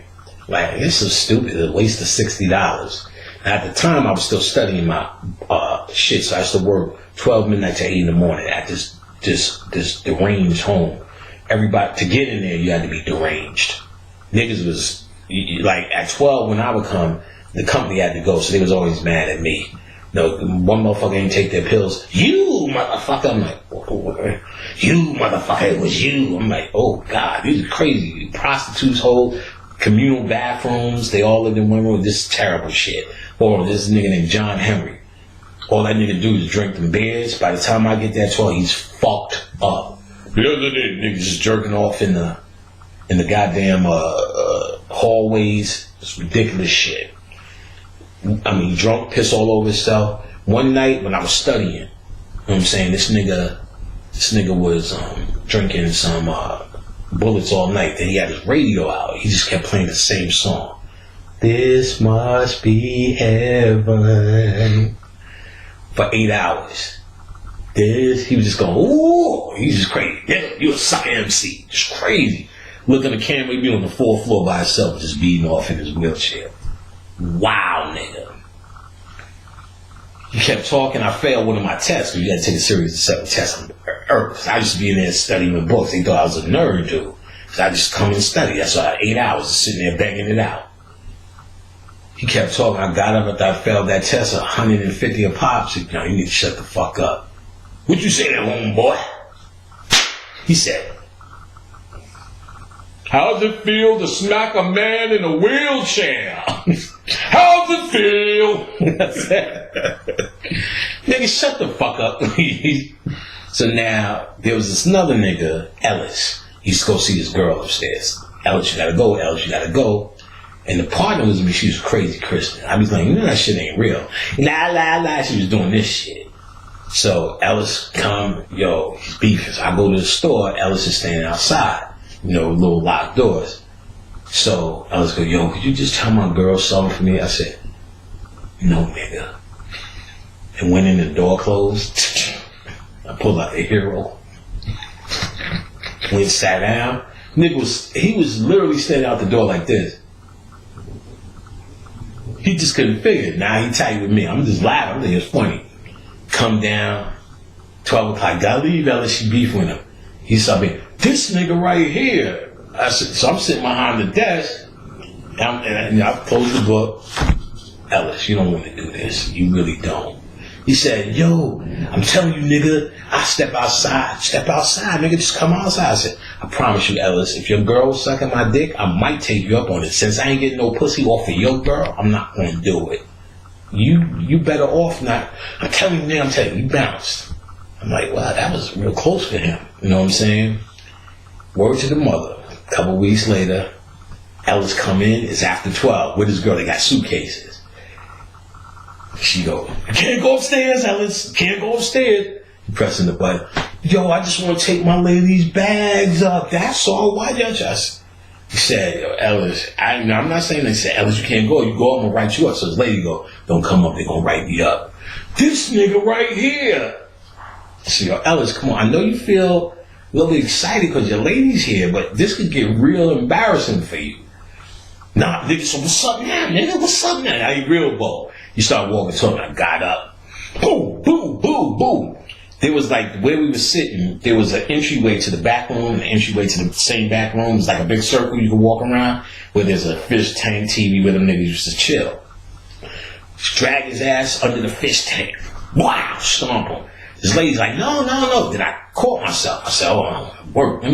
So I move out of that room, and where I was sitting, I walked on this side where the door is right here to the right. So he could have just walked out. So he walks in and say, he's making nigga sound. So the lady's like, "Yo, calm down. I was like, "Yo, Ellis, I'm here for 8 hours. I will beat your ass for the remainder of my shift."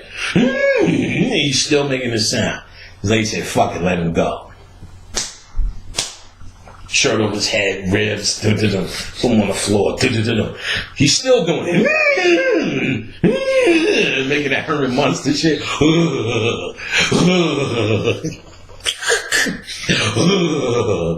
And so then he catches it, so I guess he realized, I'm willing to go overtime on this. So I'm just standing there, all right, as soon as they let you go again, you're going to get it again.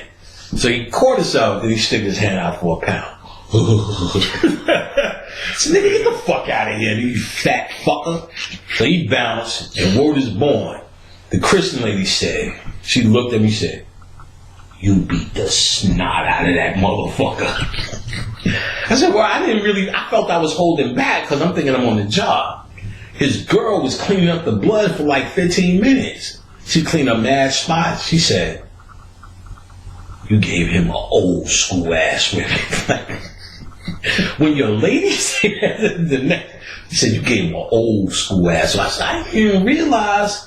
So now, cops came, but they used to come all night for John Henry. What happened? See, I came, beat the niggas that was like, all right, they didn't write a report. Bounce. I had to write a report. Go home, regular night. Chick called me, "Yo, what the fuck did you beat Ellis with?" I said, "Nah, I just gave him some knuckles." He said, "The cops is up here looking for you." you disfigured that nigga. I'm like, what? I wasn't even pounding that hard. Came in that night, my bosses were there, and these niggas.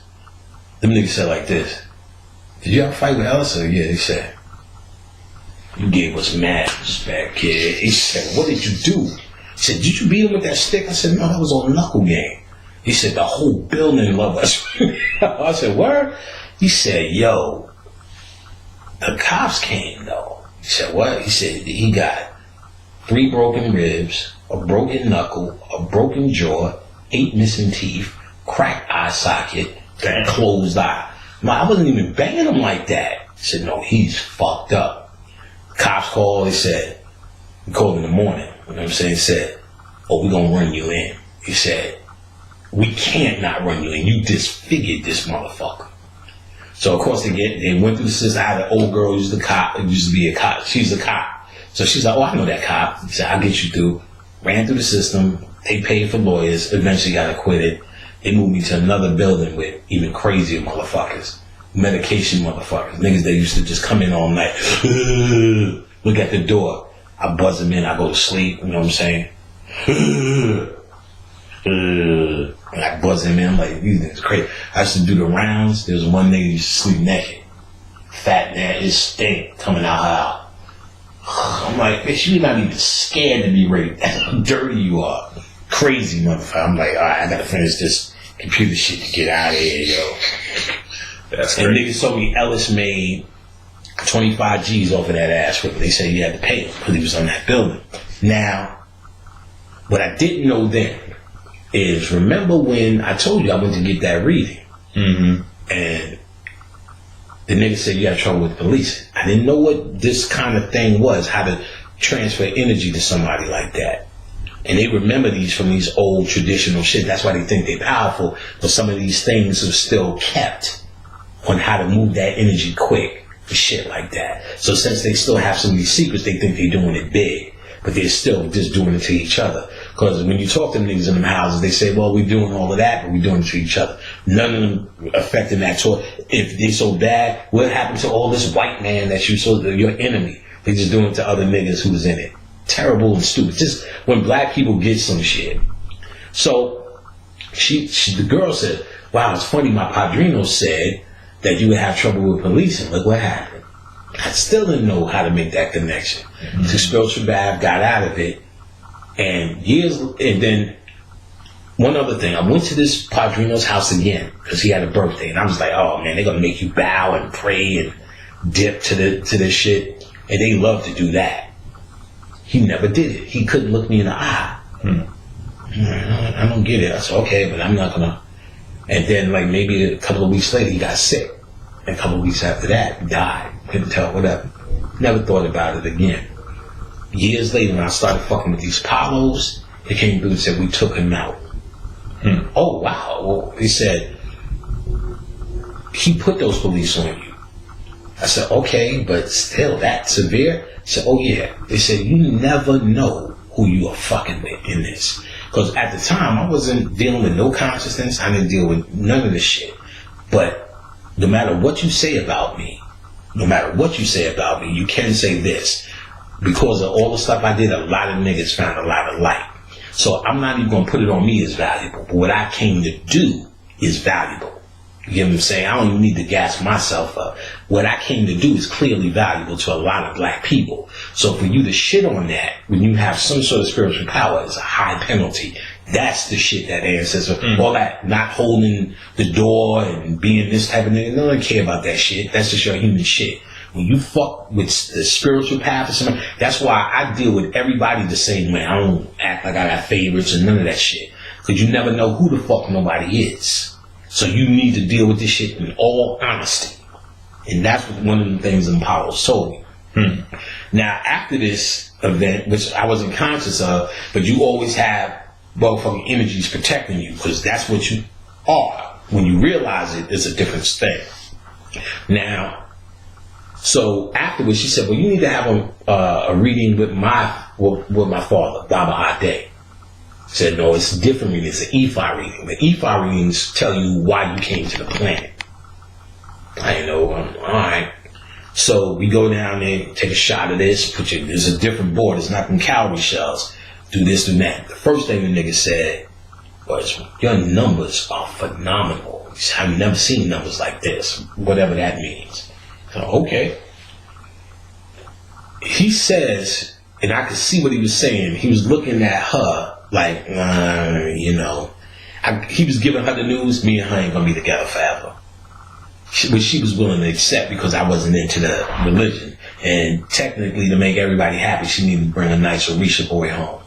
So she knew it wasn't happening. I thought, whoa, at the time. The first thing he said was, okay, your job shit. And he said it with such disdain. Now I get it. Because most people, I didn't know what to ask her, but he thinks most people are going to ask him about some human shit. So he said, your job, you'll be working by fall. He said this shit, you'll be working by fall, you'll get exactly what you want. So I'm like, all right. And he said it with just, let me get that out the way. Then he said, that's when he said, you got high numbers. He said, He said, you came down here to teach. He said, you didn't want to come. Somebody asked you to come. They begged you to come. And you came down here to teach us. I'm like, teach you what? What the fuck? What are you talking about? He said, the first thing you're going to do is write. And once you write, that's going to lead you into teaching. Word is born. I forgot all this shit. I wasn't taking it seriously. I was saying it randomly. Niggas might say, yeah, you started writing on MySpace and these little, in fact, the second part of the book is some of the writings from MySpace. And then that's what led to all the blog talks and all the rest of that shit. And, not to mention Bobby, but panic me. He said it 1,000 times. Are you the same panic that Bobby talked about? Yeah, it became that. But I still had to hold my own. So he said all this shit. He said, the feminine energy will always protect you. He said, look to women to protect you. And I can look back, that's all the bitches got me. The bitches got me. You know what I'm saying? And it's not just pussy, just in every aspect. You know what I'm saying? I would look to a woman before I look to a nigga. Mm-hmm. And I promise you, a nigga could tell me all the shit he wanted to tell me as soon as a woman said, oh, now I get it. Even Khadijah know that shit. Mm-hmm. Alina, this is how you do, she gone. I'm like, that shit is deep, but I forget. I asked him, could you record this for me? So I have it later. I still can't, you push the ball and all that shit. As soon as the bitch be doing, I'm like, now you bring it in, then you bring it out.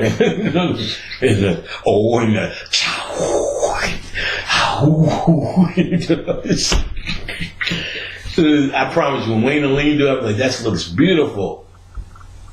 But maybe I need to see it on film. This is not working for me. As soon as Courtney come over here, okay, this is called the I Dream of Genie nigga. I'm like, I can really see it. It's happening. Major Nelson, Major Healy. It's happening. I can make shit happen. It's like when girls do it, I can do it. But Khadijah said, oh, he ain't gonna listen unless one of these hoes tell him how to do it. That's just, and he named it. That's all pan shit. He named so much pan shit that I wasn't even thinking. Niggas call me panic, but whatever. He's saying you survive by nature. You got to be in nature. He was saying so much shit that I forgot. That's what's so sad. Sometimes I remember, that nigga said all this shit was going to happen. When I say this nigga was on point. And then, because he's the real nigga, she was telling me, no, this nigga going around the country just for his readings. He's the real deal. He went to Nigeria to get his shit made. He was even saying, me and your moms realized we ain't have to go over all this shit to be conscious. Like that, I was telling Bobby, I was like, he had a wall full of books. For them niggas, that's a breakthrough. He's reading The Power of the Now. I'm like, that's just some shit I read on the toilet. You know what I'm saying? And when he's supposed to be so deep. And Bobby, man, for them niggas, that shit is profound. For him to say some shit like, we didn't have to go through all of this to be conscious. They're realizing what conscious is. It was just a religious group. And that's all that shit is. So, like I say, he was a bad motherfucker. And, I don't know why, I don't know what I was talking about. So I'll just get back to it. The one dude that got into this, okay, that's where I started. She was telling me how bad the powers are. There's bad magic and there's good magic. Now, what happened was there was a writer named Baba Raul Cornazares. He made a book called The Book of Palo. And in it, which I talk about a little bit, he started talking about the different branches of Palo. And he talked about 4. And that's these 4. Palo Briumba, Palo Kimbisa, I think, Palo Monte, and Palo Mayombe. So the first one, Briumba, has its African retentions. Kimbisa has its Christian retentions. Palo Monte identifies with goodness, and Palo Mayombe is thought to be evil. So when he did a whole book on Palo, the Book of Palo was the Book of Palo Mayombe, identified with goodness. And what he did was to take the Palo deities and identify them with the Orishas, which is what they knew. So now you had this rash after this book of Polaros coming up. People fucking with Palo because now they associated with Palo Monte. Palo Mayombe, Carlos Montenegro wrote a book on that, which is out of print, where he used 11 deities where as most of those deities went to further into the west, into the Caribbean islands and became these saints in Santeria, most of these African deities from the Congo went towards Brazil, South America, and Pecanomble, and all the rest of these are different sets of Palos where they all have these Spanish names with it. But it was the original energies: Madre de la Luna, Madre de Agua, La Santísima Muerte, San Simón, I said La Santísima Muerte, right?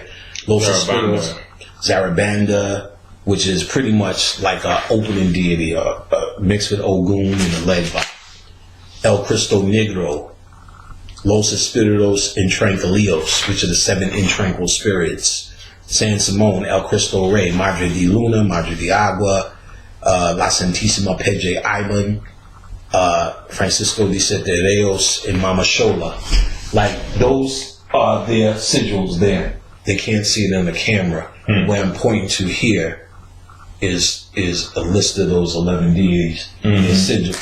There is, Whitney, when you came over and played cards, that chick, she came up here and said, who the fuck is Mama Shola? Just, that's how you know it speaks to your spirit. This is a regular human being, a co-worker of Khadijah. She came up here and said, oh my God, what's that? She now got a tattoo of Mama Shola on her. And she's a human being. So she's come out of nowhere with spirit. Spirit. When they see them sigils and they can't describe it, it's speaking to something. It's speaking to something in their subconscious. It's the language of the subconscious. So something in her is saying that. So now I read to her and explained to her from my book what Mama Shola was. She's all about that. I definitely got a whole different feeling when I first started doing some libation with these deities. And one of the most interesting things was as I was doing the libations that night, I ran out of water, so I was going into my bathroom left the room to get some water. And my puppy was sitting out there looking at me like, who the fuck are you calling on, nigga? Like, his eyes are wide open like this. And he was like, dude, what are you doing? Yeah, they can see. Because he came upstairs and looked at me like, dude, what are you... Nigga, you know what time it is, nigga? Right. Yeah, like, they can see it. They can see that shit. Yeah. You got a cat in that motherfucker, motherfucker.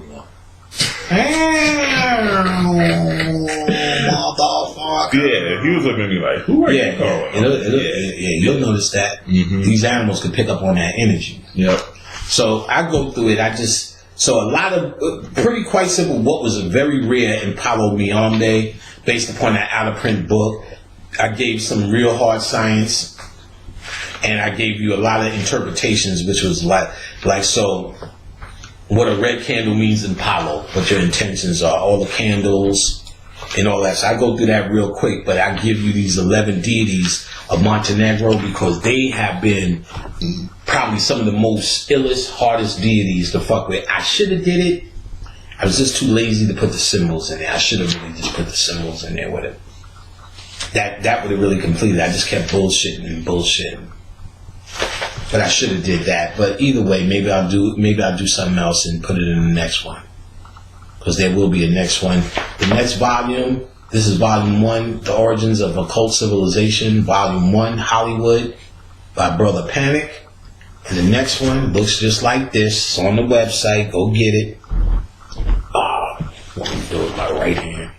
I know it looks pretty straight. The Origins of Occult Civilization.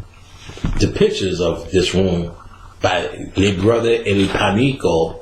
Picture on the back. You can get it from our website, occultlectures.com. Occultlectures.com. Yeah. That's where you get it from. And I know it's a little bit expensive, but hey, it's a lot of information, and it's well worth it. Well worth it. And I said the next one will be volume 2, rap music, niggas. So I'm gonna deal with that rap shit. And just so y'all know, it does keep going.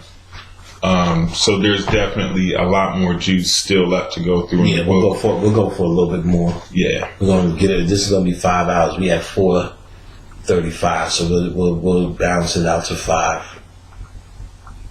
So next one is Necronomicon magic, right? Yeah. So next one's Necronomicon, which is dealing with the great old ones. Right. This is some fascinating, material for me, because it answered a lot of unsaid questions I had in my head, because the first time I heard you address it was in class. Because I was curious to the gruesomeness of some of the figures, right? I was curious to why they look like this, where are these images coming from, why so ugly, basically, you know what I'm saying? And damn near look like they're supposed to cause terror in somebody, you know what I'm saying? So as you started to address that, or could you address that? When you look at the Necronomicon magic and the deities featured in there, a lot of them are very grotesque and just sick looking. Where does this come from? Well, first, understand where the Necronomicon came from. It's out of the mind of a writer called H.P. Lovecraft. H.P. Lovecraft was just a regular white dude that used to have these dreams. When he'd wake up, he would write these dreams down. He started writing short stories. Turns out, he died in, 1800, what is it? I have the, let me find out. I don't think you got it. Yes, it's under... As soon as I start talking about Lovecraft, I'm so used to looking at this. It's way before the Cthulhu thing. See, I don't have my damn glasses on. I can't see there's a year date in there though. It's at the top of one of the paragraphs. I think it's even before Cthulhu. It's definitely in there somewhere.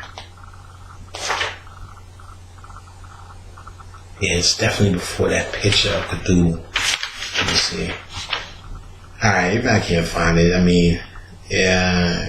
blah, blah, blah, blah, blah, blah. If I had my glasses on, I'd be able to find this shit quicker. I can't even see this shit. Yeah, I don't see it. As far as the year he died. Well, no, it should be, as soon as I start talking about him, I give his date of birth. It should be in parentheses somewhere. And it's at the top of a paragraph.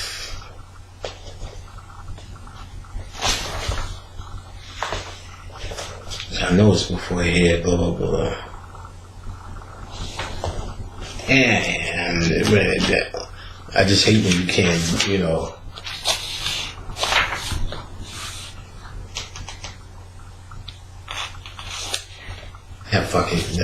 I'm straining my eyes looking through this bullshit.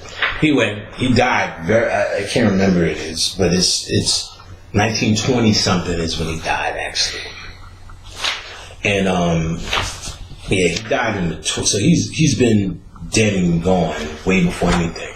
But based upon his writing, but one of the things he did was he talked about, one of the things he did was that this creation that I created, which later became the Necronomicon, he never called it the Necronomicon.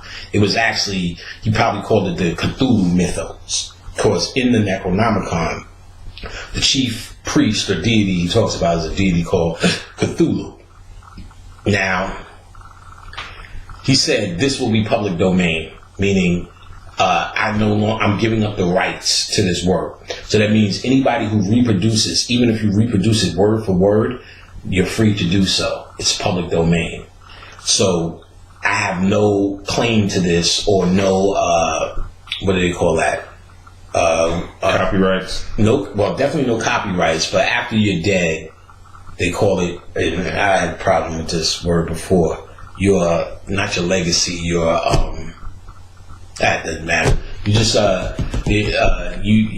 any monies due you or not due you. It's public domain.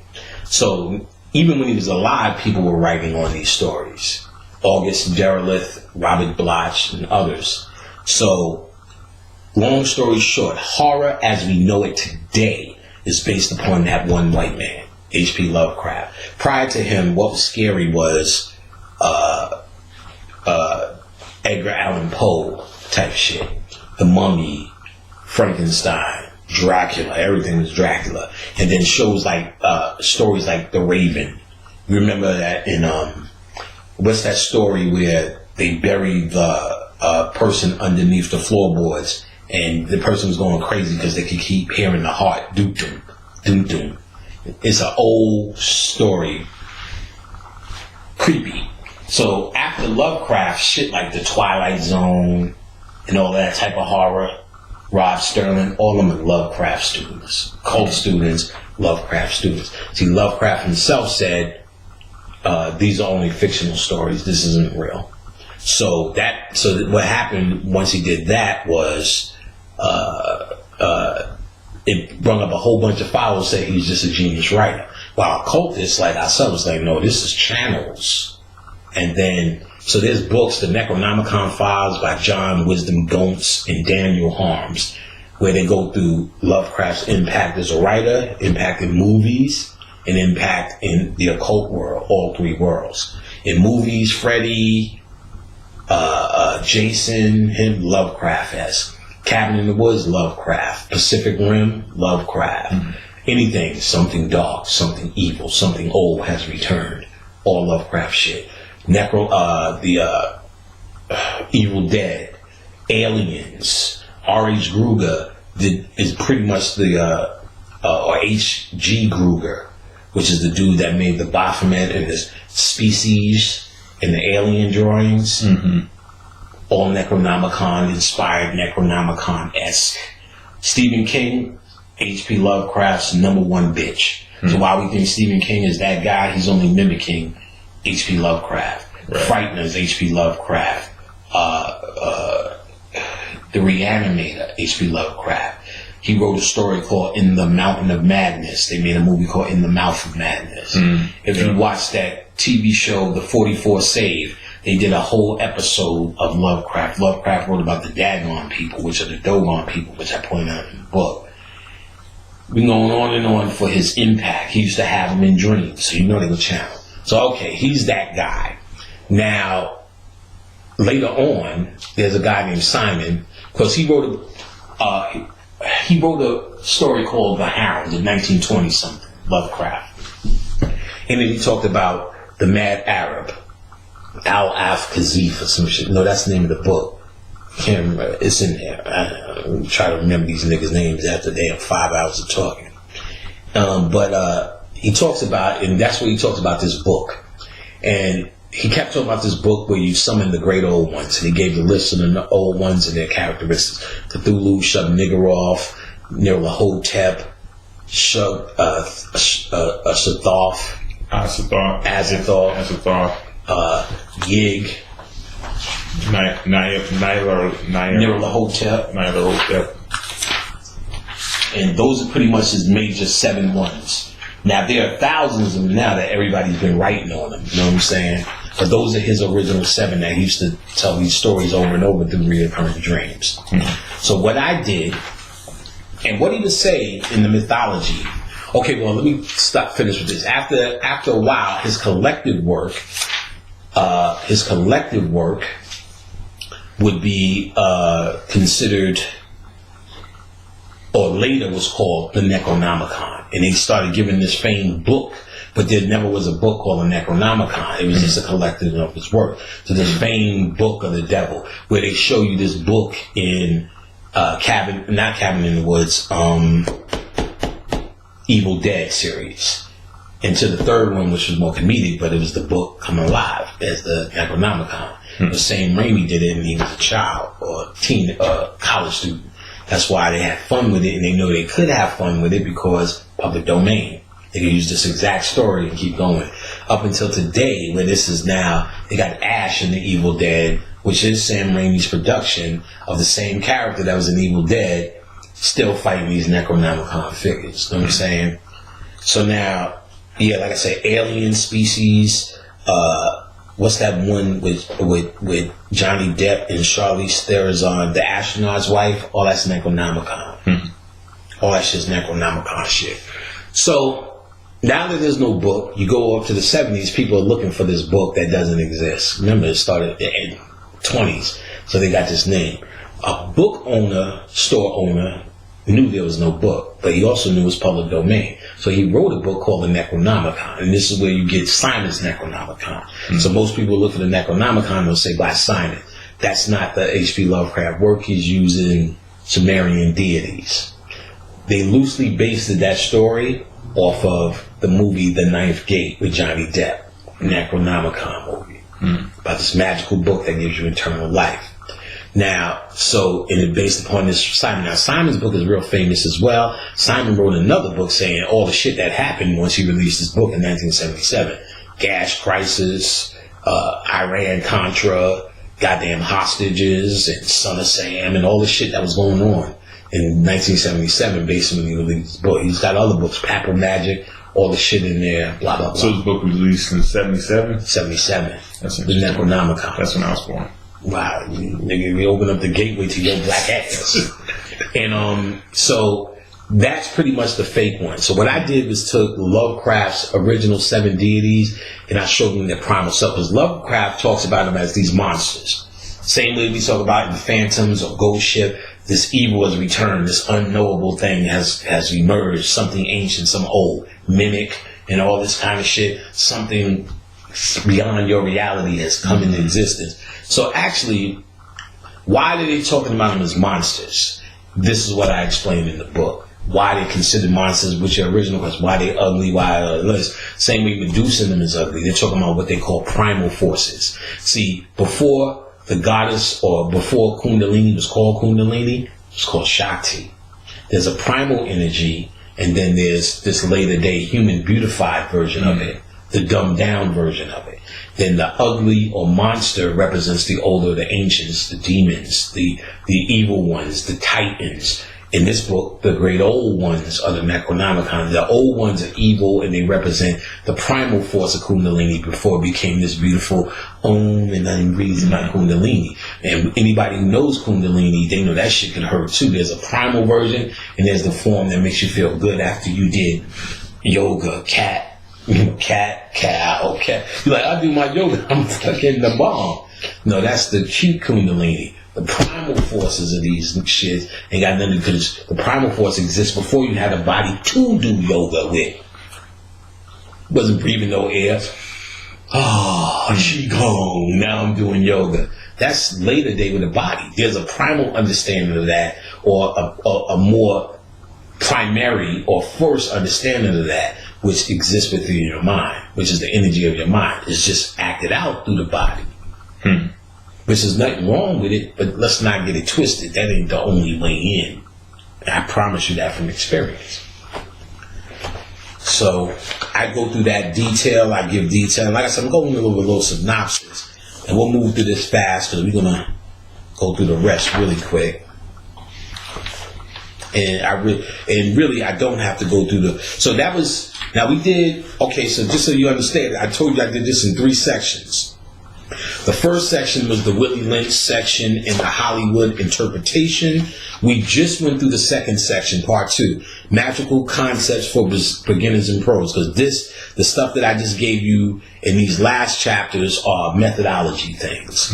So people ask, is there methodology in the book? Fuck yeah, there is. So chapter 4, the chakras, methodology, the Kabbalion. Chapter 5, methodology. Chapter 6, the magic of the 72, methodology. Chapter 7, Palo Mionde interpretations, methodology. And 8, the Necronomicon magic, methodology. Now part 3, I call it scientific leftovers. You can do methodology, but this is a lot of hard decoding of events. And I go through chapter 9, 10, 11, 12, and 13. Chapter 9 is Pirates of the Caribbean at World's End. 10 this is my favorite chapter, Naga Nas and the Wire Ritual. This is a channel that I got from Ill Will. You probably heard of him from Queensbridge that Nas talks about. Ill Will came through, told me something about his boy Nas. And I guarantee Nas may read. I think he does know what I do. I think. I haven't talked to them niggas forever. But I think he does. Chapter 12, something new, same old shit, decoding that movie, something new. So when you see a movie like Something New, you think it's just some dumb nigga shit. No, that shit was. I immediately, had to introduce Indigo to it. I was like, yo, you gotta read this about something. Right. Right, he's getting into it, right? And I didn't see the movie, but just the way he was breaking it down, I was like, yes. I didn't watch that movie till my last fucking resort. I'm like, let me just be disgusted by how she looks at this white guy all dreamy. And I promise you, whatever this is, 25 pages. When I originally wrote this shit, I'm like, how do you write that much out of something new? And just the science in that shit, I'm like, you would think that's some Tyler Perry level shit. Mm-hmm. And you can see just even the little subliminal shit they did with the boy from Crush Groove. What's the lead male actor who was a lawyer like her? He's always playing fucked up role. Blair Underwood. Oh my God. When he came and said, I'm your equal, she basically said no. See, like, we're used to these movies where the nigga, she's with the white girl because the nigga was beating her. The nigga was, taking her for granted. But this nigga was the perfect nigga. And when all you have to do is be white to beat the perfect nigga, they have won. You at least say, well, he was a beater, or he ain't got no job. This nigga was motherfucking the same as her, a lawyer, and that means Mayat. They was showing, no, these niggas is balanced. And when he kept saying, I'm a fiction garden, I went through all that shit. Him holding that black shit in his penis. Oh my God. Him with that dog going through the ghetto as a Anubis. Like, it was incredible I'm like, who the fuck wrote this? She's just a writer with her first. I'm like, you a lying motherfucker. Somebody pass you that script or whatever. But let's just go through it. Pirates of the Caribbean at Worlds. And I really do a fast little couple of pages on the science of that last Pirates of the Caribbean and the symbology of, what they went through in the North Pole and blah, blah, blah. Then I go through the nigga and the Nas Wire Ritual. Did you get a chance to go through that? Yeah. Oh, what do you think about that? This is my favorite. I like this. Oh, I thought it was on point. I mean, it was because I was never a Wire watcher. You know what I'm saying? So I didn't get a chance to see the actual Wire, but how he was getting into it, how it was, basically an attack on Nas and, a lot of things that the songs that he was releasing, the things that he stands for, in their attempt to tear him down. You know what I'm saying? I saw him as a symbol, and when he used nigga, and, we go through all of that shit, the word yo, how to use yo, and I did a little bit justice to the word nigga. I don't know what, I must have Ray, I got Ray Charles. I even bring Tal, how they did all of that shit with that movie with Denzel, that drug movie. When he played, what's that real nigga? When he played this nigga. Yeah, Frank White. Frank, what's his name? Frank Lucas, right? Frank Lucas. How all of that shit tied into Jay-Z. I go in on this shit. The channel was right on this. Then the Sam Jackson ritual, like I said, it was one of those unofficial trilogies. I show you how Freedom Land was about locking up the Kundalini people. Snakes on the Plane was lowering the Kundalini energy. And then, what's the last one? Black Snake Moan was about locking the Shakti energy, which is the sexual Kundalini energy, which is the primal version of Kundalini. So I told you there's the primal version, and then there's what it becomes. So Kundalini in its nature is a primal energy. Shakti is a sexual energy.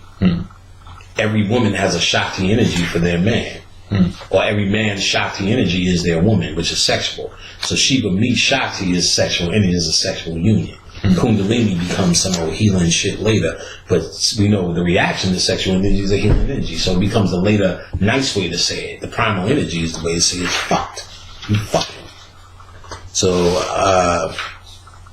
Sam Jackson one is all about subliminally shutting down your Kundalini energy, and I break all that down in 3 movies that he did back to back: Freedom Land, Snakes on the Plane, Black Snakes Moan.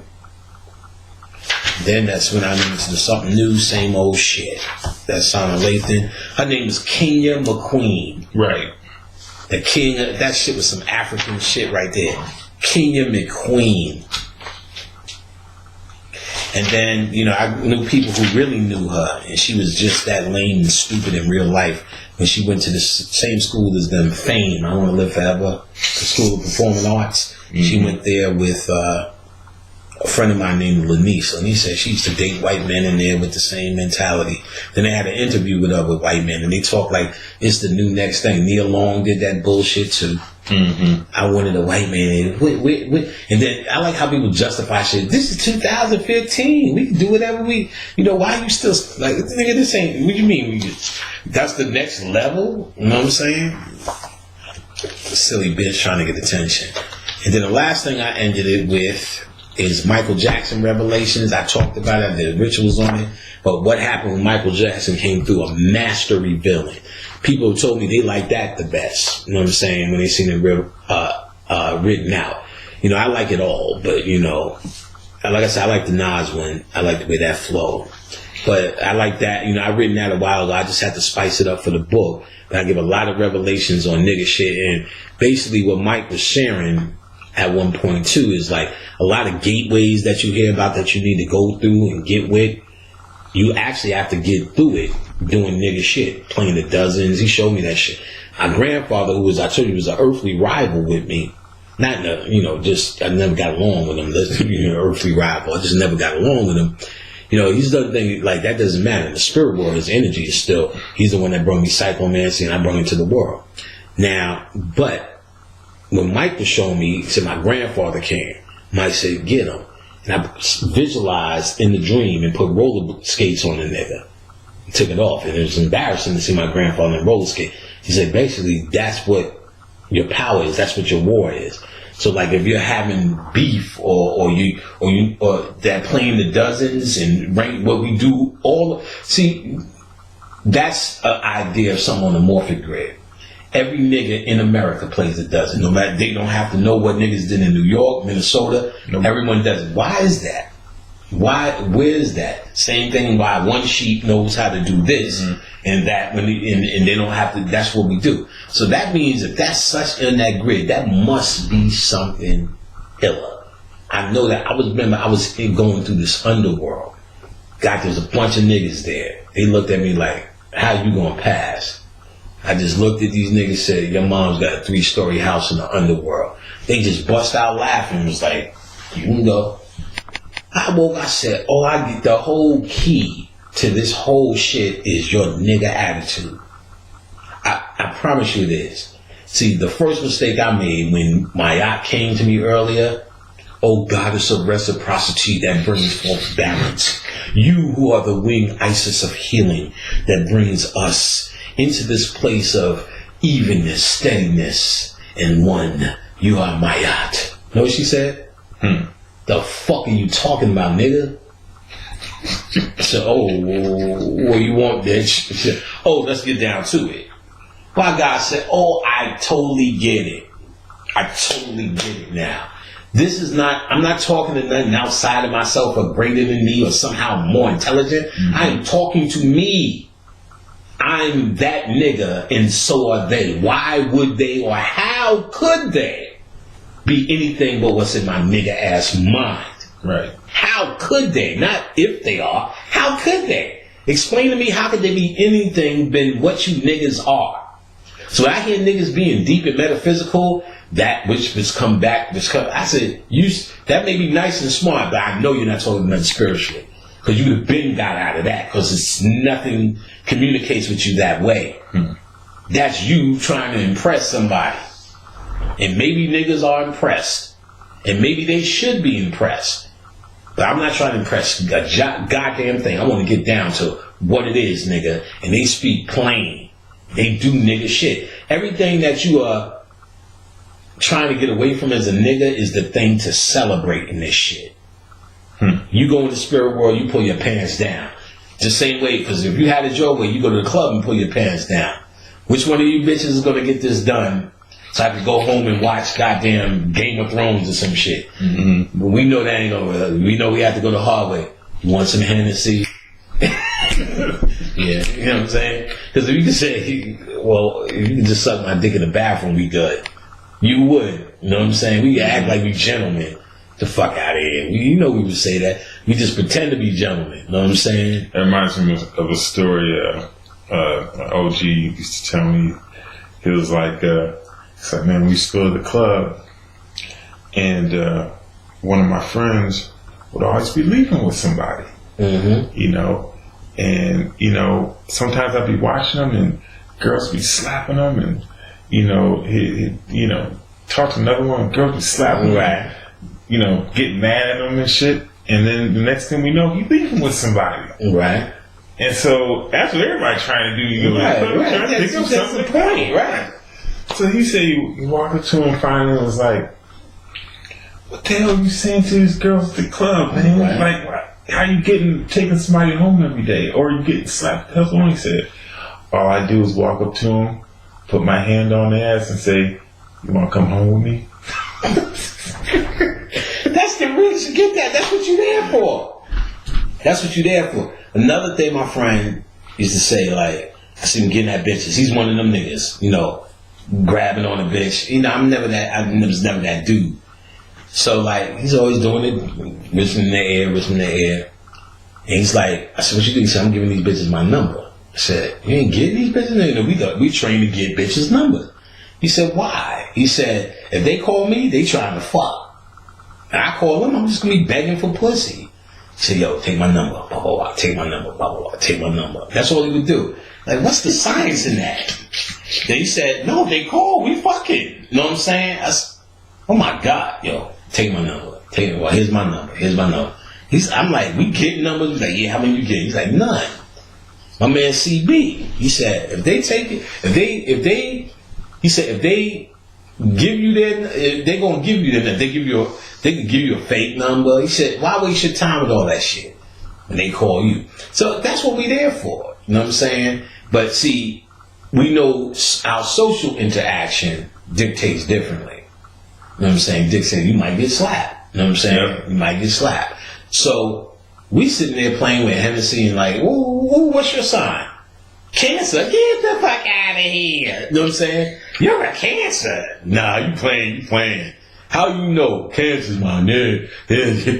Give me that like you cool. Fuck out of here. You know what I'm saying? Give a fuck. So if she said, how about I suck your dick in the bathroom? No, I want to get to know you better. What's your favorite color? Sky blue. Oh shit. You're like, shit, I want to suck your dick in the bathroom. Alright, let's go. Yeah, alright. What's your favorite color, bitch? No, tell me later. Tell me later. Right. Like, oh, sky blue, I got it. Alright. Good. It was nice to meet you. You know what I'm saying? I'm going home and get on the couch right now. We would do it. You know what I'm saying? We act social. So, actually, that's the monster. Those are those Necronomicon. Those are your primal urges. See, in the Necronomicon, they talk about these monsters will rise again and destroy humanity. what is humanity but your moralism and what you think you are? You know what I'm saying? And what they're really talking about, these primal urges have nothing to do with your human restraints or your human morals. You get what I'm saying? So you'll be Kundalini, you'll be chakras, you'll be pineal and all these, whatever you want to, Kai, Ba, and all these things, these concepts. When you have no body, that's all you are. And without the restrictions of the body, and what are the restrictions of the body? Moralism. Mm-hmm.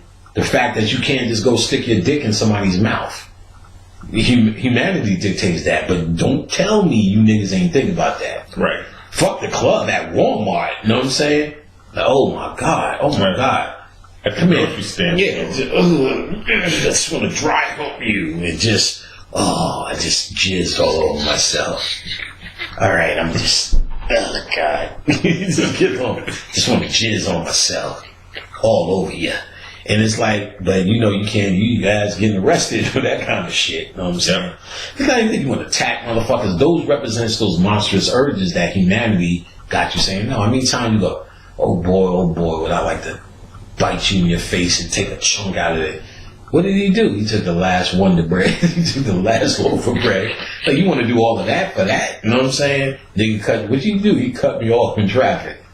You want to chase that nigga until you get to his house. As soon as you pull up in his driveway, just get out and just shoot. Hey, sucker, remember you cut me off 4 hours ago? Bah! Oh! Just drive 4 hours back. That felt good. You do all sorts of dumb shit. But that's the concept that they're trying to say. And that's something that that movie, The Purge, was talking about. Right. Like, if you could just release these primal urges. What are primal urges? But the same, what is described in the Necronomicon, these primal urges. They just regulated to this killing. Right. But without humanity, you know what I mean, you have no restrictions, and that's what they're really talking about, a night of no restrictions. But what I break down in here in the Necronomicon is the primal versions of these, of Kundalini, chakras, and pineal, and fourth dimension, and I talk about Shub Niggurath, 1,000 Young, that is actually Baphomet in one particular polarity, and Baphomet in this polarity from Earth. That's why he's enlightened now. And Baphomet, the mother of 1,000 Young. Baphomet is androgynous, giving off all these dimensions of 1,000 Young. They show that in Cloverfield, not the new movie 10 Cloverfield, which is a Necronomicon spinoff. That movie 10 Cloverfield now is a Necronomicon movie. A very good one, I think, if you understand how Lovecraft wrote. But as a standalone movie, you might be like, eh. But if you understand the Necronomicon, I was like, they did it right. And then they actually is a spinoff from Cloverfield, which was another Necronomicon movie. You know what I'm saying? Pacific Realm was a Necronomicon movie. There's this gateway in the Pacific Ocean. That's what H.P. Lovecraft talked about. Cthulhu sleeps in the city of Rayleigh, which is sunk at the bottom of the Pacific Ocean.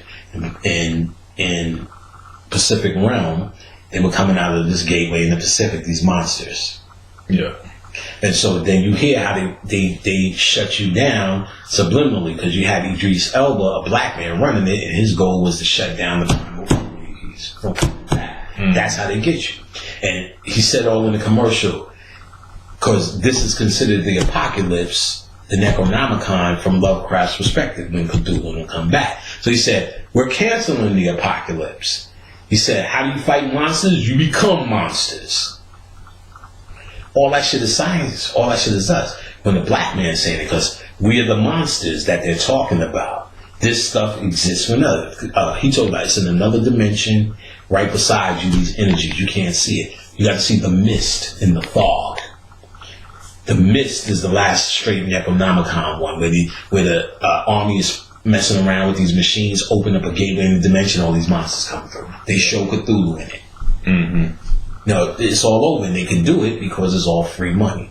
Anything Stephen King is Necronomicon, The Stand, all his shit. You know what I'm saying? Yep. There's another movie called Dreamcatcher, Morgan Freeman, 4 other niggas, alien movie, straight Necronomicon. The Frighteners, Necronomicon movie. You know what I'm saying? Excellent. Dreamcatcher's excellent movie. They was throwing up this wild red shit. It was crazy. These off an alien attack. Crazy. This worms. And worm, Nyarlathotep is a great worm. I'm saying I had a ritual. I think I put it in there. I don't think I did. Where, you get the tequila with the worm. Okay. Swallow the worm. Oh, God, I did that shit. Took the worm, banged that shit with the tequila, and started giving Nyarlathotep. I think I put it in. If not, just do that. You talked about one with gin. Well, gin, no. I didn't talk about swallowing the worm. Did that shit, you know what I'm saying, and started dealing with Nyarlathotep. So really understand Nyarlathotep, swallow that tequila with the worm in it, that Mexicali with the worm in it, and deal with some Necronomicon shit. Oh, yeah. Real nigga shit. The worm still be wet and mushy. You gotta swallow that with no drink first. Right. You better be halfway drunk before you get there. Yeah, I would need to be. Yeah, just take that shit and just act like it. Just look straight. Nope. We after 5. We want to end this now. So I'm gonna say we're gonna do soon, quite soon. So stay tuned. Sooner than later. Till in a few weeks, the radio show. We're gonna start Tuesday nights at 9. You will have all the information to tune in.